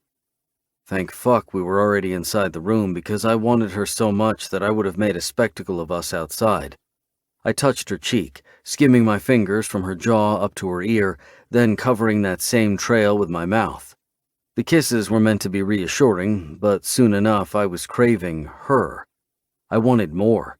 I tried to make her mine. "Ellie," I whispered, "I want you." She clasped my wrist, saying nothing. But by the way her fingers dug in my hand, I knew she wanted me just as badly. Pulling back, she looked around with a curious smile. I hooked an arm around her waist, pulling her flush against me, murmuring in her ear, "Tour later." My voice was almost a growl. I couldn't even think straight. That's how much I wanted her. She looked at me sideways, a smile playing on her lips. "Oh, really? Why do I think I'm about to get the tour of the bedroom anyway? Not the bedroom, I said in her ear. Just the bed. You'll be very intimately acquainted with the bed. I promise you that. Goosebumps broke out on her skin. Fuck, this woman was going to kill me. How could she be so responsive to what I said? I'm going to guess it's in that direction, she said, pointing to the only door leading out of the suite's living room. She looked at me, flashing me a cheeky smile, then darted to the room. What was she playing at? I followed her, feeling curious. She turned on the light and first headed to the luggage. The hotel staff put it next to the bed. She took out her toiletry bag, putting it on the nightstand before going all the way to the corner opposite the bed. I want to take off my clothes myself. You sit on the bed, she said, and just watch. I tilted my head to the right, narrowing my eyes. I sat on the bed, saying nothing, just watching her. She swallowed hard, shimmying a little. Well? She asked, sounding a bit uncertain. We play by your rules until you're naked, Ellie. Then we'll play by mine, and you'll do everything I tell you. Understood? Her eyes widened. She nodded, breathless. I sat at the edge of the bed, watching her slide her hands underneath her dress. I didn't realize what she was doing first. Then I saw that she was lowering her tights, and when they reached mid-thigh, she pulled her dress farther up, turning slightly, so I had a full view of her ass while she pushed her tights down her legs, slowly, taking them off. I groaned. Her ass was just perfection in those thongs that only covered her crack and her pussy, but left the buttocks completely uncovered. Then she took off her dress, silently tossing it on the floor. She had a matching black bra and panties made of silk, and I needed to touch her. I craved to feel her skin under my hand and my mouth. I tugged at the sheet. A low groan reverberated from my throat. A satisfied smile played on her lips. Ellie was playing a game, wasn't she? I'd show her just how well I could play it, too. She touched the fabric of her panties and her bra, drawing her forefinger up one strap and then the other, clearly meaning to tease me, but I knew just what was going to make her speed up the process. Standing up, I took off my own clothes, and I sure as fuck didn't take my time with it. I got rid of everything in a matter of seconds. Her eyes widened. Her cheeks were red. She didn't say anything. I sat back on the bed, thighs spread wide, gripping my cock. Ian, she whispered, eyes even wider, clenching her thighs together. My tactic was a double-edged sword, because the second I gripped my erection, I knew that I needed her even more badly. I moved my hand up and down, slowly, watching her. She looked at me, transfixed. Her hand was shaking slightly when she unclasped her bra. It fell to the floor, revealing her gorgeous breasts. Come closer, Ellie, I said, and she didn't disagree. I knew she was ready to play by my rules. She was ready to surrender to me. She walked slowly, hooking her thumb in the elastic of her panties, pushing those down her legs as well. They were almost at her knees. She stood in front of me and I yanked them down all the way to the floor. I couldn't help myself. I leaned forward, darting my tongue out, licking along her opening. She gasped, bucking forward. Her legs shook. I cupped both her ass cheeks with my hand, keeping her steady. Wait, she said with a trembling voice. I have a condom in my toiletry bag. Her legs were shaky as she moved to the nightstand, rummaging in the bag, and came back with a condom. I looked straight at her when she ripped off the foil and then kneeled before me, sliding it on. I took in a deep breath, gritting my teeth. This was the first time she'd touched me since she entered the bedroom, and I was already on edge. She rose to her feet, watching me intently. My rules now, Ellie, I said right before pulling her in my lap. She did as I said, straddling me. She rubbed herself against my cock. The sight was insanely sexy. Come on, ride me, I said. She took me in, lowering herself on my erection. She wanted to go fast, but I gripped her hips. Slower, I commanded. I don't think I can be slow, she murmured. You will. My rules, remember? Her eyes flared, but she didn't try to move faster than I was allowing her to, sliding down inch by inch. Oh, her voice shook, and so did her body. That's it. Up and down, slowly beautiful, so that I can watch you. She closed her eyes, bracing her palms on my shoulders as she pushed herself up and down, up and down. I was completely crazy for this woman, for the way we completed each other. She liked to tease me and turn me on, but she wanted to surrender to me too, to give me control in the bedroom. I only lasted a few minutes before I flipped her around so that she was on her back on the bed and I was over her. I was kneeling on the bed, driving inside her. When she tried to touch her clit, I swatted her hand away. No, that's mine. You're only allowed to touch yourself when I tell you to. Her eyes flared again. If I tell you to. She swallowed hard, moving her hands up to her nipples, circling them. Fuck, she was driving me crazy. I want you to touch me everywhere, she said. Leaning over, I took her nipple in my mouth, obliging her. I wanted her to have all the pleasure in the world, but drip by drip, in a crescendo mode that would bring her the most intense orgasm. I moved to the other nipple, sucking it too, driving inside her faster and faster, and I could already feel her coming. She was tightening her inner muscles, but I wasn't going to give her the release so quickly. I wanted to take her a notch higher. Pulling back, I stilled inside her, feeling her tightness around me. When I pulled out, she opened her eyes wide, gasping. Turn around, I told her. She did just as I said, no questions asked, no hesitation. She trusted me to do to her everything I wanted, and that turned me on more than anything else. She looked at me over her shoulder as I positioned my cock between her spread thighs and gasped when I slid inside. Somehow, in the past few seconds, she'd grown even tighter. Ellie, fuck, I whispered, just like that. She spasmed around me as I slid inside until I was all the way in. Her buttocks pressed against my thighs. She panted, barely able to breathe from pleasure. She stretched her arms along the bed, digging her fingers in the pillow. I kissed her upper back and her cheek. Her face was sideways, eyes pinched closed, and she was flushed. Her face was so tight, as if this was too much pleasure to bear. When I knew she really couldn't take any more, I slid my fingers between her and the mattress. She came the second I touched her clit. She was so beautiful. I wanted to memorize every detail about this moment, the way her neck arched and her mouth opened wide as she cried out my name. I tried to stave off my orgasm so I could give her a second one, but she clenched so tight that I couldn't hold back any longer. I buried my hand in her hair and my mouth in the crook of her neck as I came, shuddering and convulsing and nearly blacking out from the pleasure. You're amazing, I whispered in her ear, and she gave me a sated smile. We stayed in bed for over an hour. You'd be a happy man just spending the whole weekend lying down and ordering room service, huh? She asked. With Ellie? Yes. But never before her. Guilty as charged? I turned toward her, caressing her cheek. But I know that you need to be more active to relax. Her eyes widened. How do you know that? You go out walking the city every morning. She smiled sheepishly, hiding half her face in the pillow. Well, I want to make the most of my time in New York, so I'm going to explore it whenever I get a chance. The reminder of her departure felt like a punch to the gut. I moved closer to her, touching her shoulder, skimming my hand over her waist. The connection I felt to her went deeper than a fling. I knew it in my bones. Could she feel it?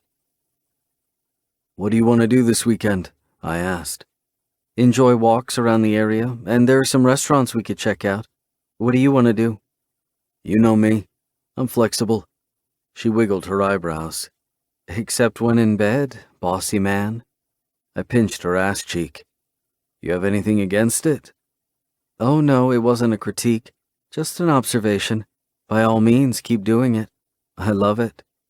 She pressed her pussy against my cock, moving one hand up my shoulder. I groaned, rocking back and forth. Let's get out of bed, Ellie, or we're not going to leave it at all today. That's starting to sound more and more appealing. Ellie, shower. Bossy again. I like it. We showered and dressed quickly. Ellie was ready before me. When I joined her in the living room, she was at the window looking out at the forest. The dress she was wearing, damn, it was short and black, molding to her curves. It dipped in a V down her back, looking so sinful that I wanted to yank it away.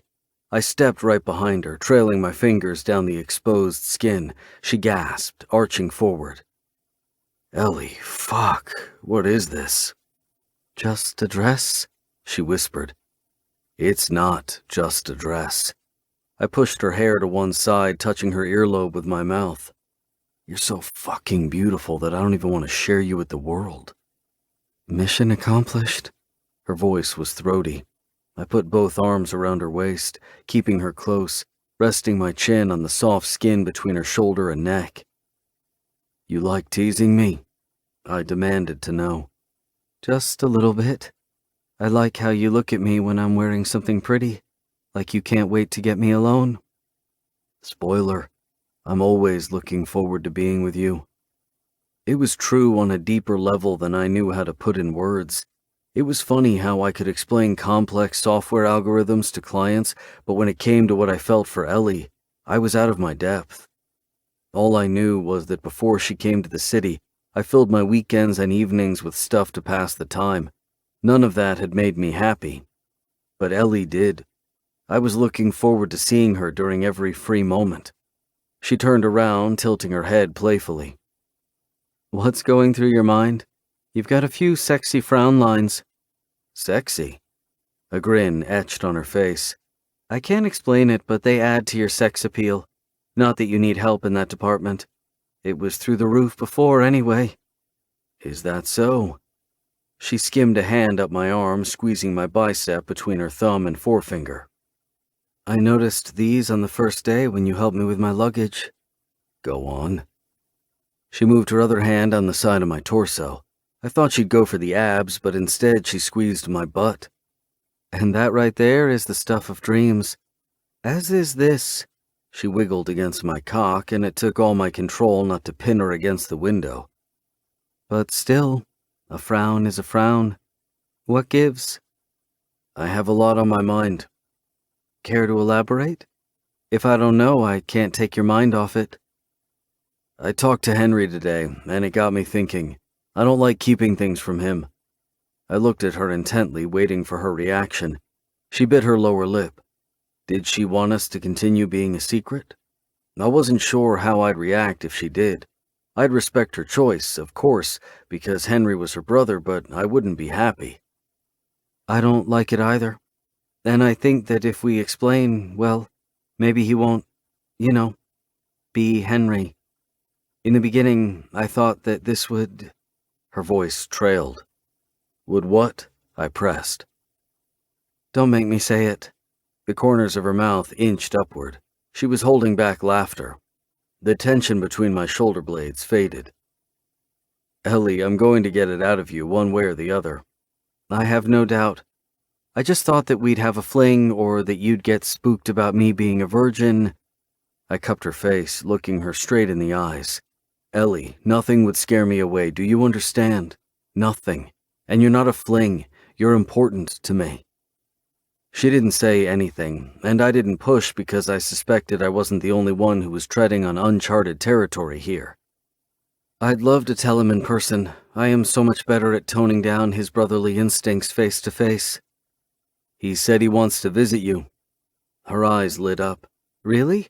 He didn't say anything to me. We could tell him when he's in the city. Perfect. We'll do it together. No, she replied in a sarcastic tone like I couldn't possibly be serious. We don't want him throttling you. I have to prepare him. I know Henry. He's my best friend. Yeah, but you haven't banged his sister until now. I burst out laughing before kissing her deep and wet until she shuddered in my arms. She looked at me with wide eyes, smiling brightly when I pulled back. Come on, let's go downstairs to the restaurant. I'm hungry. I bet you are. After that sexy workout from earlier. I laughed, pinching her ass. She yelped, nudging me with her shoulder. Maybe Henry will come for my birthday, she said as we left the room. When is it? In 3 weeks. Why didn't you tell me? She looked over her shoulder, shrugging. I never make a big deal out of it. She seemed to love it here, so I could always bring her back. Nah, that was a lousy idea. I wanted to do something new that would make her happy. The good thing was I had enough time to come up with something. Want us to stay out on the balcony for a while before we go to dinner? She asked. Sure. When I opened the French doors, she leaned against the railing, looking down. I gripped one of her arms tightly with my hand. She looked at me over her shoulder with a wry smile. Afraid I'll fall? We're only on the 2nd floor. I let her go, shrugging. Sorry. Reflex. Straightening up, she turned to me. What do you mean? When Dylan and I were kids, we liked to go rock climbing a lot. Nothing professional, just 2 kids thinking they're unbreakable. Anyway, one time he slipped from a rock. We were on the edge of a steep mountain. It was the scariest moment of my life. I managed to grab him, but since then I have a healthy fear of heights and going too close to the edges. Ellie jutted out her lower lip, placing her hands on my shoulders. Sorry to hear about that. Thank God nothing happened. I promise I won't look down again. I laughed, kissing her forehead. You can look all you want, Ellie. I'll rein in my reflexes. Please don't, because they're sinfully sexy. She winked at me before turning around. I curved an arm around her waist, and she shimmied against my cock, making me groan. I kissed up and down the side of her neck, enjoying the smoothness of her skin and her floral perfume. I was still thinking about her birthday, slightly annoyed that she hadn't mentioned it. Did she think I didn't care about her birthday? I didn't like this, and I wanted to prove to her that I was different, that I did care. Ellie was special to me, and she needed to know it. Chapter 15. Ian. When I had a goal, I didn't stop until I reached it. Even better, until I surpassed it. My current goal was to do something for Ellie's birthday that she'd really enjoy. It was no easy feat, especially given my record with bad gifts. I wanted to surprise her, so my task was doubly hard because I couldn't ask her what she wanted or what she liked.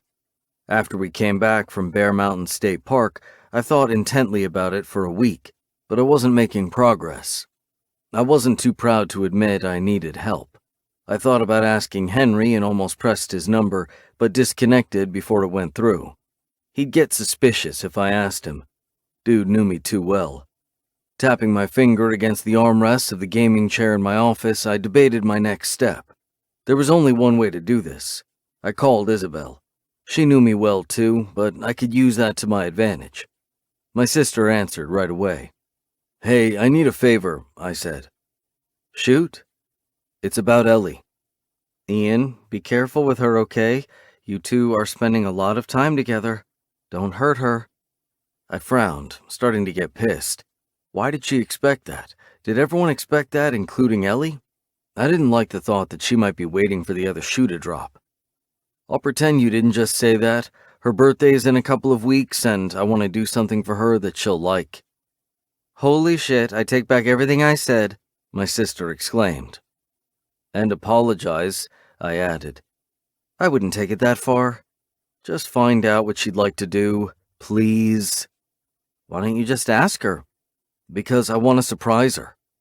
Yes, but you can ask her casually, like, oh, what do you usually do on your birthday? Or, what were your favorite birthdays until now? Or, is there something you want to do that you've never done before? I leaned back in my chair, considering this. That could work, but I think the surprise will be bigger if she doesn't know that I know what she likes. There was a long pause before Isabel spoke. Brother, I can't believe you're finally showing signs of being romantic. I just want to surprise her, I said. You know, when we were kids, I always thought you were adopted, she said out of nowhere. I burst out laughing. Isabel, I mean it. I even asked Mom about it. Couldn't understand why you were so different from Dylan and me. You what? Well, I'm sure she told you I'm her favorite. You wish.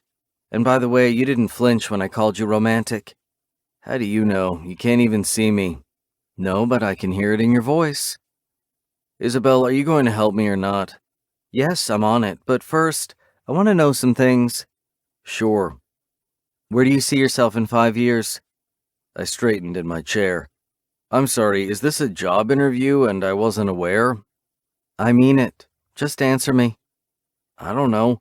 Dylan and I will likely double the revenue and in your private life? I frowned at my computer, pondering this. I'd never asked myself this question. Was this something people actively thought about? It seemed a bit far-fetched, but I didn't want to hurt Isabel's feelings by telling her that. I just couldn't see the point of this. Some things were out of one's control, even mine. You know what? You don't even have to tell me, but think about it. Fine, I will. When are you speaking to Ellie? I'll put on my detective hat and I'll find out everything you need to know. I groaned, looking out the window. Now that you say it, maybe I should have put Josie on this. Why? My sister sounded shocked, so maybe there was something to be said about interpreting the tone of voice. Because you have as much tact as I do. My sister laughed. I'd get mad if you weren't right, but I have refined my technique over the years, you know.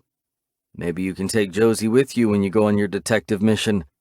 Now you're pushing it, but if it makes you feel better, I will. Thanks, Isabel. Ellie was important to me, and I didn't want her to have any doubt about it.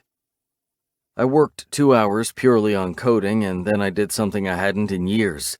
I checked the page of the local high school for teaching jobs. In college, I'd thought seriously about teaching, but then changed gears. For the first time, I wondered if I could do both. I didn't think teaching in a school was compatible with running the company, but an idea was shaping up in my mind. I wouldn't need to be there physically to teach. That was one of the reasons I liked coding. I didn't even have to leave the room to do the job. I could set up a platform online that taught coding. I couldn't wait to tell Ellie my idea.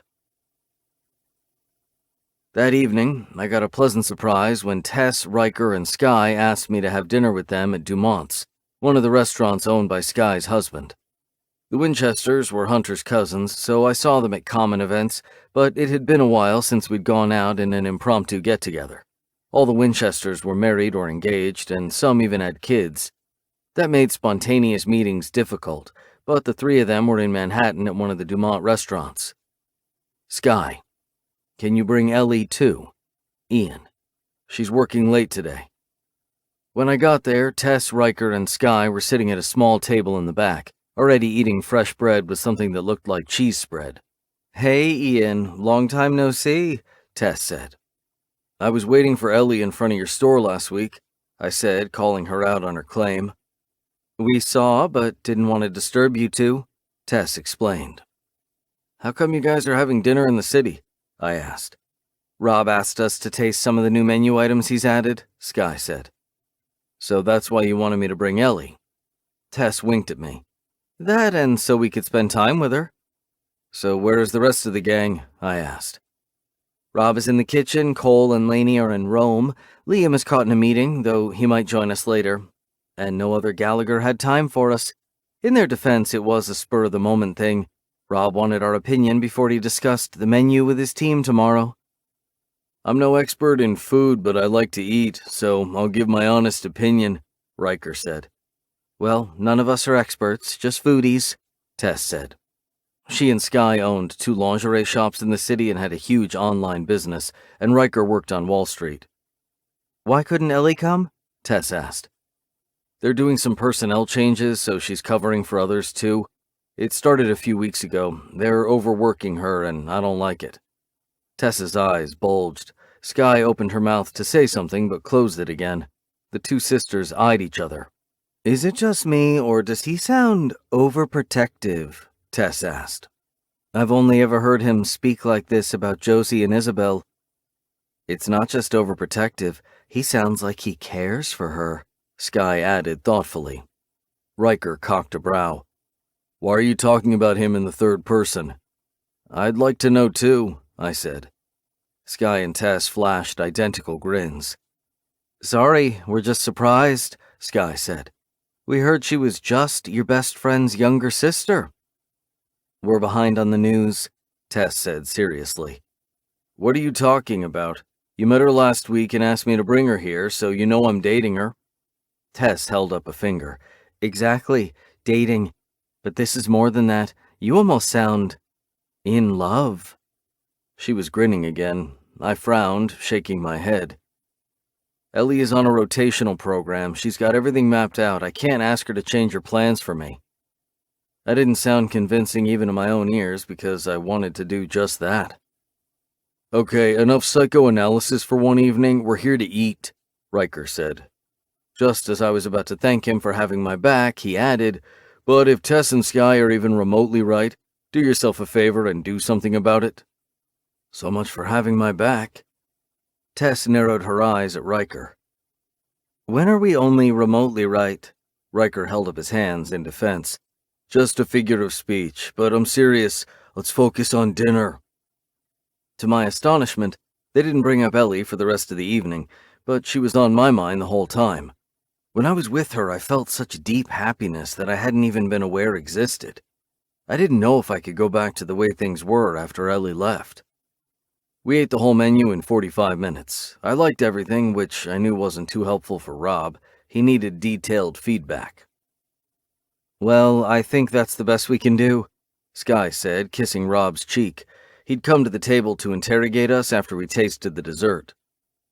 I'm not a detail-oriented guy, man. Sorry, I added. No, this is good. I just wanted an opinion, not a critique. Turning to Sky, he asked, Want to go home? Yes. Mom said Jonas is sleeping already, but I want to give him a smooch anyway. I'll go too, Riker said. I don't like leaving Heather alone with the kids in the evening. They have a wild streak before going to bed. As we finished our drinks, I took out my phone, messaging Ellie. Ian. Shift over? Ellie. Yes, just got home. I can't even feel my feet, and I'm starving. Maria's out of empanadas, and the pizza shop only had the salami option left. Ian. I'm at Dumont's. I'll bring you something. Want a menu? Instead of a text reply, Ellie sent me a picture. She was grinning from ear to ear, holding her thumb in an OK sign. It made me laugh. Ian. Judging by your enthusiasm, that's a yes. I'll be there in half an hour. Ellie. Harper's sleeping at her boyfriend's. I'll be waiting naked. Ian. Fucking hell, woman. Why are you tempting me like this? Want me to forget dinner? Ellie. Oh, no, it was just an incentive so you get here faster.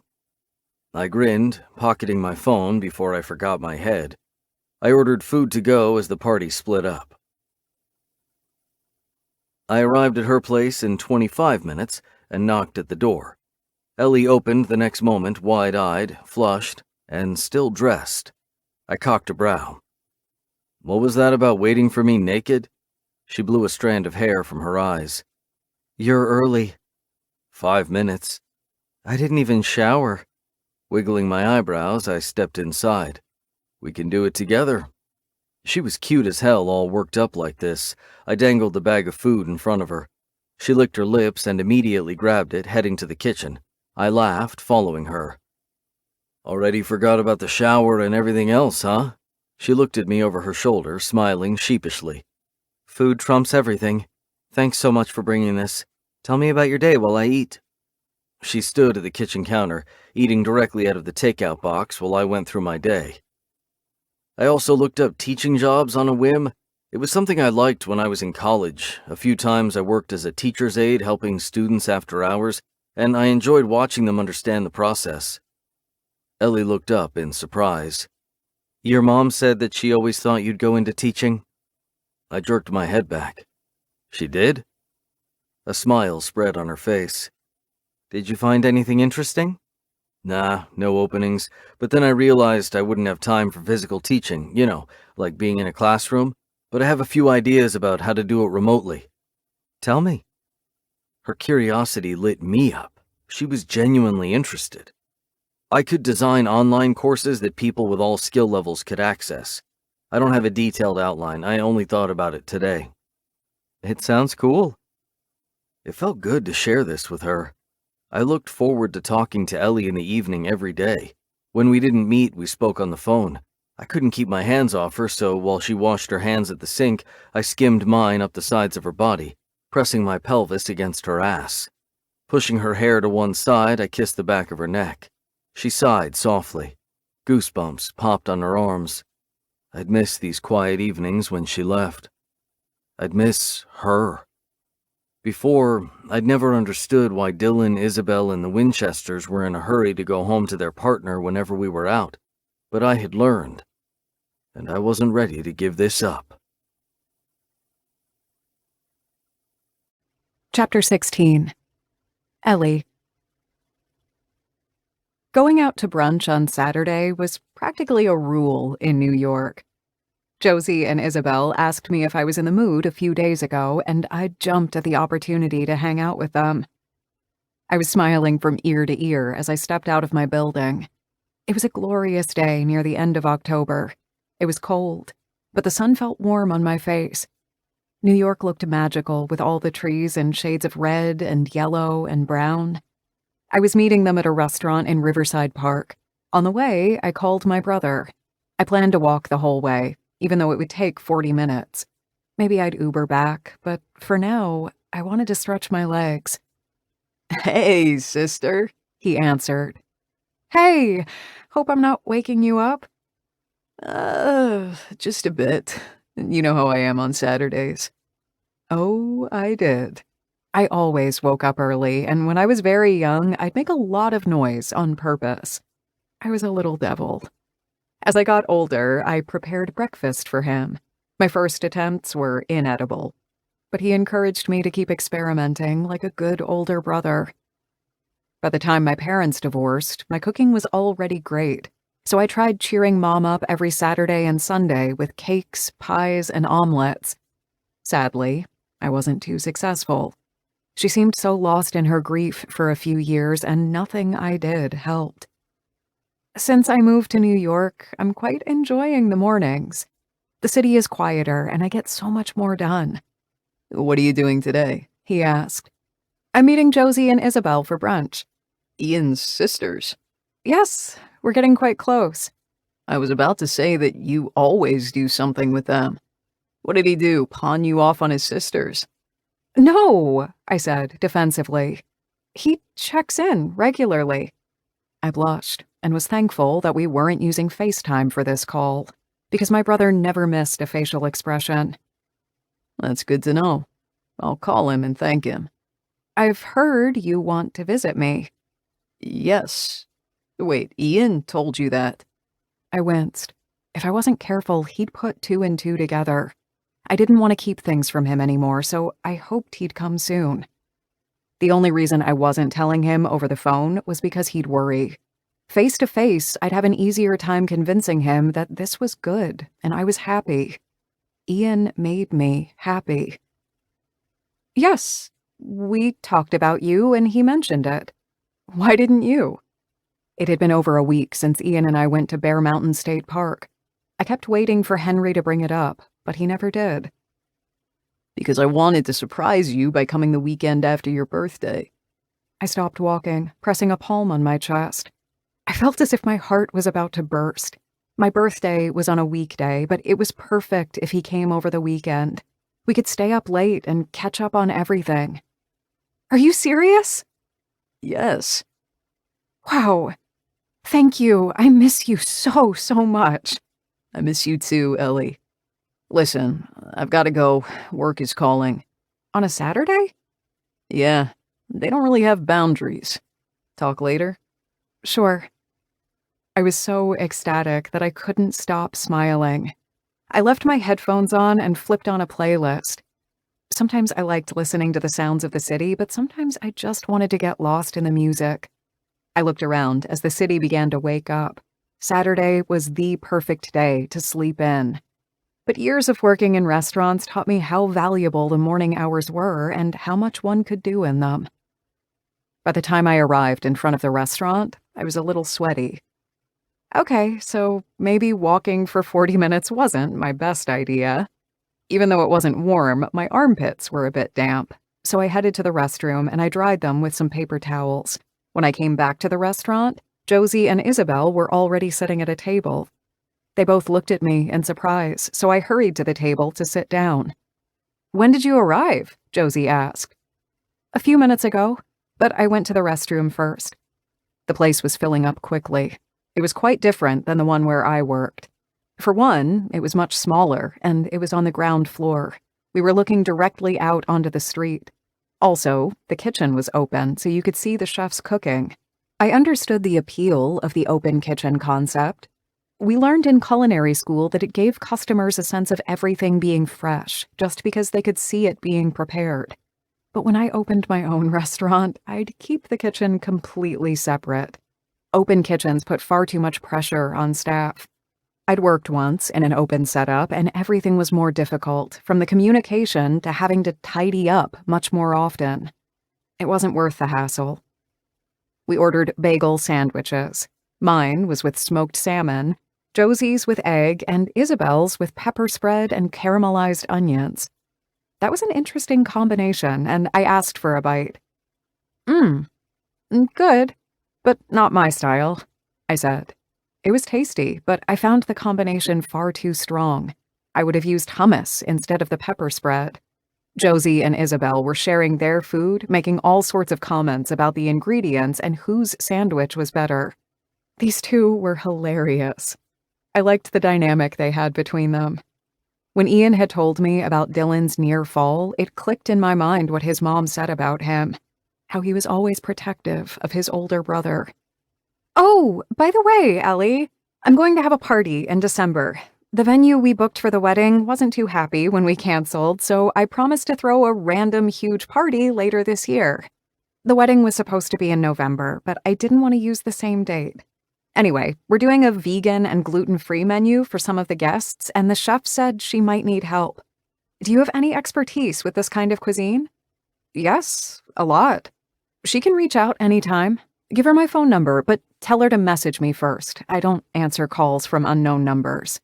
I get too many spammy calls these days." "Will do. Thanks." I was so happy that I could help Isabel out. Both of Ian's sisters had been very kind, so I was thankful I could do something. Isabel quickly asked, "So, what's your favorite thing about the city?" "Honestly, everything. Though right now, I'm in love with this spa I discovered on the Upper West Side. They give amazing neck massages. The neck and shoulders are problematic areas for most chefs." "Good for you. What else do you plan to do in New York? What haven't you seen? What are you dying to try out?" Isabel asked. "I've seen a lot. But since I start work every day at 10, I wake up super early, and museums are practically empty in the morning. And if I don't have to take a cab and get stuck in traffic, I can get a lot done." "Where have you been?" Josie asked. "I've visited a couple of museums. I even took the ferry one weekend and went to the Statue of Liberty and Ellis Island. I still haven't been to Coney Island, though, primarily because it's far away." Isabel scrunched her nose. "You didn't miss out on anything. It's not my favorite place in New York." "Really? I did read on some blogs that its glory days were over, but I thought maybe they were exaggerating." Isabel grinned. "You can always go and make up your own mind. Just don't have high expectations." "What else would you recommend I see?" I asked. "That depends on what you like. Do you want more museums or Broadway plays? Do you like theme parks, bars, or places to dine?" "Nah. Since I spend my whole day in restaurants, I like doing something different in my free time. I'm not much of a party person. Or a play person, to be honest." It's hard to give out recommendations if we don't know what you like," Josie said. "Just give me a list of everything. Ian said he's a good tour guide, but I don't think he is. Lately, we keep getting sidetracked." I blushed, glancing at my coffee. Why the heck did I say that? My God, I don't even have wine to blame this time. What do you think makes me talk so much around you? I'm sure they suspected, but good God, way to announce it, Ellie. "I just have that kind of face," Isabel said with a smile. "It makes people want to pour out their heart, which is a good trait for a therapist." I burst out laughing, even though I was still blushing. "Anyway, let me know all the things I should see. I keep saying I have enough time to see everything, but before I know it, I'll already have started my rotation in New Orleans. My heart sank as I spoke the words. Isabel was looking at me intently. Are you looking forward to that? Josie asked. I shrugged, taking a swig of coffee to buy myself some time. Oh, yeah, that's a very interesting part of the program. The Creole cuisine is so rich and combines so many different flavors that it's a privilege to be able to learn it in a local restaurant. Did my voice sound hollow to my own ears? Everything I said was true, but for some reason, my heart wasn't in it. My heart wanted to stay in New York. With Ian. Ian. Playing tennis on a Saturday morning was my favorite thing to do. It was the best way to casually meet with customers on the weekend and do some schmoozing. A lot of clients like to play golf or tennis. Golf bored me to tears, so we picked tennis. Dylan despised schmoozing, which was why I usually took the reins. I didn't mind. It kept our customers happy, and I was a sociable person, which meant I probably should focus on talking with the customers during each break instead of checking my phone, but I wanted to know what Isabel had to say so I could start planning. Dylan cocked a brow at me when I checked my phone for the third time during a 5-minute break. Anything wrong? He asked. No, I'm just waiting for a message. Can you focus on the customers, please? Sure. He was right. I needed to get my head in the game. I looked at them with a bright smile. Last set, and then brunch is on us. They both nodded, clearly satisfied. We liked keeping clients happy. They stayed with us longer if we did. Then, when they want to do additional projects, they come back to us too. It was why we had so many loyal customers. We took good care of them, and they appreciated it. However, that didn't mean I let them win the game on purpose. I had a competitive streak, and so did Dylan, and our customers appreciated that we didn't go easy on them. The match was very close, but we ended up winning. Congratulations, Andrew said. Hey, it was close, I said. Nice game. A win is a win, doesn't matter by how much. Now come on, I'm starving, and you promised brunch. It was a bad idea to play on an empty stomach, Carlos said. I agree. Next time we eat breakfast first, and then we play. Andrew shook his head. That would mean no champagne for breakfast, and I don't agree with that. Meet you in the restaurant in 15 minutes. We were all sweating, so we had to shower and change. Sure. Once we were alone, I told Dylan, I'm just going to make a call and then I'll get ready quickly. Why wasn't Isabel calling me? I pressed her number, half expecting her to reject the call. Maybe she was still with Ellie. To my surprise, she answered after the first ring. Hey, brother. She didn't sound as enthusiastic as I hoped. I'm sorry, I don't have any intel for you. I groaned. So that was why she hadn't sent me updates. Why not? She went on and on about the city and we couldn't insist without her catching on. Ask Josie. I laughed. I believe you. Thanks for trying. I'll figure something out. I was just about to hang up and head for the showers when she said, I do have some useful info, though. Okay. We asked if she's excited about her rotation in New Orleans. And? My whole body was on edge, waiting for my sister's answer. She said yes, because she is looking forward to learning a lot, but I don't think it was true. Why not? I can't tell you exactly. It's just a feeling I got based on her body language. I shook my head, but said, thanks. Look, I have to go. I need to shower before we take our clients to brunch. I'll talk to her later. Thanks. You're welcome. Sorry I couldn't be more helpful. I think the baby is messing with my detective skills. Don't go blaming my future nephew. Oh, that's right. Forgot you're already protective of him. Clearly he needs it. Bye, Isabel. Bye. I didn't share my sister's opinion, but I didn't want to be rude. Isabel always said that I wasn't a romantic, but I just didn't romanticize anything. I took what people said at face value. I didn't try to read into everything the way she did. In my experience, it was just a way to see what you wanted to see in someone's reaction. I wasn't searching for anything that wasn't there. I was going to make Ellie happy for now. I guessed that was all we had. Chapter 17. Ellie. On my birthday, I woke up super early, as usual. I was giddy with excitement as I got out of bed, looking at my dresser where I already had my presents from Henry and both sets of parents.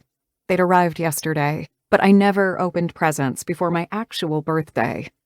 I dressed up in comfy, warm clothes, brought the gifts to my bed, and shimmied on the mattress as I opened them. My brother got me a massive travel book from Lonely Planet. My mom and stepdad got me a thick winter coat, making me laugh. This was just like Mom, always thinking I didn't dress warm enough. But I couldn't argue, because it was true. My dad and stepmom sent me a gift card to my favorite online shop that sold handmade candles. Oh, that was so thoughtful of them. I called everyone right away to thank them. While I spoke to Mom, I heard the doorbell ring. Harper answered it, and a few minutes later, she knocked at mine. "Mom, I've got to go. I'll talk to you later, okay?" I said. "Sure, honey." "What is it, Harper?" I asked, opening the door. "Something arrived for you." "More presents?" "Happy birthday, Ellie." Harper was holding a giant package of chocolate in her arms. "Wow, you outdid yourself, Rumi." "Oh, no, these are not from me. They're from a certain hunk you've been spending time with lately." "Ian sent me this?" I asked in a strangled voice. Suddenly, I was even giddier than before. "He did. The delivery guy said that there was a card with them, but he got water on it, so it was all wet and illegible. I'll take the chocolates, even without the card." I took it from her, putting it on the dresser. Harper smiled. "You're going to share those, aren't you? I mean, you can't possibly eat them all." I burst out laughing. "Well, I could, but because I'm generous, I'm going to allow you to have a few." "Define a few." "I'm not sure yet. You can start by having one, and we'll go from there." "Come on, let's have a celebratory breakfast," Harper said, and I followed her out of the room. "I have to go in 20 minutes, but we have time." I was surprised to see that she had already set up the table. We usually took turns preparing breakfast, but she insisted that she wanted to do it all. She put ham and cheese and tomatoes in the oven, which was my trick for getting tomatoes to have taste in the winter months. When we loaded our plates and were ready to sit down, Harper and I clinked our coffee cups. "Cheers." I'd toast with champagne, but it's frowned upon for a teacher to show up at school reeking of alcohol. "Happy birthday, Ellie. Since I'm not going to see you tonight, I hope you have a great day." "Wait, why aren't you seeing me tonight?" "Oh, shit, you're not supposed to know." "Know what?" "I can't tell you anything." "Harper!" She pressed her lips together, then mumbled, "My lips are sealed. I have to go." "No, you don't. You still have a few minutes."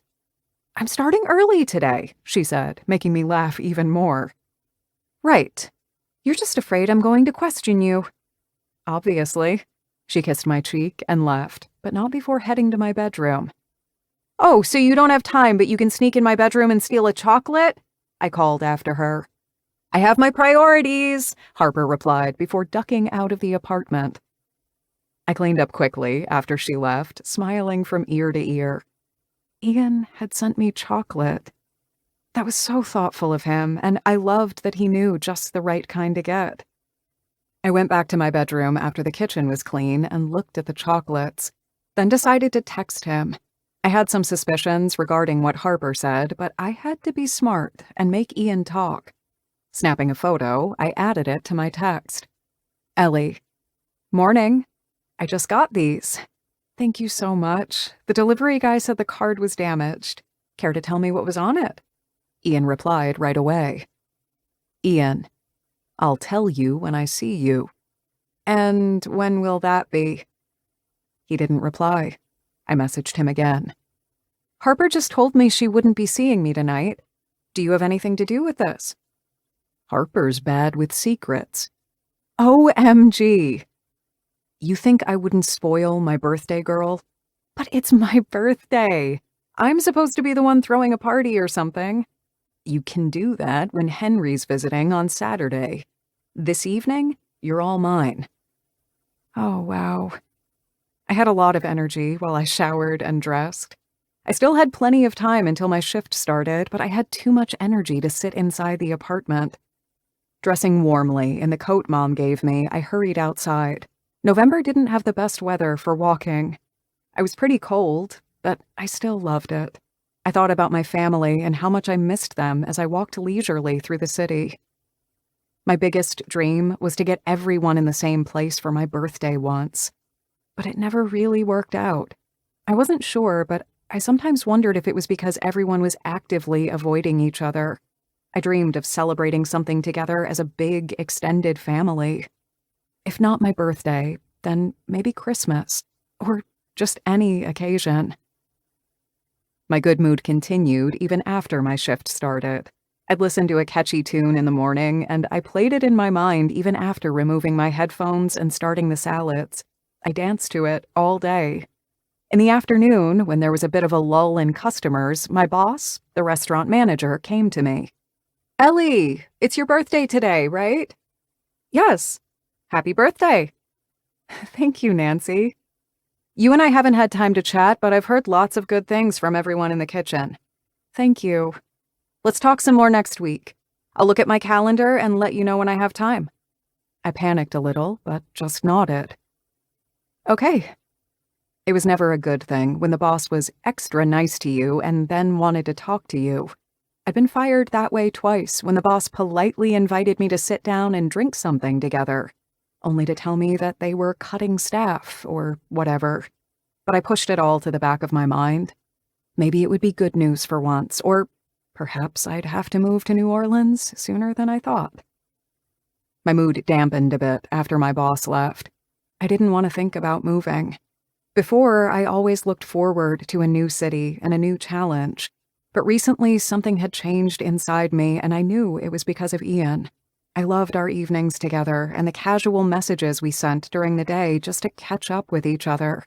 For the first time, I wasn't happy with my nomad life. With Ian, I felt like I belonged right where I was. My good mood was back once my shift ended. I ran home to change, and Ian was already in front of my building. "When did you arrive?" I asked him. "I know your shift ends at 6, and you typically only need 15 minutes to get home, so that's your answer." Someone's extremely punctual. I was really looking forward to starting our evening together. He was gazing at me with hungry eyes. I pointed a finger at him. No. Wait with the kissing until we're upstairs." "Why?" "Because I don't want the whole street to see us. What will they think?" "That we're about to have a great night?" "Ian," I warned playfully, walking inside the building. Even though I was tired from work, I chose not to get inside the elevator. After standing on my feet, I needed to move.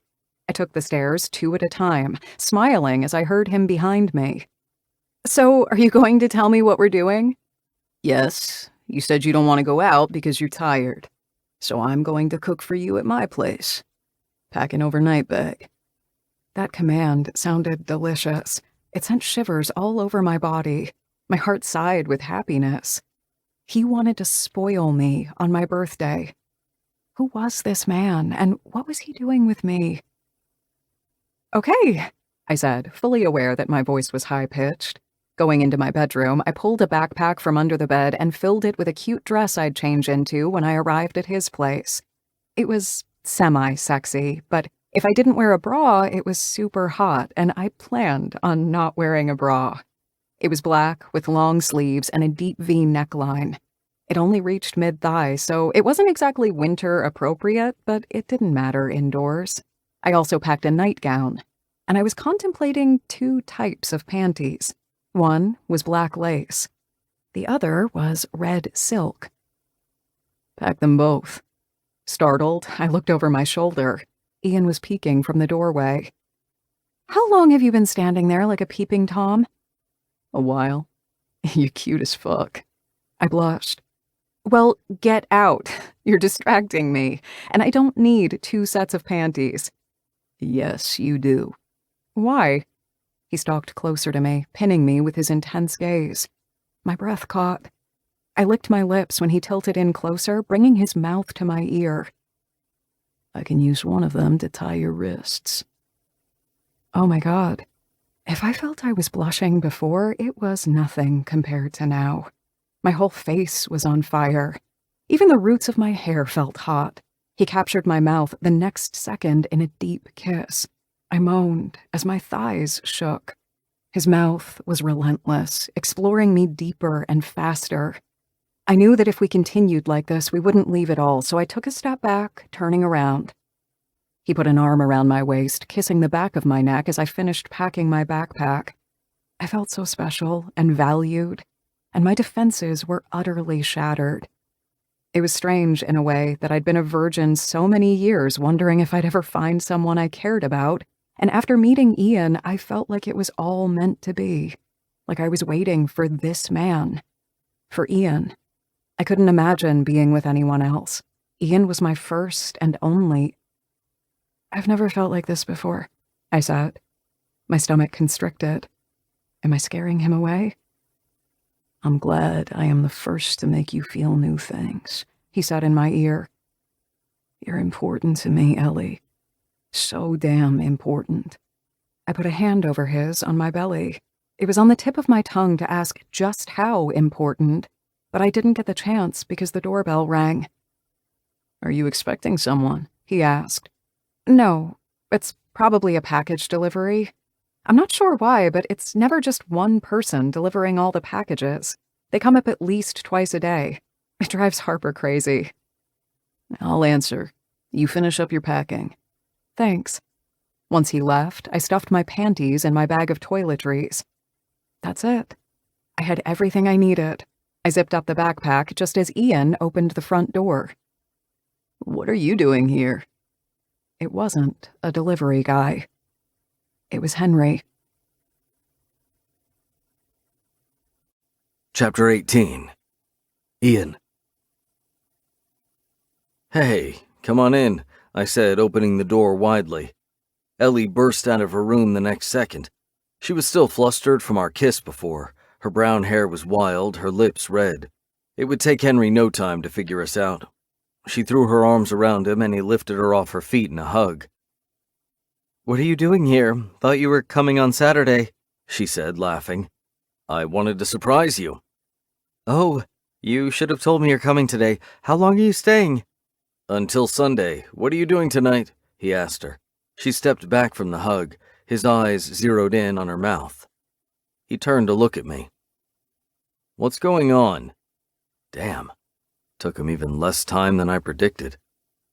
I can explain, Ellie said. I will. I knew how Henry could get. I felt protective of Ellie. He could be harsh, even though he had her best interest in mind. Yes, you will. What the fuck, Ian? I told you to stay away from her. I tried, but not very hard, I admitted. Look, we're together. I couldn't think of the right words to say, and I knew what I just said did not diffuse the situation. What the— Don't be like this, Henry, Ellie said. I'm not a kid. Henry shook his head, looking between the two of us. He was disappointed in me, I could see it in his eyes, and it fucking sucked. I didn't like disappointing anyone. Define "you're together," he demanded. Ellie pressed her lips together, looking at me. I stepped next to her, putting an arm around her shoulders. She felt tense. I wondered if it was because her brother had found out or because she was curious about how I was defining our relationship. We're dating and spending a lot of time with each other. In fact, I was going to cook for Ellie tonight at my place. Henry's eyes bulged as Ellie leaned into me. I touched her shoulders, skimming my thumb up to her neck, and felt her relaxing, finally. I'd given a lot of thought about what to do tonight. Ellie went out in the city a lot, but she seemed happiest when it was the two of us, either at her place or mine, so that's what I planned. How about we all go out to dinner instead? She asked. I'm sure we can get a reservation somewhere. I looked down at her. But you don't like going out in the evening. You're too tired. I have enough food for everyone. Okay, that sounds like a plan, Ellie said. I'll just pick up my backpack. I'll wait in the living room, Henry said. I went with Ellie, wanting to make sure she was okay. I closed the door to her room and she looked up at me, pointing her finger at me. No kissing. I frowned at her. I understood your stance in front of the building, but what's your excuse this time? Henry has X-ray vision, I swear to God, so keep your hands and eyes off me while we're eating, okay? I tilted closer and brought my hand to her neck, skimming and splaying my fingers widely. I'll behave while he's with us, but once he leaves, you're mine, Ellie, and then I'll devour you. Her eyes widened, and her lips parted as she exhaled a breath. I loved keeping her on edge. If you can't behave, she said, totally flustered, wait for me in the living room with Henry. I took a step back, holding both hands up. I'll do that. I can't be in the same room with you and not touch you, kiss you, or talk dirty. That too. Still holding up my hands, I stepped out of the room. Henry was pacing the living room. Don't be a dick to your sister, I said. He narrowed his eyes. This is exactly what I was afraid of. Why didn't you tell me? She wanted to do it face to face when you came to the city. Don't ruin her birthday. I'm not going to. I hated that my best friend didn't trust me, but all he knew was a version of me from the past, not who I was now, who I was with Ellie. Good, because we're going to have a problem if you do. You have some balls to tell me that. He narrowed his eyes, but didn't say anything else. After Ellie joined us in the living room, we Ubered to my place. Henry seemed a bit more relaxed when we arrived. When I opened the door, I barely recognized my apartment. What's this? Ellie asked. I asked Isabel to help me decorate everything to look more festive. My sister had asked if candles were okay, and I said yes, thinking she'd bring 1 or 2, but I saw at least a dozen. Henry jerked his head back, but Ellie looked damn happy. Whatever. I'd get used to 100 candles if that's what it took to see her like this. This is amazing, she whispered. Her eyes were a bit watery. Why was this such a big deal for her? Henry and Ellie sat down on the bar stools at my kitchen island. I walked to the other side where the stove was. She glanced at the ingredients with a grin. You're making risotto? She asked. It's your favorite, I replied. She'd mentioned that during the weekend at Bear Mountain, and I filed it in my memory. I also have cake in the fridge. I poured all of us a glass of white wine before I chopped the onion. We're meeting tomorrow, right? Ellie asked her brother. Obviously, I came to visit you, Henry replied. They both seemed far more relaxed than before. I kept a close eye on Henry while the risotto cooked, ready to intervene if needed. I understood his concerns, but I didn't want him to spoil her birthday. Where are you staying? I asked him. I just crashed at an Airbnb downtown. Why didn't you tell me? I would have arranged something with Harper so you could stay with us. No, you know me, sis. I don't like doing that. That was true. Henry had never liked crashing with people, even when we were in college. The risotto was done a while later. I put a ton of Parmesan on top before we brought the plates to the table. So, how long has this been going on? He asked as we finally started to eat. A while, Ellie said nervously. Almost since I came to the city. You've been lying to me all this time? No, Henry. We just knew you'd react like this. So no one else knows. She's your dirty little secret? Henry. My tone was a warning. I was on edge. I'm not a secret. My family knows we're together, I said calmly. So I'm the only one who doesn't know? Henry replied. Ellie grinned. There's no winning with him when he's like this. I know. He's my best friend. Dude, no offense, but you do realize I had a front seat to all of the shit you did in college. Obviously, I have a problem that you're now going out with my sister. I've changed, Henry. I'm not in college anymore. Neither are you. We've both grown up. He looked at Ellie, who was just smiling widely. Oh, come on, Henry. It's my birthday. Behave. You're not getting cake and champagne otherwise. Henry sat back in his chair, finally smiling.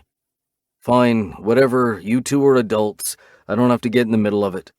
But just so you know, when you hurt her, you and I are going to have a big problem. I didn't like the use of when. It implied it was a sure thing, but I didn't want to be the one to spoil the mood by starting a fight. Henry, Ellie scolded, drop it. Okay, I'm not going to bring it up again. Tonight. We chatted about their parents while we ate the risotto with vegetables. Once we cleared the plates, I brought the cake out of the fridge. I uncorked the champagne, pouring for everyone, and we clinked glasses. "Cheers," I said. "To Ellie." "To Ellie," Henry said. "We sang a weak happy birthday to you. I wasn't much of a singer, so the cat was out of the bag. Braden heard me once and thought I was sick, the asshole." Henry stayed with us for another hour before announcing that he was taking off. He kept looking at the candles Isabel set up around the apartment. "Okay, you two, I'm going back to my Airbnb. Ellie, I'll talk to you tomorrow." Ellie and I walked him to the door. Once he left, I turned my gaze on Ellie. "I love all these candles," she said. "I can't believe you asked Isabel to help you decorate, and that you cooked my favorite meal." I pulled her to me, pushing a strand of hair behind her ear, touching her temple with my thumb. "Why are you in disbelief?" I asked. She shrugged. "I don't know. I guess this is something I'm not used to, or something I don't ever expect of anyone." "What, to make an effort for your birthday?" "Yes," whispered Ellie. I put my forehead close to hers. "It makes you happy. I like making you happy." Her eyes clouded. She looked like she wanted to say something. "What's on your mind?" "It's just that, after the way my parents' marriage ended, I'm not blaming my parents or anything. I know I'm an adult, responsible for what I do. Ellie, some things just stay with us over the years. It doesn't mean you're blaming anyone." "I don't think I let anyone in, you know? I'm not even sure if it was a conscious thing I was doing, but I didn't. I sort of put up a wall around myself. That way I wouldn't be disappointed. No one's gotten in until you." The sheepish look she had touched my heart. "Besides, you cooked for me. In my world, that's like a love declaration." Fuck me. Her words twisted around my chest. I cupped her hands with mine, pinning her against the door, and told her, "It is. I love you, Ellie. I wasn't even sure I was capable of it, but you've got me. What I told Henry was 100% true. I've changed since I met you. You've changed me." I cupped her cheek, kissing her mouth, descending to her neck. "I did?" she whispered. "Yes, and I didn't think it was possible to feel this way. I didn't plan this, but I'm glad it happened. Ellie needed to know I couldn't let her go." "And I love you, Ian?" I straightened up, looking her directly in the eyes. A smile played on her lips, but her eyes were full of emotion. "Thank you for everything you did tonight, and keeping Henry in check." "I didn't. At least I don't think I did." "He would have roasted my ass even more if you didn't glare at him every 5 minutes." I laughed, caressing the back of her head. "I didn't want anything to spoil the mood for your birthday." "He didn't. It was honestly the best birthday I've had. Because of you." I wanted to make all her birthdays unforgettable, every single one of them. "So I'm going to spoil you tonight, too," she went on. "But I have to change first." "What? Why?" "I have a sexy outfit in my backpack. Obviously, when I packed it, I had no idea that Henry was joining us." "It's too inappropriate?" My dick twitched. She laughed, pressing herself against my erection. "Someone's excited at the thought." "Very." "Yeah, it is." "What if I'd planned a surprise party with more people?" She narrowed her eyes. "I know you. You wouldn't do that. You always try to get us to be alone." "I do. Because you're mine." "I am," she whispered. Hearing her surrender like this was chipping away at my self-control. I wanted to claim her mouth and body and all her pleasure. Chapter 19. Ian. Her smile turned even happier, then was quickly interrupted with a frown. "What are we going to do once my placement is over?" "I don't know, but I understand that your career is important to you." My gut twisted as I said this, but I went on because I wanted her to know that I had her best interests in mind. What she wanted was important to me, too. I know what it's like to have a goal and focus on it, and I respect that. I want you to have everything you're dreaming of. Let's not think about what happens when your placement's over. We still have months before that." Her frown intensified. She bit her lower lip. "What?" I asked. "I don't know. My boss says she wants to talk to me. That's never been a good sign before." "Were there any complaints about you?" I asked. "No." "And you have been doing 1.5 jobs basically since the pastry chef left. That's got to account for something." "Exactly. I think so too, but I don't think this is going to go in a bad direction. Just wait and see what happens," I said, "and we'll figure stuff out then." She nodded. I needed her to know that I was in her corner. I needed to distract her. I didn't want her worrying about anything on her birthday. "I forgot to give you your gift," I said. She perked up, looking behind me as if expecting to see her present there. "Then go get it. And can you do it naked?"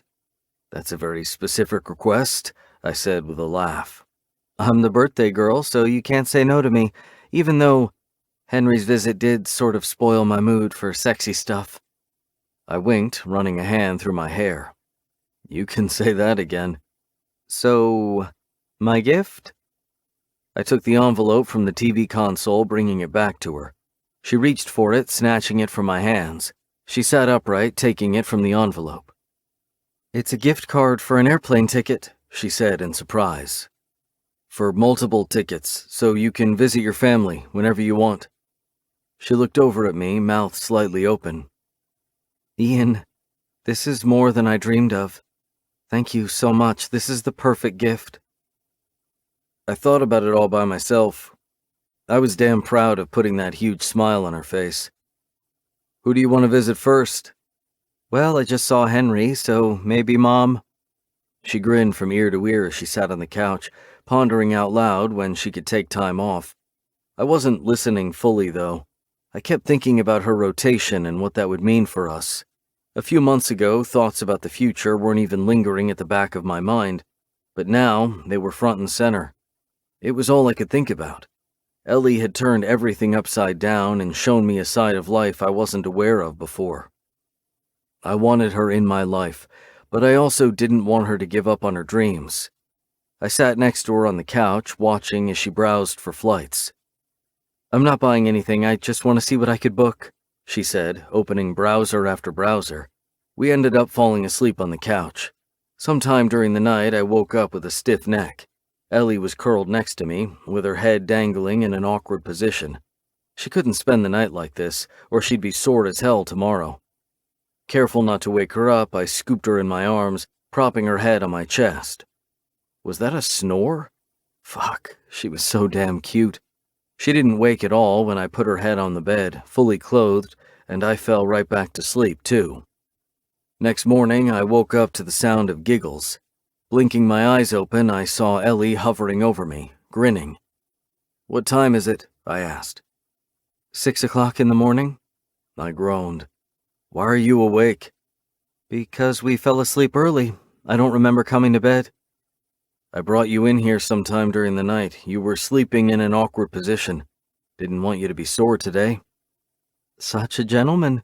She smiled brightly, jumping off the bed. "Time to start the day, and in case anyone is interested, I was thinking we could put last night's plan in action.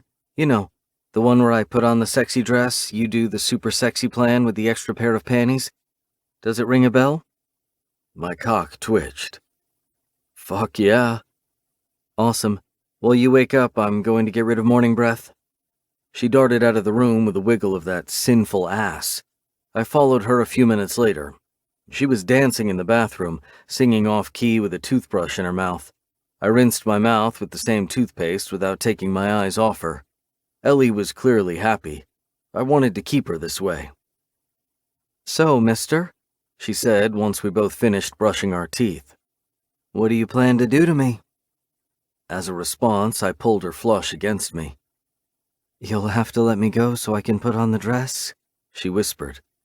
"Change of plans. I'll just take off your clothes so you don't need to put on anything else." I kissed down her neck, possessed by the need to have her right here, right now. I needed to keep her. Capturing her mouth, I ran my hands down her neck and shoulders and further down to her waist, tugging at her sweater. Breaking off the kiss, I took her shirt off. "You're so damn sexy," I said. She groaned in protest. "It's a cotton bra." "You're fucking sexy," I repeated. "You're the sexiest woman on the planet for me."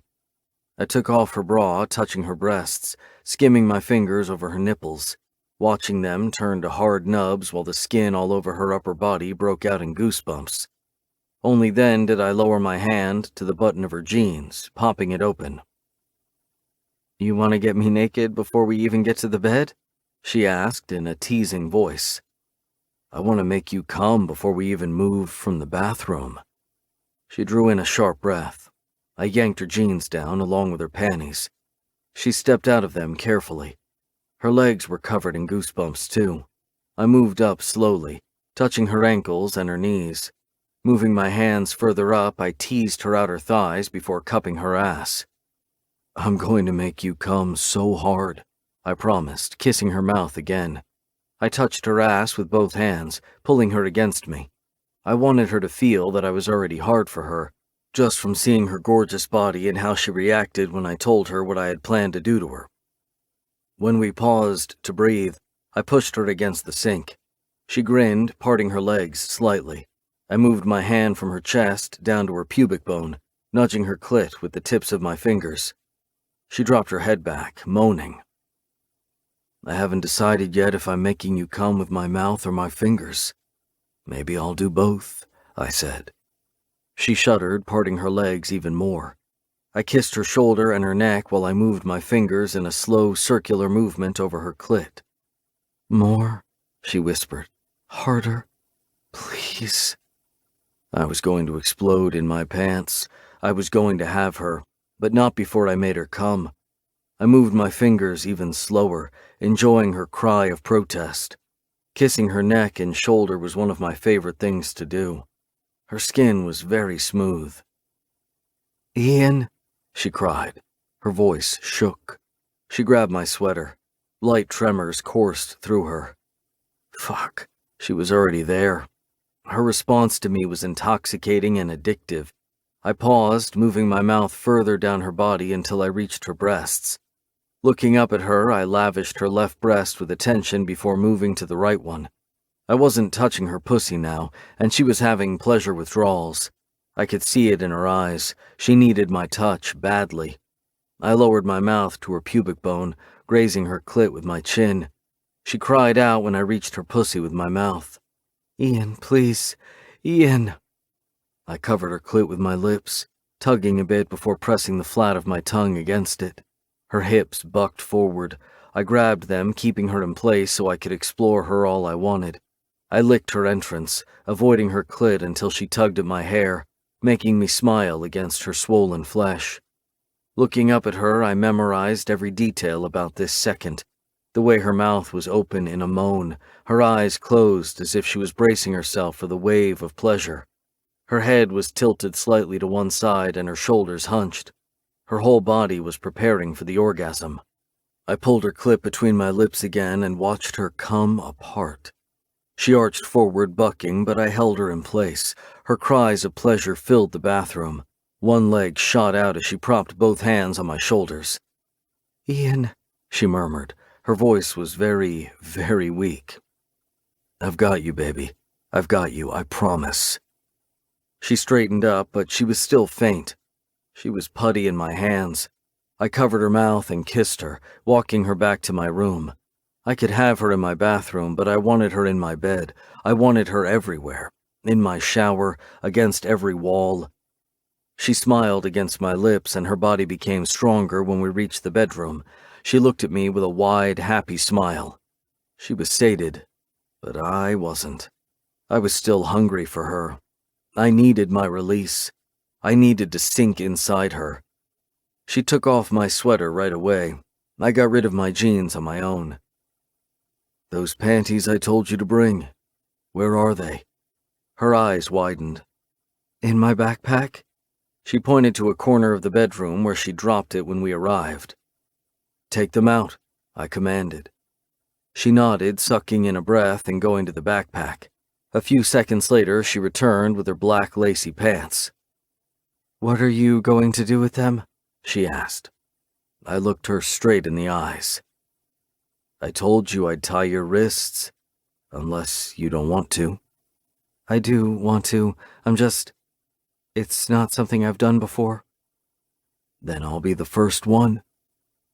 I felt an immense amount of satisfaction at that thought. So many firsts with this woman. And the last, if I have anything to say about it. "Hold out your wrists for me." She immediately obliged. I crossed her delicate wrists with my thumb and forefinger and then twisted her panties until they were tight enough for what I had in mind. I tied both her wrists together. "Lie on the bed." She sat down, moving to the center of the bed. "Hold your hands above your head." She did as I said, watching me intently. I'd been her first, and yet she didn't hesitate to give herself to me, to please me. This woman meant so damn much to me, and I wanted to prove that to her every way there was. I took a condom from the dresser, putting it on because I sure as hell wasn't going to remember to do it later, not when I was this crazy for her. I wanted to possess her very soul. I settled between her legs, kissing up her inner thighs, up her pussy again, pressing my mouth against the swollen flesh. She was still pulsing from before, the aftershocks of the orgasm. She cried out, a long, drawn-out sound I hadn't heard from her before. My dick twitched. I moved up her body, looking her straight in the eyes. She was pulling at her panties, tugging at them. "I can't touch you like this," she said. "I know." "And I can't grab stuff like the sheets or anything." "I know. But internalizing all of this is going to make it even more intense. You'll see." "I believe you," she whispered. "Just not sure if I can take it any more intense." I leaned over her, biting her lower lip lightly. "Oh, you can. Trust me. You so fucking can, Ellie. I will give you so much pleasure, and you're going to take every ounce of it." Leveling my weight on one forearm, I positioned my cock at her entrance, nudging her clit with the tip, sliding in a few inches, in and out, massaging her G-spot. "Ian, wow. Oh, I don't understand you." She rolled her hips, taking me all in. I loved seeing her claim what she wanted. I thrust inside her hard and deep, feeling my whole body tighten already. She was close again. Because she was still sensitive from before, I knew it wouldn't take very long. I pulled out, cupping her left buttock and pushing her on one side and then flat on her belly. She attempted to push herself on all fours, but I put a hand at the small of her back. "Don't. I want you like this." She was such a sight. Legs spread wide, ass up in the air, hands tied in front of her, looking at me over her shoulder. I slid inside her again. This was going to be more intense for her, because her clit was rubbing against the mattress. She pressed her forehead against the mattress, bringing her tied hands to the back of her head and moaning. I leaned over her, whispering in her ear, "I love you, baby. I love seeing you like this. Come for me." I slid my fingers between her clit and the mattress, applying even more pressure while I exploded inside her. Fuck. I was gone to the world. Everything in me just exploded. I'd never felt pleasure like this. It was shocking, and when I heard her cry out, tightening around me, I knew it was just as intense for her. I thrust inside her until we both rode out the wave of pleasure, then pushed myself off her, lying down next to her, half straddling her with one thigh. I took away the panties from her wrists, but she didn't move. She just nudged me with her head. A few minutes later, she finally looked up at me. "This is a new record," she whispered. "Usually I can't move after you have your way with me. Now I can't even speak." "I like where this is going," I said. She finally turned on one side, moving her fingers on my chest. "And now I can finally touch you." I took her hand in mine, kissing her wrist. The panties had left a bit of a red mark, but I knew it would fade quickly. "I love you, Ellie." She grinned from ear to ear as she pulled 2 pillows under her head. I love you too. Chapter 20. Ellie. Spending the weekend with my brother was just what the doctor ordered. We walked aimlessly around the city, mostly in Columbus Circle and along the Hudson. I could tell he was trying very hard not to give me any big brother talk, and I appreciated it. Listen, we need to talk about Ian, he said on Sunday evening. Damn, and I was proud of you for not saying anything. We just entered Grand Central Station. I'd never been here before, but I made a mental note to come early in the morning one day. It was full of travelers right now, and I wanted to soak in the beauty of this place when it wasn't overrun with commuters, preferably with a cup of steaming coffee. Listen, he's my best friend, and I believe people can change. Not all of them, but most. Ian doesn't lie, so if he says he's changed, I believe him. I sense a but coming. You're going to New Orleans, and then San Francisco. You've wanted to do this program for a while. I know, Henry. So where does this leave you to? Doing long distance? We haven't talked about it. I don't know. I looked down at my hands, sighing. Every time I want to talk about it, I just get this pit in my stomach. Ellie, I don't want to stress you out.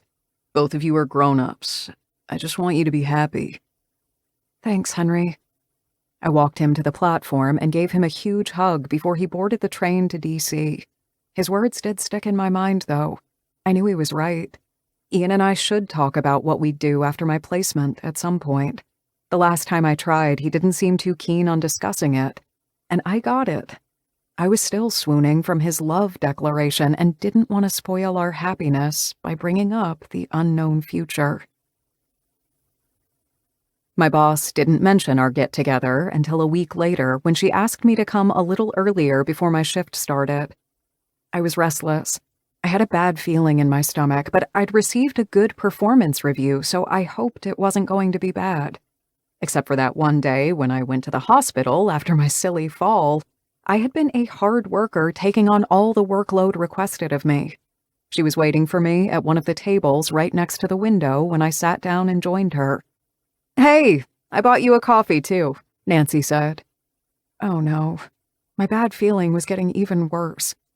I tried to tell myself to enjoy the view and the conversation and see where things were going instead of getting lost in my head. Ellie, I wanted to thank you for jumping in when our pastry chef left. My pleasure. I love doing desserts. You're very good at it. I received great reviews about your work all around, at the pastry and the salad stations. There have been no complaints about the salads, and you will not believe how often people complain about the salads. You even take care of the special orders perfectly. Thank you, I said, relaxing a bit. Perhaps this wasn't going to go where I thought it might.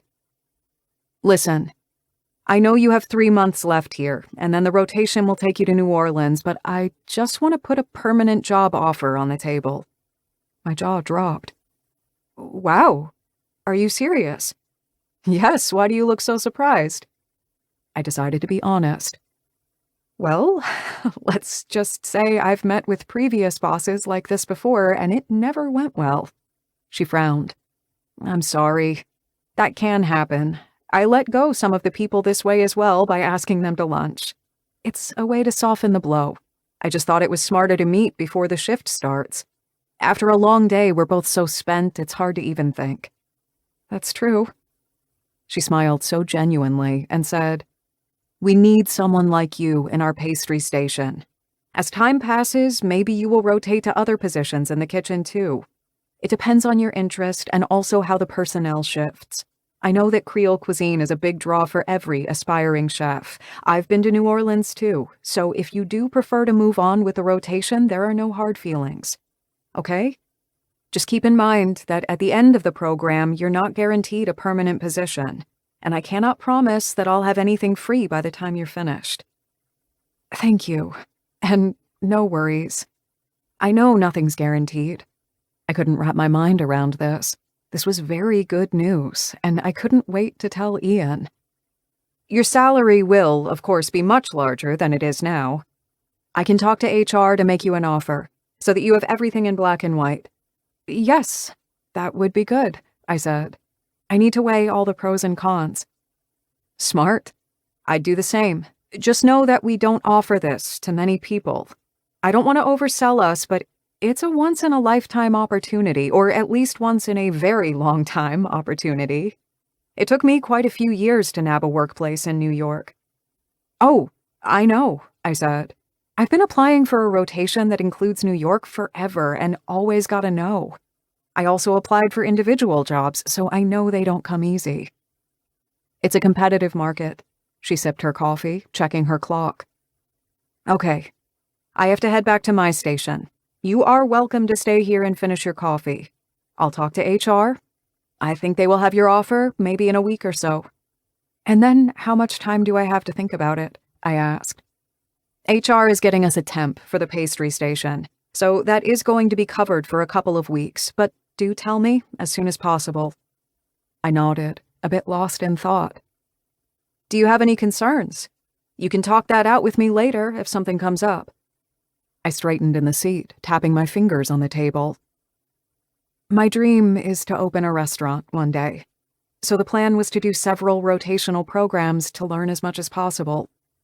That's certainly one way to do it. If you work with several chefs, you learn their techniques but don't copy their style. Exactly. You can also learn in one kitchen. But it's up to you. And it's a different experience, but it doesn't mean you can't open your own restaurant later down the road. Let me know what you decide. I will. Thanks. I couldn't believe it. I'd been offered a job in New York. This was honestly more than I'd ever dreamed of. I wasn't sure how much I would be missing out, though, if I didn't go to New Orleans. That would look cool on my resume. Still, at the end of my rotation, I could be back at square one looking for a job. My plan to open my own restaurant was only going to happen at the earliest 10 years down the road or so. For the next few years, I wanted to learn as much as possible. If I stayed at the pastry station, my learning would be limited, but she did hint that I could change positions in the kitchen and learn the other stations. From experience, though, I knew the chances for that were low. Personnel rotation was uncommon in Michelin-starred restaurants. Still, she'd opened a world of possibilities with the job offer. It was all I could think about for the rest of the day. I couldn't wait to tell Ian. I texted him in the evening, right after my shift ended. I wanted to text him earlier, but I only had a short bathroom break the whole day. Ellie, I have news. Can I come by your office after my shift? Ian, I'm at the gym. It's called Genesis. Bad day? No, just intense. I'm gonna be ready in 40 minutes. Want to come here? I just Googled the address. I'm on my way. If Google was correct, I would arrive there at about the same time he finished his workout. I walked with pep in my step, trying to imagine his reaction. On the way, I passed a popcorn cart. They had some with salted caramel, and I immediately bought some for Ian. He loved this stuff. I wondered if something happened or if he was just tired. He always pampered me, but he rarely let me do the same for him. Well, tonight, he was going to get spoiled whether he wanted to or not. I waited by the entrance, and he spotted me immediately. My God, this man was gorgeous. He was wearing jeans and a black Henley shirt that showed off his abs. He had a thick jacket over his shoulder. What's that? He asked, pointing to the cone of popcorn. A treat. For you. Stepping closer, he looked intently at my mouth. For me, huh? So why do you have sugar on your lips? Grinning, I cleared my throat. I was doing a quality test. Can't let you have bad popcorn, can I? Would ruin my plan to pamper you. He stopped in the act of reaching for the popcorn. Your plan to what? You seemed on edge in your text. I thought I'd do something about it. Want to talk about it? Nah, just usual stuff at the office. Some days are better than others. Let's see if I can turn the day around then. I nudged him playfully with my shoulder. Instead of reaching for popcorn again, he pulled me in for a half hug. I buried my nose in his neck. He smelled divine, like shower gel and deodorant. His skin was still a bit damp. He'd probably showered after his workout. We walked to the park behind the gym. It was lovely, on the edge of the Hudson River. We sat on a bench overlooking the water. The air felt salty, and the crying seagulls instantly made me think I was on vacation. I soaked in the moment, loving that I was here with this sexy man. I leaned into him, sheltering from the strong breeze. "What's your news?" He asked. I almost forgot. Remember that my boss wanted to talk to me? "Yes?" She offered me a job. A permanent one. "That's amazing." He turned abruptly, looking straight at me with a twinkle in his eyes. "How come?" She says I'm doing a great job as a pastry chef. "What did you tell her?" That I'll think about it. She made it clear that she'll understand if I move on as originally planned and continue with the rotation. "What do you want to do?" His smile dimmed a bit. I'll make a pro and con list. But honestly, I want to stay. I love the city, and I love you. I've never wanted to put down roots, but now it's different. He cupped my face, tracing my lower lip with his thumb. "Baby, this is amazing news. But I just want to make one thing clear. Do what is best for you, okay? If you stay, I want you to be happy and sure that it's what you want, not just because of me." Well, it would be because of you, too. He touched my lower lip again, sending heat spiraling through me. No. I wanted to have my mind clear. "I'm an important decision factor." He wiggled his eyebrows. "But 10 years down the road, when you open your restaurant, I don't want you to look back on this and think I should have finished the rotation." Okay. This was sound advice, but I had to admit, I was hoping he'd go balls to the wall in celebratory mood, throw me over his shoulder and say I'm staying because I'm his. He kissed me hard and deep, and so dirty that I was certain I was going to combust. He kissed me like he never wanted to let me go. My body was on fire. I couldn't even breathe or think. All I had in mind was him. The way he kissed and touched me was all-consuming. Mr. Gallagher, what's with this kiss? I whispered when we paused to breathe. I traced his clavicle over the Henley shirt.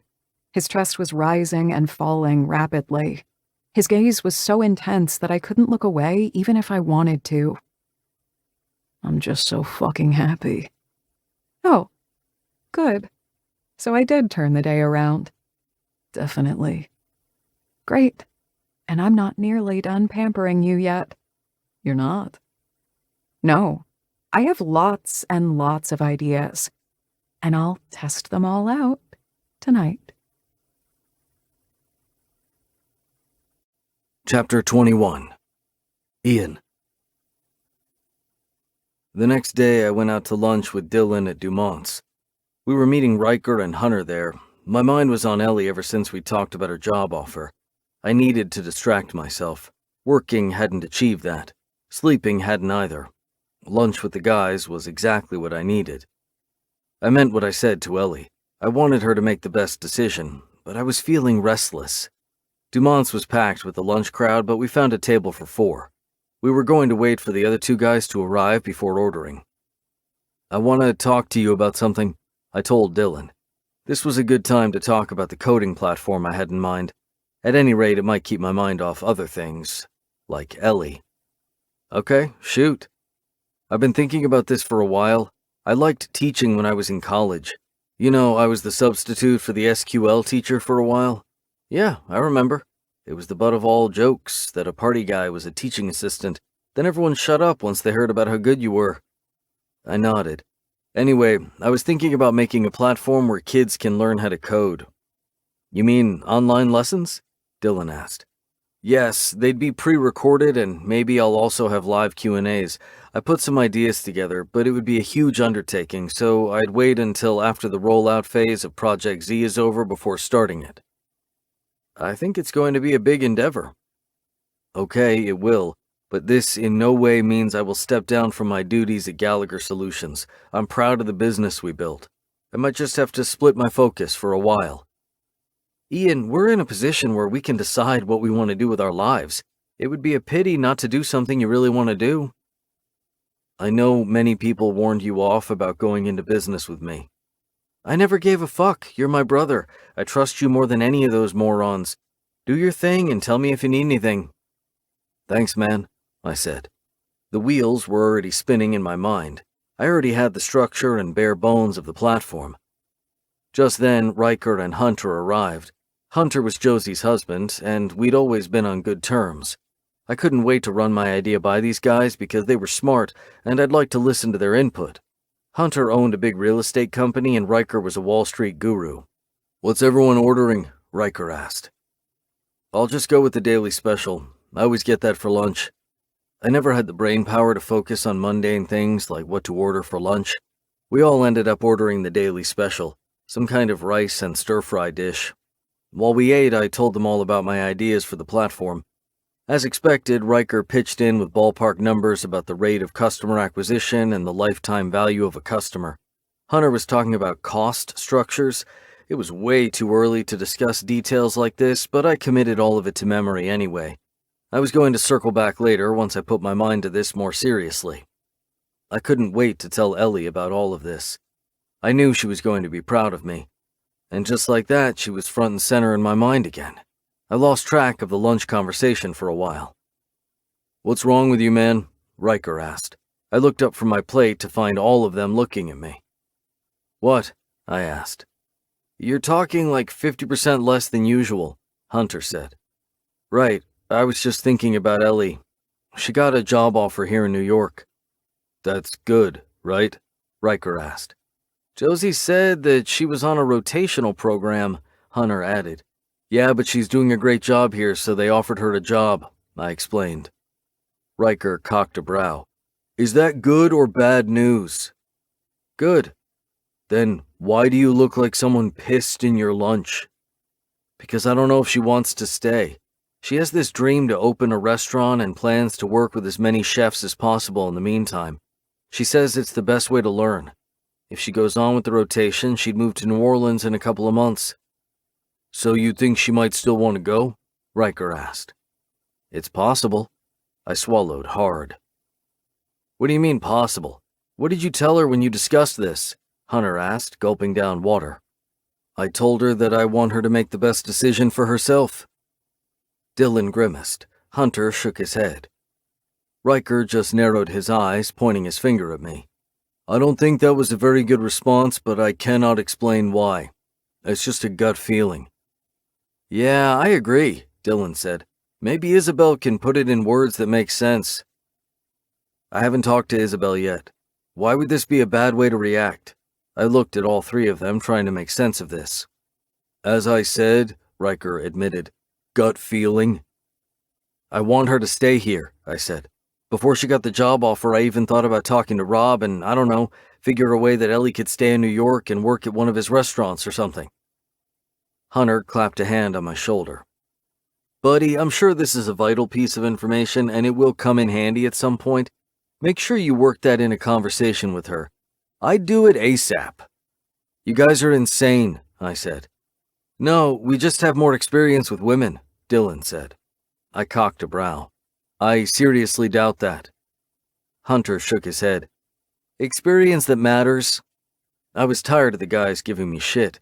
You have so much experience that you cannot even put into words why anything is a good or bad idea. Yeah, that's very helpful. Hey, we're just giving you our opinions, Dylan said. Okay, I'm not too proud to admit that I'm no good at this. I think we just confused him, Riker said. Right now, you're annoying me, I informed them.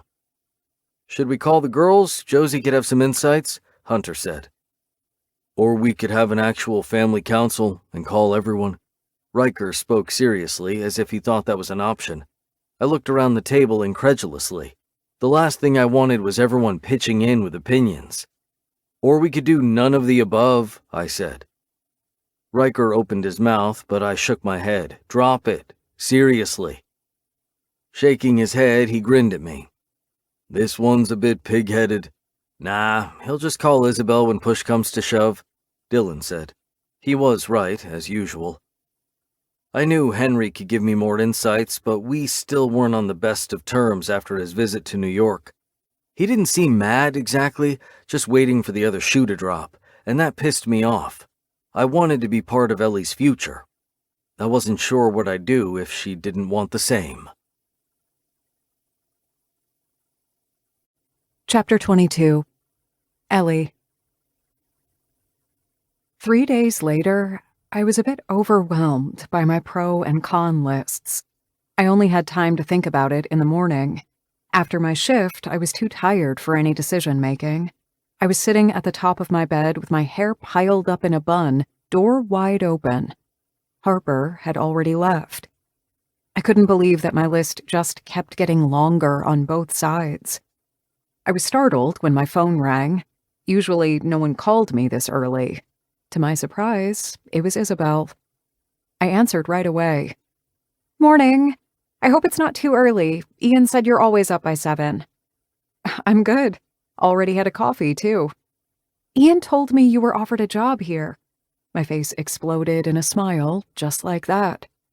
"Yes, I was. I'm making pro and con lists to decide if I should take it or move forward with my original plan." "You're making lists?" She sounded incredulous. "Yes." I went a bit in defensive mode. "Doesn't everyone do that?" "I guess, but I thought the whole point of the rotation was to get a permanent position." "Not exactly. It's also about gaining the most experience I can." Isabel cleared her throat. "Okay. What does Ian say about it?" "That I should decide based on what's best for me." Jumping down from the bed, I walked to the living room and sat on the couch. I waited for Isabel's reply, but when she didn't say anything, I prompted, "Was this why you called me?" "Not just this. I'm going back and forth with my party planner about the menu. Remember I told you the cook is having trouble with the vegan and gluten-free dessert?" "Yes." She'd never brought it up again after mentioning it at first. "My offer to help still stands." "Are you sure? I know you're still doing 2 jobs, basically." 1.5, but I can do it. Tell her to give me a call, or better yet, just text me the planner's number and I'll get in contact." "I'll send it right away. And I just messaged her to let her know you'll call." "Thanks." "You're welcome." She texted me the number right after hanging up. I was going to call on my way to work. I'd spent too much time on the list and had to hurry to make it to work on time. I quickly dressed and headed out of the apartment 15 minutes later. I still had time to get to the restaurant on foot. I just had to hurry. It was a cold morning, so I zipped up my jacket, snapping a selfie and sending it to Mom. "Ellie, thanks for the jacket. It's saving my ass." After that, I called the event planner. She answered right away. "Hey, this is Ellie Kavanaugh. I just received a call from Isabel Gallagher regarding her party." "Hi, Ellie. Isabel told me you're calling. Is this about the dessert?" "Yes. I'm a chef, and I've worked at the pastry station for a while. Now I'm at On Point." "Wow, I know it. Good for you." "Thanks. Anyway, Isabel said the chef at the location has some trouble with the vegan menu, that there are also gluten-intolerant guests, and I can help. I just need the number of the chef." "Oh, sure. Okay, I'll text it to you. Should I send it to this number? Let me write it down because I'll be texting you from another phone, or I probably have it on the guest list anyway. What's your full name again?" "Ellie Kavanaugh." "Okay. Well, I don't see you on the list. Do you know which table you'll be at?" "I'm not sure. Maybe somewhere with the siblings? With Ian, Dylan, and Josie?" "No, that can't be the one," she murmured. "It's full. Isabel and Braden, Josie and Hunter, Mel with Dylan. Ian doesn't have a +1. "Oh?" She laughed.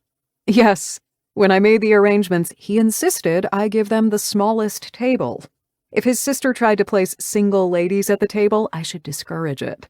She then quickly added, "Oh, I'm sorry, I didn't mean to offend you." "You didn't," I replied, feeling utterly confused. Worry gnawed at me. Why wasn't I on the guest list? "You know what? I'll talk to Isabel about it, she said. There's probably just a mix-up, and I just texted you the chef's number. Thank you. My voice was shaking a bit. When the call disconnected, I took a deep breath and called the chef right away. Despite everything, I wanted Isabel's party to be perfect. The phone rang a couple of times, and I was about to press cancel when she picked up. Hi, I'm Ellie, I said immediately. Hi, Ellie, I'm Sheila. You're the consultant chef, right? I laughed. Yes, I suppose you can call me that. Okay, great. I managed the entree and main course, but I'm having trouble finding a recipe for the chocolate souffle that has any taste when I use gluten-free flour. I have one. I can do the dessert myself if you want, or we can talk it through and then I can send over instructions. Let's do the following. You send me the recipe and I'll make it 2 or 3 times just to be sure it's perfect, and if I have any trouble, I'll contact you, okay? Sounds great. I'll send you the recipe this evening. I have to write it down since it's only in my head right now. I used it at the restaurant where I was before, but I don't have it stored anywhere. I'll be waiting. Thank you so much. After the conversation ended, I wasn't sure how to distract myself any longer. I couldn't get the planner's words out of my mind. It didn't make sense. Isabel always spoke as if it was a given that I'd be there. But she never officially invited me. What if Ian didn't want me there? It was a ridiculous thought, but it bumped into my mind anyway. He said he loved me, but maybe that didn't mean forever for him. My chest tightened.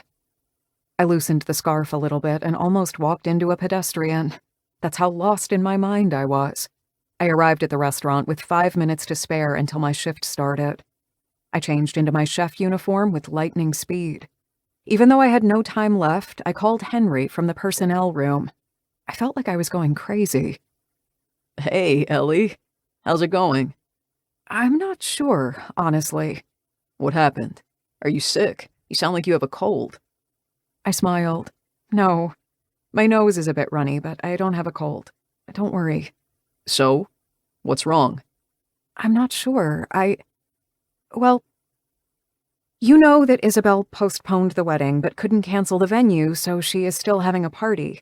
I spoke to the event planner about something food-related, and she mentioned that Ian is not bringing a +1.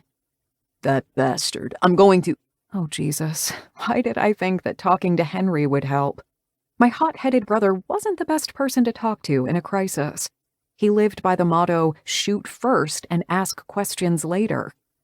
But he was my brother, and I loved him to bits. You're not going to do anything, Henry. I don't know. I needed to talk about this to someone. Am I overreacting? Wait, don't answer that. Why not? I'm sure you'll say I'm not, but you always jump the gun, so you're not exactly a role model when it comes to this. Thanks for the compliment. I'm sorry. I sounded like a jerk. No, you're right. I am like that. I heard someone call my name. Shoot. I have to go. Sorry for dropping this on you. I'm not sure why I did. I love him, Henry. He made me believe that a real relationship was possible, you know? Ellie, I don't know what to say. I'm still happy with no strings flings, so yeah. I know. Thanks for listening to me, and don't murder Ian, okay?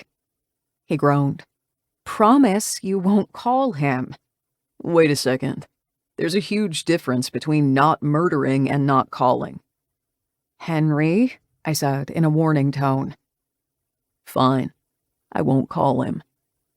Thanks. Shit. They're calling me again. I've got to get out there. Talk to you later, okay? Bye. I slipped my phone in one of my back pockets and headed to my station. As usual, the hustle and bustle of the kitchen kept me busy. I didn't have time to think about anything except juggling the salad and dessert orders. Midway through the shift, Ian texted me. And just like that, my anxiety kicked back in. My heart lodged in my throat. Ian, want to meet after you finish? Biting my lip, I hovered with my thumbs over the screen, typing back before I could talk myself out of it. Ellie. Sure. What are we doing? I'm in the mood for Dumont's. Done. I'll make a reservation.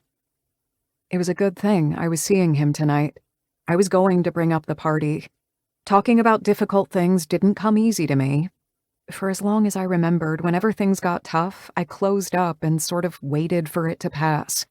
When Dad left and Mom was heartbroken, I always listened because she needed it. But I was the exact opposite. I rarely said anything back. I felt it would only make her sadder and wouldn't help at all. But I loved Ian. I was head over heels, and I had a feeling I was just going to fumble my way through this conversation, but I was going to try.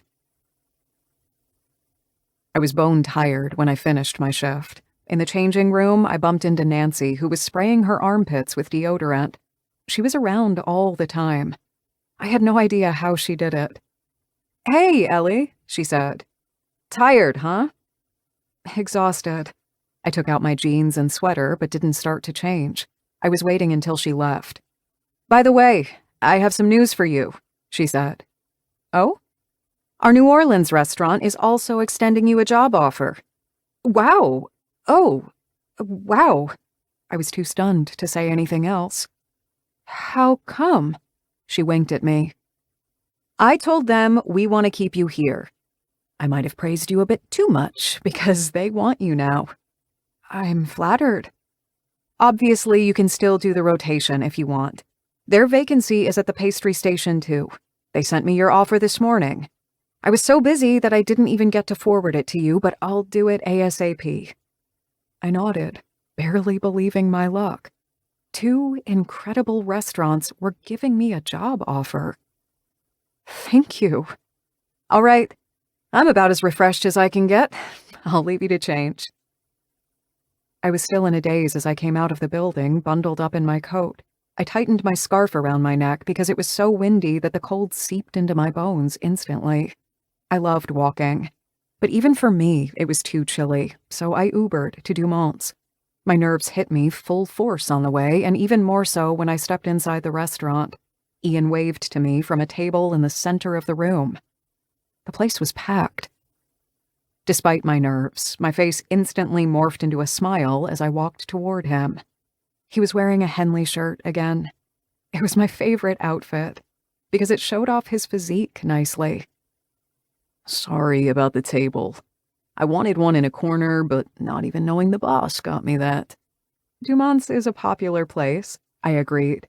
He kissed the corner of my mouth, lingering with his lips on my cheek. The touch electrified me. The faint smell of his cologne surrounded me like a cloud. Instinctively, I leaned in, and he chuckled. "I could kiss you, but we might get cited for public indecency." Clearing my throat, I pulled back. "Hey, don't joke about that, not when I'm hungry." He held up his hands in defense. "Wouldn't dream of it. Come on, let's order." As we sat down, I got my phone out of my pocket, putting it on the table as we each opened a menu. My pulse sped up as I looked at him, wondering if I should bring Isabel's event up now. My palms were sweaty already. I wasn't sure how to say this without sounding pushy or like I was accusing him of something.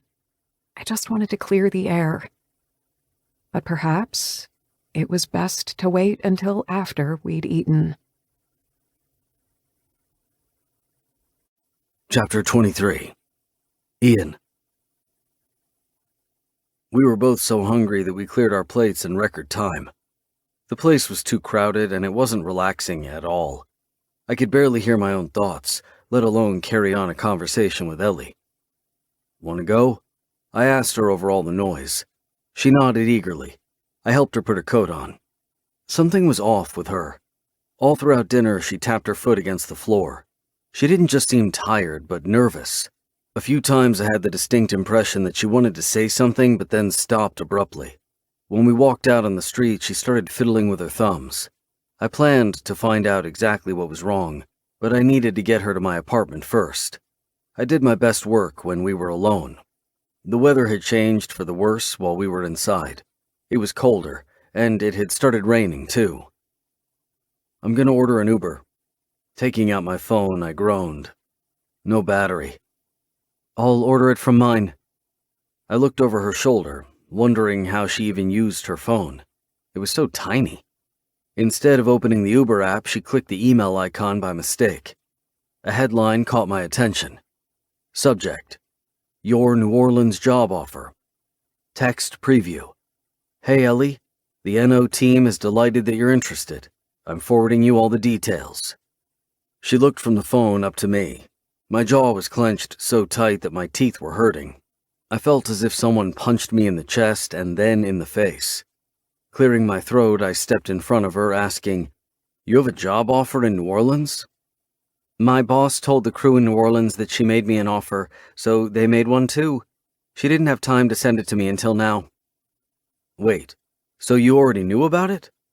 Was this why she was so nervous tonight? Did she want to take the job? She only told me today, asked if I wanted to see the offer.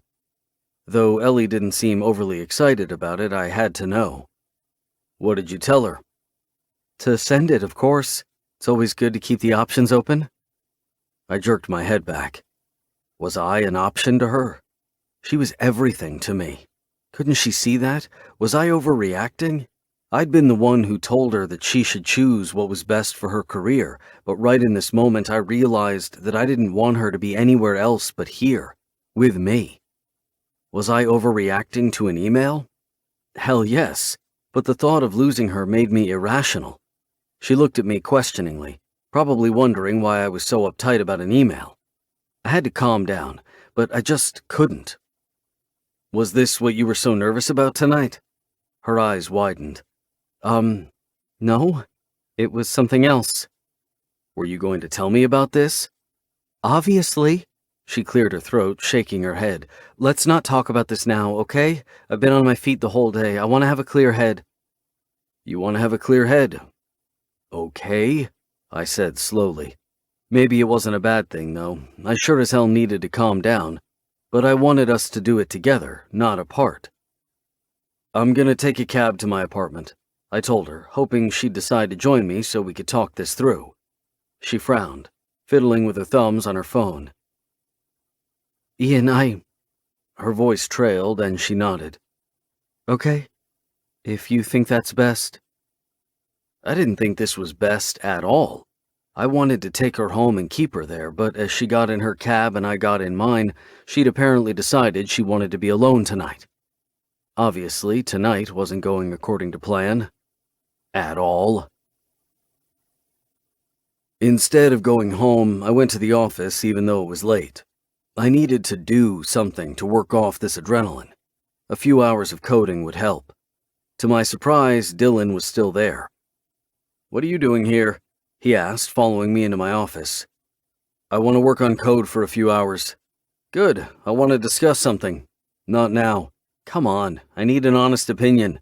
Not now, I said in a measured, low voice, sitting in my chair. My brother frowned. Who pissed you off? I cocked a brow. Hey, you show up at the office at this hour and you're in a bad mood. You're never in a bad mood. Something's off. Don't test me, Dylan. Not right now. Fine, I'm leaving before you bite my head off. Good strategy, I replied just before he left my office. I swear 3 seconds later my sister Isabel called. I couldn't stop laughing despite everything. I was sure Dylan put her up to this. He was taking a page out of my own book. That's what I always did when I couldn't reach my brother. I asked Isabel to do it. I could just ignore her call, but I didn't want to. Talking to my sister always put things in perspective, so I answered. Hey, how are you? She asked in a chirpy voice. Don't pretend like Dylan didn't put you up to this. Man, you catch on fast. I invented this technique, remember? Well, no, technically I invented it. You just used it. And Dylan ignored it. Until now. He says you're in a pissy mood. That's not like you. And I'm going to go out on a limb and guess it's not work-related, or Dylan would know the reason. So, spill it. I can't help if I don't know what's going on. I told her about the crazy conversation at the restaurant. Isabel was quiet for a few seconds. Okay, that's very weird, she said. Honestly, it doesn't sound like Ellie. I mean, she's helping me with the menu for the party. I don't think that she plans to move and cut all ties with you. She wouldn't offer to help me if that's what she had in mind. I think I overreacted to the email. That's Possible? My sister was using a gentle tone that she only employed when she tiptoed around me. I promise I'll find out what's going on, okay? No. I have to talk to her and figure it out myself. I can try anyway. That's what I'm here for. Not just to nag and irritate you, also to help.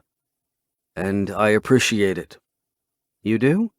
Because you always give me so much shit. I'm about to give you shit now if you keep teasing me. I want to talk to Ellie myself. Okay, but I'm here if you need me. Thanks, Isabel. After hanging up, I drummed my fingers against the table, deciding to wait until tomorrow to call Ellie. I still hadn't calmed down, and I knew I needed to have my shit together before we talked. I stayed at the office until past midnight, still feeling uneasy when I went to bed. The next morning, I overslept and woke up at 10. Fuck. Ellie had already started work, and lately she was so busy that she put her phone on airplane mode during her shift. I called her once, but it went straight to voicemail.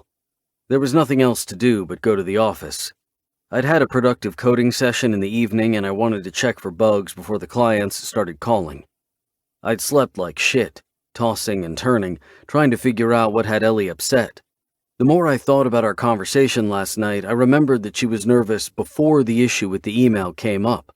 Something was bothering my woman, and I needed to know what it was. At 11 o'clock, my phone buzzed. I broke off the coding session, sure it had to be Ellie. It was Isabel. Isabel. Meet me in the city in the afternoon? I have something to do on 5th at 4. Ian. Sure. I frowned. This seemed out of the blue. Ian. Why? Did you speak to Ellie? Isabel. No, just thought you might need company. Specifically my company. And we could talk things out. You know I'm good at that. Ian.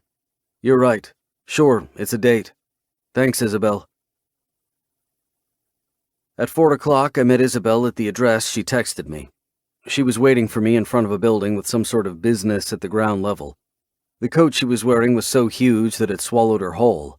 The only things you could see were the baby bump and the red hair spilling around her. You look terrible, she exclaimed. Thanks. I kissed my sister's temple because I knew she meant well. You really love her, huh? You wouldn't be all out of sorts like this if you didn't. Yes, I fucking do. I just need to get to the bottom of what's bugging her. She was acting weird even before we started talking about the email. I responded, aggravation evident in my tone. I glanced around us before asking, What were you doing here? Gina's moved her office here. She pointed with a thumb behind her. Gina was her wedding planner. Business must be going well if she's moved on 5th. Rents here were extravagant. The last time I went with Isabel to a meeting, the office was on the Upper West Side. You're not giving me shit for bringing you to another wedding planning event? In my defense, I just thought you might need a distraction. I do. And anyway, this is a party now, right? Not a wedding anymore? Isabel grinned. Potatoes, potatoes. Why are you doing the party again, especially since it's a month later than the original wedding date? Because the venue wasn't happy we postponed the wedding, and I still want to do it there next year, and I want to have a good relationship with them. Besides, you know I like parties. This is actually an improvement. I thought you were making me suffer through a shopping spree. Aw, I wouldn't do that to you. I know you hate it. We stepped inside the building, and Gina welcomed us in a small area with leather couches.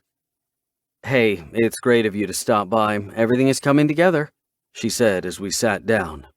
Even my vegan menu? Isabel replied.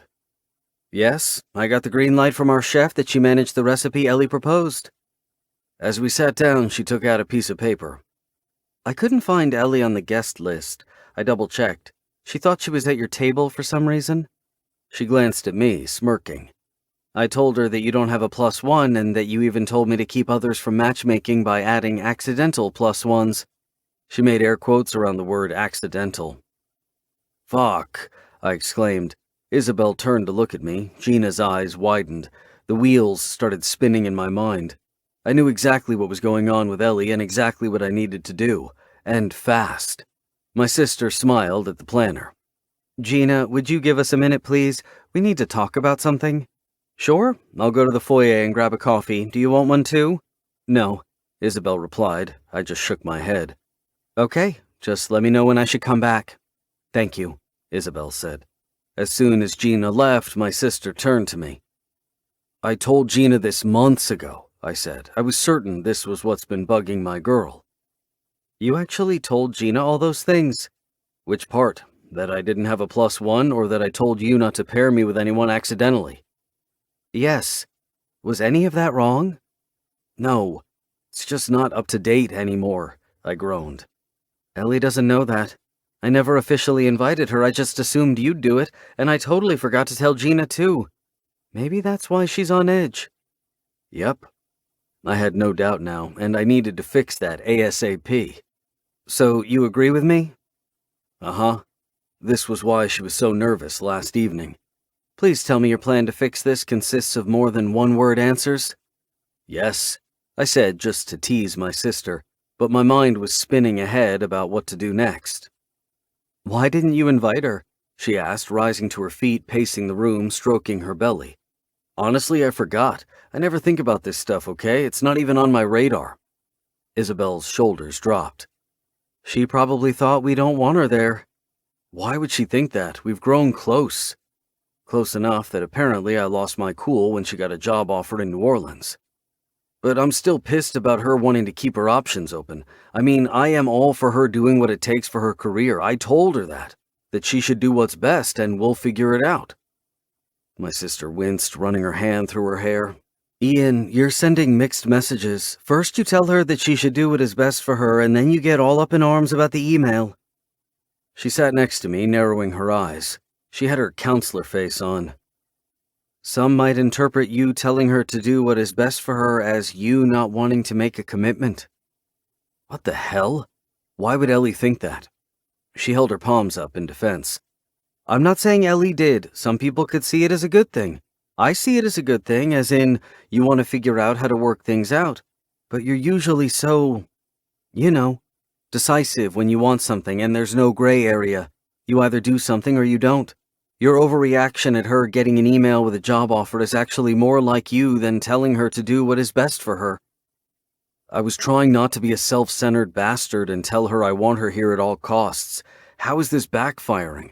Before she got the job, I was very close to asking Rob if he could hire Ellie. To my astonishment, she grinned.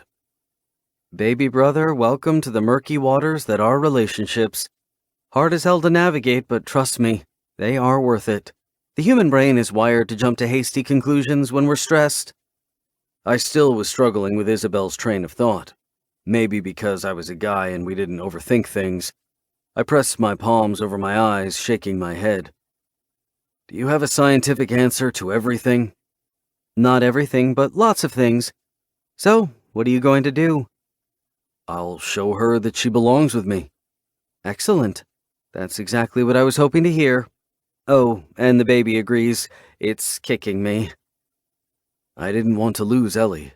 No way, no how. And if that meant me moving to New Orleans to be with her, then so be it. I'd never realized that until that moment. And I had to tell her. But first, I needed to know that she was absolutely sure of us. The same way I was. Chapter 24. Ian. After I left Gina's, I headed back to the office. All I could think about was Ellie. This was one of the most productive project implementations in the history of my company, Brian said. Dylan and I were with one of our biggest clients in the meeting room. My mind wasn't in the game, but it didn't need to be. It was just about wrapping up a project and schmoozing. Even though it wasn't my brother's favorite activity, he instinctively seemed to realize that I wasn't in the right frame of mind for it, so he took the reins. We're very happy that the project rolled out the way you wanted it, Dylan said. If there's anything else we can do, we'll be happy to collaborate on another project. I do have something else in mind, Brian said. And I would like to do it with Gallagher Solutions. Do you have a brief? Dylan asked. Not yet, but I'll send it to you as soon as I do. Well, gentlemen, I think this is all. Thank you for taking your time to go through this wrap-up with me. We all stood up and shook hands. After he left, Dylan sat back in his leather chair in the meeting room, looking at me. You're totally off your game. My mind is somewhere else. Thanks for noticing and stepping up. Does this have anything to do with your meeting with Isabel? Dylan asked. I nodded, pacing the meeting room. I brought him up to date. I was curious about what he'd have to say. Dylan didn't miss a beat. As soon as I was done, he straightened in his chair. Okay, now we have all the facts. I think you need some sort of big gesture. I cocked a brow. Some sort? And Isabel thinks you're romantic. Dylan ignored me. Would you rather I suggest a meddling brother getting in between? We can skip that part. And I did it by accident anyway. Dylan laughed. You accidentally answered my phone? Back when he and Mel had a falling out, I'd butted in a bit too much. Okay, no, but you were down. I thought a prank would cheer you up. I'm great at that. Can we get back on track now? Dylan relaxed in his chair, keeping his eyes fixed on me and drumming his fingers on the desk. Be decisive in what you say. Don't leave any room for interpretation. That can backfire quickly. And for the love of God, whatever you do, act now. If you're planning to waste your evening at the office again, I'll personally kick you out. I'd like to see you try, but don't worry. I have other things to do. I'd been working on a plan ever since I was out with Isabel earlier. It solidified in my brain during the meeting with Brian. Once in a while, Ellie went to that spa she loved on the Upper West Side. I knew exactly what to do. She had an appointment there, but she was in for a surprise. 2 hours later, I was sitting behind the mahogany reception desk, looking straight at the entrance, waiting for Ellie to step inside. It had taken a considerable amount of persuasion to get the staff to cancel all other appointments tonight and leave early, but I could be very persuasive, and I compensated them generously. I stood completely still when the front door opened and Ellie stepped inside. For a few seconds, she didn't seem to realize that something was different, but then her eyes widened as she looked around the room. There were dozens of flowers everywhere. Her eyes got even bigger when she saw me, and I couldn't resist. I walked around the reception and straight to her.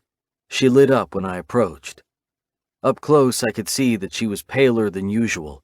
She lacked that inner joy I loved so much about her. Fuck no. I was going to bring it all back. Ian, she whispered. How? What is happening? I wanted to see you. I wanted to surprise you. She narrowed her eyes. So you hijacked my appointment? Exactly. She looked confused. Listen, Isabel and I met with the event planner today. She told me about your conversation with her. Her shoulders dropped. Yeah, and you don't owe me an explanation. Yes, I fucking do. Listen to me. I told her that months ago, Ellie, before I met you. Of course I want you at all events right next to me. She looked up at me with a hint of a smile. You're serious? Yes, of course I am. So you just never thought to update her? I groaned. Isabel asked about this too. Look, this stuff is not really on my radar, okay? That's not something I actively think of. I cupped her face with both hands, looking into her beautiful blue eyes. I need to know what you want, Ellie, I said. Do you want a future with me? If she said no, I really didn't know what I would do. Yes, I do. Of course I do. Relief swept through me. Do you want to take the job in New Orleans and move there permanently? I'll move with you. Oh, Ian, I can't believe you'd do that. But I don't want the job. It's just that when my boss asked, I didn't want to say no. And anyway, after the call with the planner, I felt a bit lost, honestly. I should have brought it up before, but I'm just not good with conflict. I tried, but I didn't know how to do it without sounding insecure and weird, like now. She was blushing, and the color was returning to her skin. Ellie, I know you. I know how you are. You'd rather keep things to yourself, I get that. Just like when you were being bullied at school, you never told your mom, afraid she'd worry. You never talked with her about how hard it was for you to hear about her issues with your dad, but you did listen even though it hurt because you wanted to be there for her. You're strong that way, for yourself and others, and you keep everything inside. But you don't have to do that with me. I want to be there for you through everything. I love you. Her eyes were a bit watery. Now what? I've been told by my brother to lay my cards on the table. I slid one hand to the back of her head, burrowing my fingers in her thick hair. I love you, and I want you in my life. When you told me about the job offer here, I wanted nothing more than to tell you to take it and stay with me. She grinned. That was kind of what I hoped you would do. Why didn't you? Because I didn't want to be selfish. And then I saw that email and all I could think about was that I want you here, with me. I know I overreacted and that I am selfish. I stroked her lips with 2 fingers, bringing my other hand to her waist. That's not selfish. It's possessive. And I like that about you. You're always decisive when you want something, Ian. Ellie. Ian was looking at me with so much warmth that I felt like I was about to burst. Well, here is me being balls to the wall. I want you, Ellie. In any way I can have you. You mean so damn much to me. And you to me, I whispered. He wanted me here. I was over the moon. I couldn't see anything except him, my gorgeous man who wanted me so much. I love the flowers, I said, glancing around the spa. I'm glad you do. I came here determined to first ask you what you wanted before going balls to the wall, and I thought the flowers might sway the odds in my favor. My face widened in a grin. Was this Isabel's idea? No, it was all on my own. And speaking of siblings, I'm surprised Henry isn't here trying to throw me out a window. Oh, I saved you from that. I asked him not to call you, and he listened. My, someone has softened. I skimmed my hands down his torso, pressing myself closer. I loved feeling the heat of his body, his muscles beneath my fingers. His delicious smell was home for me. Pines and forests and leather. Ian was my home, and I never wanted anything else. I wanted to make this man happy for the rest of my life, just as happy as he was making me. I can't believe you did all of this. It's just you, Ellie. I'm a different person since I met you. So am I whispered. You know, I never believed I could feel about anyone the way I feel about you. Tell me more. I like where this is going. Before, I never wanted to settle down anywhere. I never felt the need to, but you changed that. Lacing my arms around his neck, I jumped in his arms. He caught me, laughing, and walked with me back toward the reception area. He hoisted me up onto the counter. I'm not in the mood for a massage anymore. I want to be alone with you. We are alone, he said, wiggling his eyebrows. What? You see anyone around here? No, but I thought maybe you'd just cleared out the reception area. He tilted his head. Are you kidding? I didn't want to risk anyone ruining our big moment. How did you manage to send everyone away? I can be convincing like that. Oh, this man. I loved him so much. I cupped his face with my palms, loving the way his 5 o'clock shadow felt against my skin. I couldn't believe it. He wanted me here. He wanted a future for us. I bit my lip, and this time his groan was more of a growl. The next second, he leaned in, capturing my mouth in a deep kiss. It electrified every cell in my body until I rose on my toes, placing one hand on the back of his neck and the other on his chest. He was mine. He was all mine. I kissed him back desperately, needing more, needing to feel close to him. He brought an arm around my waist and placed the other one on my back, as if feeling that I needed more contact. We both laughed when we pulled apart. He was looking at me intensely again. There was a fierceness in his eyes I'd never seen before. He touched my face with both hands, tipping my head so I looked right at him. I love you, Ellie. You're so damn important to me. You've changed me. I've told you that. It's a privilege to be with you now and in the future. I love everything about you. Let's go home, I whispered. Hell yes.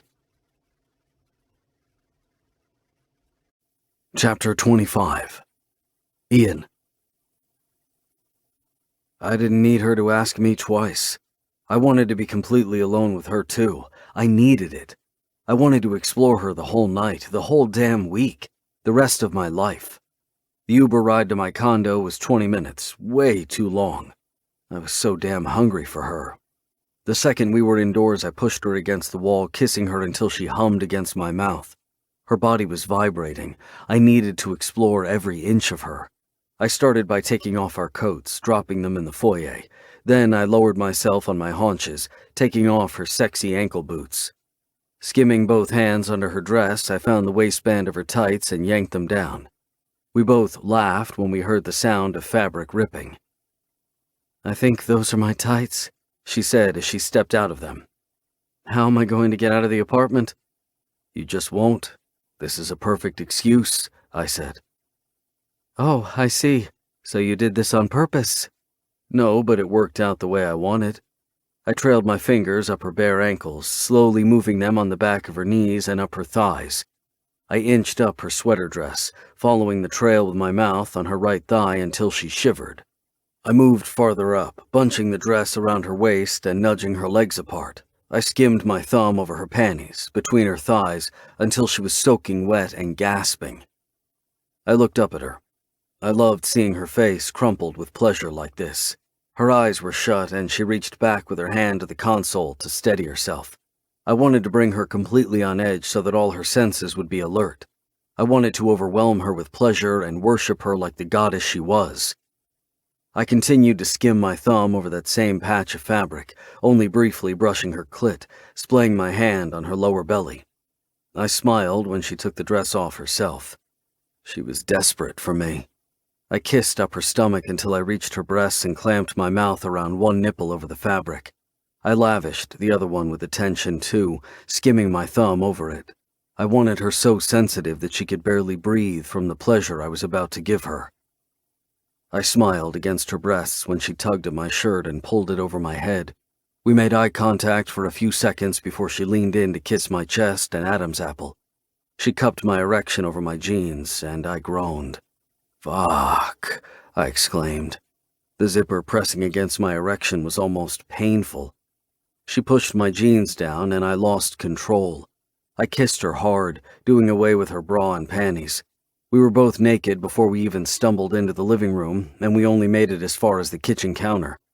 I took a condom out of a drawer and put it on, liking the hungry look in her eyes when she saw me touching my cock. "Keeping condoms everywhere, huh?" she teased. "I like to be prepared." I turned her around so her ass was facing me, and she looked at me over her shoulder, eyes wide. "Hands on the counter. Lean forward," I said. Licking her lips, she lowered herself with her elbows on the counter, but I pressed her back so her nipples brushed the cold granite. She gasped as a shockwave went through her. Goosebumps broke on her arms, ass, and thighs. I positioned myself at the entrance, first rubbing her clit with my tip until she gasped, and then moaned before sliding in all the way. I needed to possess her. I needed her now. She tilted her head back, moaning my name. I moved in and out, at first slowly, but then I bent over her, putting one hand on the counter for balance as I increased my pace. I brought my free hand to her pussy, circling her clit. I moved it in large, soft circles, watching her face to see what brought her the most pleasure. Her orgasm formed slowly while I was fighting to stave off mine. I knew she was close when she pinched her eyes closed and balled her hands into fists. If we'd been on a bed, she would have fisted the sheets. She exploded beautifully. She parted her legs even wider, her whole body curved while I held her tight, feeling her clench around me. As she rode out the wave of pleasure, she was soft and pliable in my arms, and I moved us to the couch. We both needed to lie down. Standing up took far too much energy when I wanted to focus it all on her. I lay down on the couch on my back, and she climbed on top of me. She looked down at my erection, sliding down it at her own pace. "Fuck," I exclaimed. She was so damn tight. She moved in a slow rhythm, driving me crazy. I pushed myself up enough to explore her chest and her breasts and to kiss her. Her tongue desperately searched mine, and I kissed her just the way she liked it. Hot, dirty, wet. I was already on edge because she was so tight, but when I felt her come apart again only a few minutes later, I couldn't hold back anymore. Everything faded when she cried out my name, everything except the shocking pleasure rolling through me. The orgasm took over my entire body. My chest tightened, my muscles clenched, my vision faded. "Stay like this," I said and held her on top of me. "We're sweaty, but I like it." "I'll keep that in mind." I stroked her back, cupping her ass. She seemed lost in thought. "What are you thinking about?" I asked. "Can I have all those flowers brought to the apartment?" Her expression was dreamy. I was so proud for putting it there. "I'll take care of it." "Thanks. By the way, I'm going to talk to my boss tomorrow and tell her I'll accept the position here." "Hell yes. Best thing I've heard." I pressed my mouth against hers, kissing her long and deep. She was mine. "Someone's happy about that," she murmured. "Yeah. Ellie, are you sure? If you think the rotation is better for your experience or even moving to New Orleans for a while, we can pull it off." She frowned. "You hated the idea before?" "Because I thought it meant you'd leave me. I'm on board with anything as long as you're mine." "I'm sure. I still want to open my restaurant down the road, and I think I can learn a lot here. But here is the thing. Since meeting you, I realized that building my dream doesn't mean I have to give up on everything else.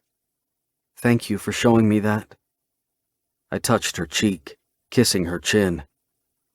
"I spoke to Dylan about the coding platform." Her eyes lit up. "What did he say?" "He was excited for me. I'm going to seriously work on it after the rollout for Project Z is over. I can't wait. You're a good influence on me, Ellie. I'm never letting you go." "I want to be here with you. I'll work out everything else." "We are working out everything else," I reminded her. Ellie giggled. "What?" "I just can't believe you think you're not romantic. Remember when you took care of me when I came home from the hospital? That was super romantic. The way you said to call you because I'm yours." "You are, Ellie." I brought a hand to her face, cupping her jaw. "All mine." She giggled, shifting on top of me. I groaned. "See, that's what I mean. You're romantic and don't even know it. Can you say it a couple more times?" I rolled her over the next second so I was on top. I buried my mouth in her neck, kissing up to her ear. "Your wish is my command."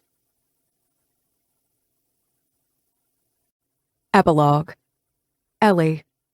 1 month later. The day after I officially started my full-time job at On Point, I was over the moon, and I was throwing a party to celebrate. Ian said I could host it at his place, and I loved the idea.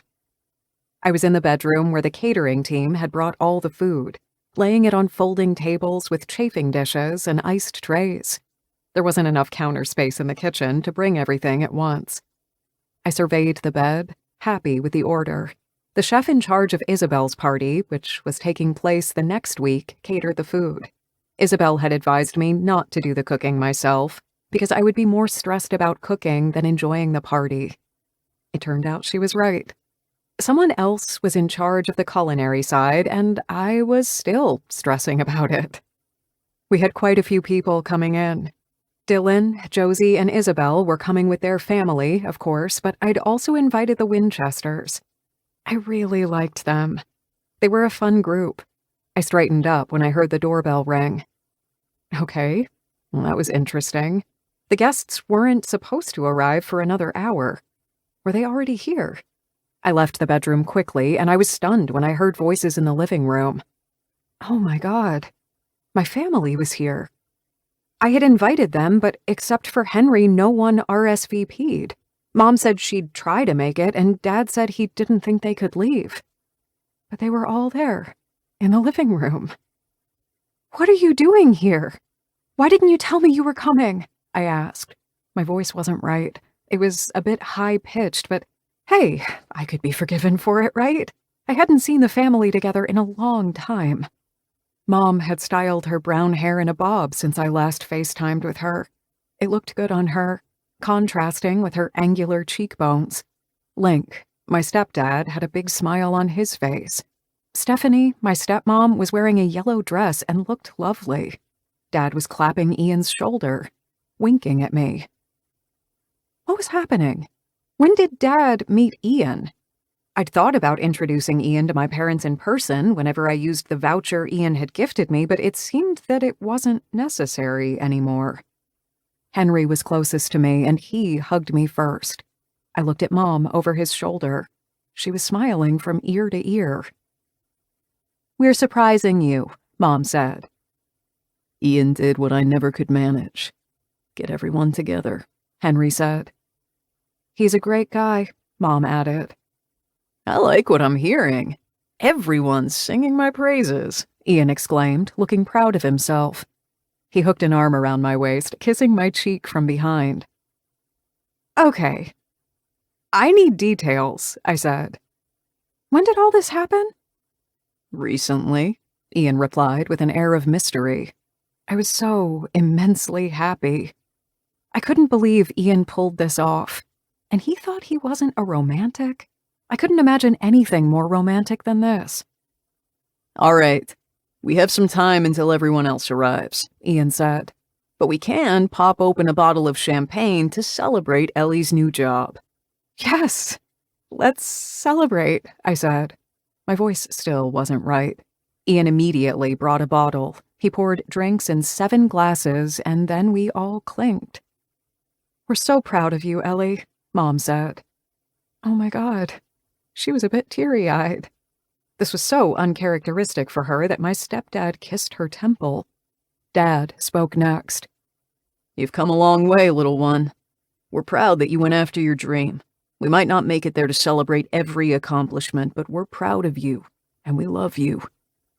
Ian was right next to me, putting an arm around my shoulders as if he knew how important this was for me, and that I was emotionally in need of his support. Ellie, no one is happier than me that you moved to New York.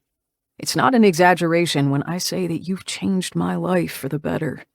He looked at me, and I was startled at the emotions swimming in his eyes. Something clenched in my chest. I'm so lucky you moved here and wanted to be my girlfriend. And I need luck on my side again today. Everyone seemed to draw in their breath. What was going on? He took a step back and lowered himself down on one knee. My breath caught. I brought a hand to my chest. He took a velvet box out of his pocket, holding it out to me. I'd be the luckiest man if you wanted to be my wife. Here, before everyone, I wanted to ask you, will you marry me? I clasped my hand there on the velvet box, taking it in my hands for a closer look. I think that's a yes, Mom said. I started to laugh, and so did Ian as he stood up, putting the ring on my finger. It was gorgeous, with a square-cut diamond, and there were also little stones around the edge. I hugged him tightly, but my throat wasn't working properly, so I couldn't put in words everything I was feeling. Mom and Link hugged me first, and then Dad and Stephanie. I could feel everyone's happiness like a blanket around me. Henry hugged both me and Ian at the same time. Once everyone returned to nursing their drinks, Ian kept an arm around my waist. My parents will kill me. Isabel and Josie, too, he said. Why? I asked. The plan was to wait for everyone to arrive before proposing. I couldn't help but laugh. So you couldn't wait, huh? No, I couldn't. We chatted a bit about everyone's journey, and Ian opened another bottle of champagne. The rest of the guests arrived earlier than we expected. By a full 30 minutes. Mom's eyes were wide when she saw both the Winchester and the Gallagher gang. She was used to me making friends wherever I moved, but she wasn't used to me letting people in my life the way I'd let in Ian and his family and friends. Sky, Josie, and Riker brought their kids too. So the condo was getting super crowded. Isabel took one look at my hand and burst out laughing, nudging Josie, who shook her head, smiling from ear to ear. We should have come even earlier. I told you he wouldn't be able to wait, she said. Riker gave Ian a thumbs up. Great job. Can't believe you went from self-proclaimed bachelor to engaged already. It's a record in this group. Ian groaned. Riker, I worked hard to build my reputation with Ellie's parents. Don't ruin it. Riker winced. Sorry, man. I leaned into him, kissing his jawline. Oh, don't worry about that. They adore you. Tess took her nephew from Sky's arms and with him on her hip came to us. When everyone said their congratulations, I could feel Ian's gaze on me. I looked over my shoulder at him, winking. How could I be this happy? Okay, everyone. I'm just going to bring in some appetizers for us to snack on. I'll be right back, I said after a while. To my surprise, Mom joined me, and we both checked on the canapes, cheese platters and slices of baguette with vegetable spreads. It was mostly food that didn't need to be refrigerated for that short time. Mom was looking around with a smile. She seemed lost in thought. Mom? Is everything okay? I asked. Yes. Want to tell me how Dad already knew Ian? Well, all of you? Mom couldn't keep secrets. Yes. It was honestly the most romantic thing I've seen. He spoke to Henry first, who told us he'd be coming to visit us. Holy shit. He'd gone there in person? How did I not notice? I mean, we weren't living together yet, so there were a couple of nights a week we didn't sleep in the same place, but still. I was so stunned when Ian asked for your hand in marriage. He went to both our households, your dad's and mine, and spoke with each of us and also told us how important it is for you to see us all together. I'm sorry that I didn't pay attention before. Mom, it's okay. No, it's not. But it will be from now on. I'm so glad you found him and that you're happy. It makes me fulfilled. For a while, I thought you weren't going to give your heart to anyone. I couldn't correct her because I had thought the same, but Ian changed something inside me. I hugged Mom tightly, immensely happy that she was here. Okay, let's go back, I said once I pulled back. I'll take a tray. Can you take one too? Sure. We each managed to grab 2 small trays, carrying them to the kitchen island. The group was standing and chatting around the room. I loved seeing the gang come together. I tiptoed to Ian, who seemed to hear me approach anyway, and turned around, immediately putting both hands on my waist. My skin ignited. How could a simple touch affect me so much? Thank you for asking everyone to come here, I whispered. Anything to make you happy, Ellie. Always. He kissed the side of my neck, and then he turned around to the group. Everyone, this was supposed to be the moment when I proposed, Ian said loudly. Taking my hand, he held it up for everyone to see. If you can't see from my fiancé's finger, I was too eager. Thank you all for coming here to celebrate this milestone with us. Being surrounded by our family makes us both happy, and we're looking forward to celebrating many more milestones together. Hey, don't you even think about eloping, Josie warned. Or accidentally getting married before the guests arrive. Yes, I can forgive missing the proposal, but not the wedding, Isabel added. We won't do that, I promise, I said. Everyone toasted. I loved the happiness practically rolling off everyone. Did you decide where you want to have the wedding? Tess asked. I pressed my lips together, glancing at Ian from the corner of my eye. No, he just proposed, but I think we have time. I mean, we haven't even set a date. Tell me when you do, and I'll do everything I can to help. Thanks. The earlier you decide on a dress, the better. It can take forever to have it all done, especially if the style isn't one that they usually carry, Isabel said. I was already panicking a little as everyone else started pitching in with wedding advice. Eloping doesn't sound so bad now, does it? Ian whispered when I reached for a piece of cheese. No, we can't do that, I whispered. Look how much everyone's looking forward to it.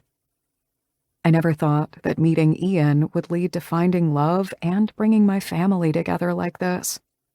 I smiled, glancing around the crowded room. With our family and friends around us, we'd figure out everything. One day at a time. Second epilogue. Ian. 6 years later.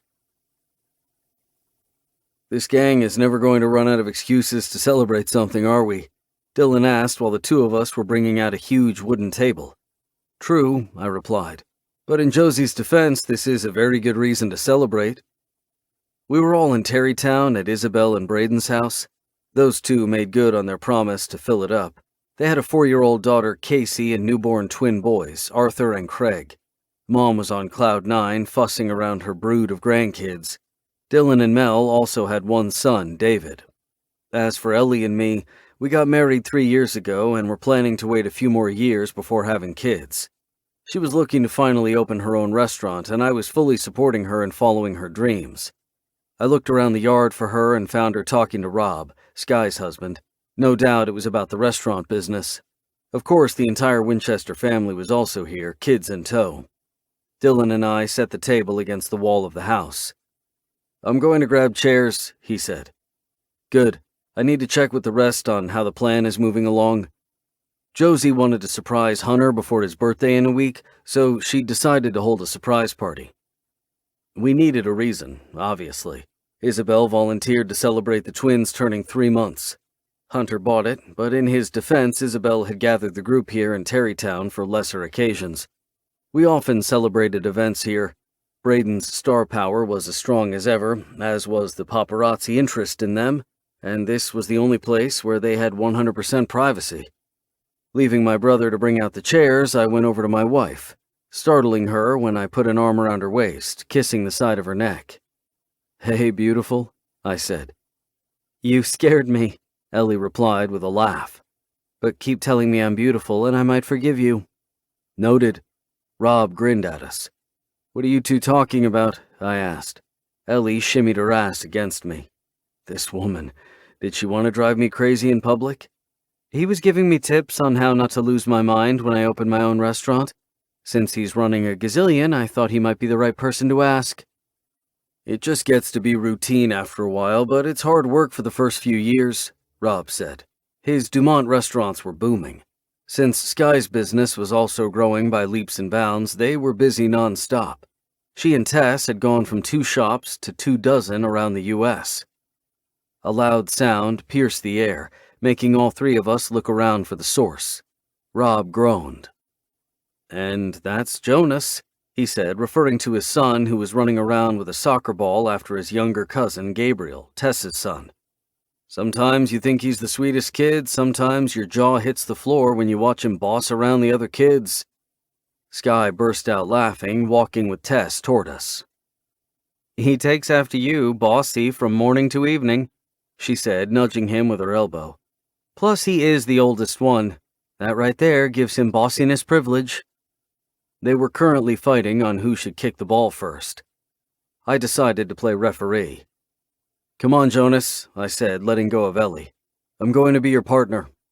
"I'm gonna go check on Isabel," Ellie said, leaving as Jonas nodded, handing me the ball. He was trying to be a goalkeeper, and this wasn't his shtick. He kept following everyone around with the ball. "Gabriel, watch Ian and learn. You don't want to let Jonas win too often," Tess encouraged. Sky groaned. "Tess, don't egg them on when they're so little." Tess grinned. "But how else will they learn about sibling and cousin rivalry?" I kicked the ball right back, but instead of doing so lightly so it would land near Jonas, it flew all the way back to the house. Well, that was one skill I still had to perfect. Tess winced. "Okay, I take that back. Do not pay attention to what Uncle Ian does." Jonas didn't even hear her. He was already speeding toward the house to recover his ball. Gabriel was right behind him. Sky and Rob took off after them. Tess glanced around us, then whispered, "Are you in on the plot?" "Obviously." "Ah, that's why you're here. This is a teaching Saturday, right?"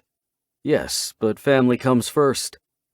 The coding platform grew by leaps and bounds over the past few years, and I was even teaching a few evening classes at a high school and also on the occasional weekend. I felt it was an important skill for young people to have. Finding Ellie was like finding my center and my balance. I wasn't restless anymore. After finding her, everything fell into place. And speak of the devil, here she comes. Josie was strutting through the yard with a smile so huge that if she didn't turn it down, her husband would know she was up to something. She's going to give it all away, Tess said, sounding a bit panicky. I know, right? Josie smiled even wider when she stopped in front of us. Sis, friendly warning, Hunter is going to know you're up to something if you keep smiling like that. She tried to tone it down. It didn't work. Did you bring everything? Of course, I'm not an amateur, I said, offended. Sorry, I'm just double-checking every detail. The rest are also ready, and because we don't do anything half-hearted in this group, we had several subgroups in charge of different organizational tasks. The cake, the fireworks, the presents, and whatnot. Just then, Hunter joined us, and we all fell silent. He looked around at us, cocking a brow. What's happening? Nothing, Josie said, a bit too quickly. Next to me, Tess laughed. Fine, keep your secrets, Hunter said, kissing the side of her head. I'm still too jet-lagged from the trip to Paris to catch up, but I'll sober up soon. He and Cole were successfully expanding into Europe more and more every year. They'd started with their shopping center in Rome years ago, but that had grown to 12 European capitals. Josie kissed Hunter's cheek, smiling coyly. Yeah, she might have just telegraphed that she really was keeping secrets. I exchanged a glance with Tess, who nodded almost imperceptibly. It was our sign that she was going to diffuse Hunter's doubts. If anyone could do it, it was Tess. I'm going to talk to Riker, I said. I wanted to ask his opinion on something related to the platform. I was bullshitting, but Hunter was too busy being suspicious of Josie to pay me any attention. The truth was that every part of the plot had to come together smoothly for the surprise to work. I found Riker with his sister-in-law, Lainey. Listen, we have a problem, I said. Hunter is already suspecting something. Riker grinned. Well, of course he is. He's smart and his birthday is coming up. I'd be more concerned if he wasn't picking up on these sketchy vibes we're all giving off. Okay, everyone, gather round, Tess said loudly a few seconds later. Lainey frowned. But according to the plan, this was supposed to happen in half an hour. Yeah, I think Tess decided that if we wait, the risk of Hunter finding out was too high. Everyone started slowly walking toward them. Isabel and Braden came out of the house with our parents right behind them carrying the twins. Ellie was walking a few steps back, holding hands with Casey. I made a beeline for them. Hey, gorgeous, I said. Ellie flashed me a huge smile. You're full of compliments today? What are you talking about? I'm always complimenting you. True. Maybe I'm more susceptible today. Ellie, can you help make my dress more like a princess? Sure thing, honey. Lowering herself on her haunches, she kissed Casey's forehead, ruffling the pink dress the girl was wearing. Ellie would make a great mother one day, and I couldn't wait. I wanted to explore everything life had to offer with her by my side. Casey took off once she was happy with her dress. Ellie straightened up, pointing to my eyes. What's with that look? I want to know what you're thinking. I curled an arm around her waist, pulling her closer. You will. Later. When we're alone. She grinned. I can't wait. I can't believe everyone's so involved in this. I'm so happy I was too. You're part of the family, Ellie. Part of me. She sighed, kissing my chin. You always know just what to say to make me swoon. I try my best. We all looked in Hunter's direction when we heard him laughing. You really thought that I wouldn't know you're throwing me a birthday party? Hunter asked. Josie pouted. I really wanted it to be a surprise. Well, the cat is definitely out of the bag, Ellie said. Hunter looked at all of us, then pulled his wife to him and kissed her cheek, murmuring something in her ear.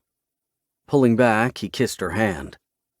Thank you to my lovely wife for this surprise. I also have one for her. I was planning to give it to her later because our 10-year anniversary is coming soon, but since she surprised me, there is no better moment than now. He took his phone out, holding it out for Josie, who grinned and hugged him tightly. He got us tickets to the Maldives, she said to no one in particular. That was where they went for their honeymoon, I explained to Ellie. Oh, that's so romantic. Look how adoringly he looks at her after 10 years. Hey, we're going strong with 6, and I'm still looking like that at you.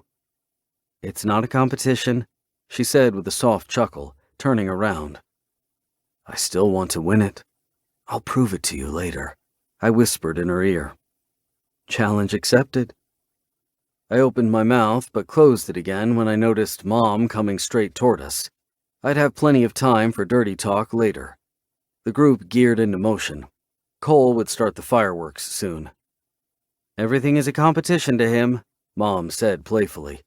I congratulated myself for keeping my mouth shut. He comes out winning most of the time, too. He was the last bachelor of the group, after all, Ellie said. Mom looked knowingly between us. Only because you didn't move to New York earlier. I agree, I replied easily. Love is different for everyone, Mom added. Some are friends since childhood, but it takes a while for them to figure out they are soulmates, like Josie and Hunter. Some only find each other later in life. Ellie grinned. And Ian and I are somewhere in the middle, right? Mom started laughing. Something like that. It doesn't matter how it starts out, only that it's true and deep. Life is all about taking things in stride, the joy and the sorrows, and finding the little things to enjoy every day. Because no matter how difficult things are, I promise you that you can find joy even in trying times. And I am beyond grateful that all my children have fulfilling lives. She seemed to want to add something, but Cole made a big show of calling everyone's attention to the fireworks. They were set up at the edge of the property along the Hudson River. Come on, I don't want to miss the fireworks, Mom said. Neither do I, Ellie replied. As we went toward the river, she whispered in my ear, I love your mom's advice. And we're going to follow it to a T. That's a promise, Ellie. As we sat down on the blanket I'd set out earlier, I thought about my life and how I finally found Ellie. Before, life was fun, but lacking. I mean, I enjoyed every day, but now I savored every day. And it would be my honor to spend my life next to Ellie, making sure she got everything she wanted. Because she was mine.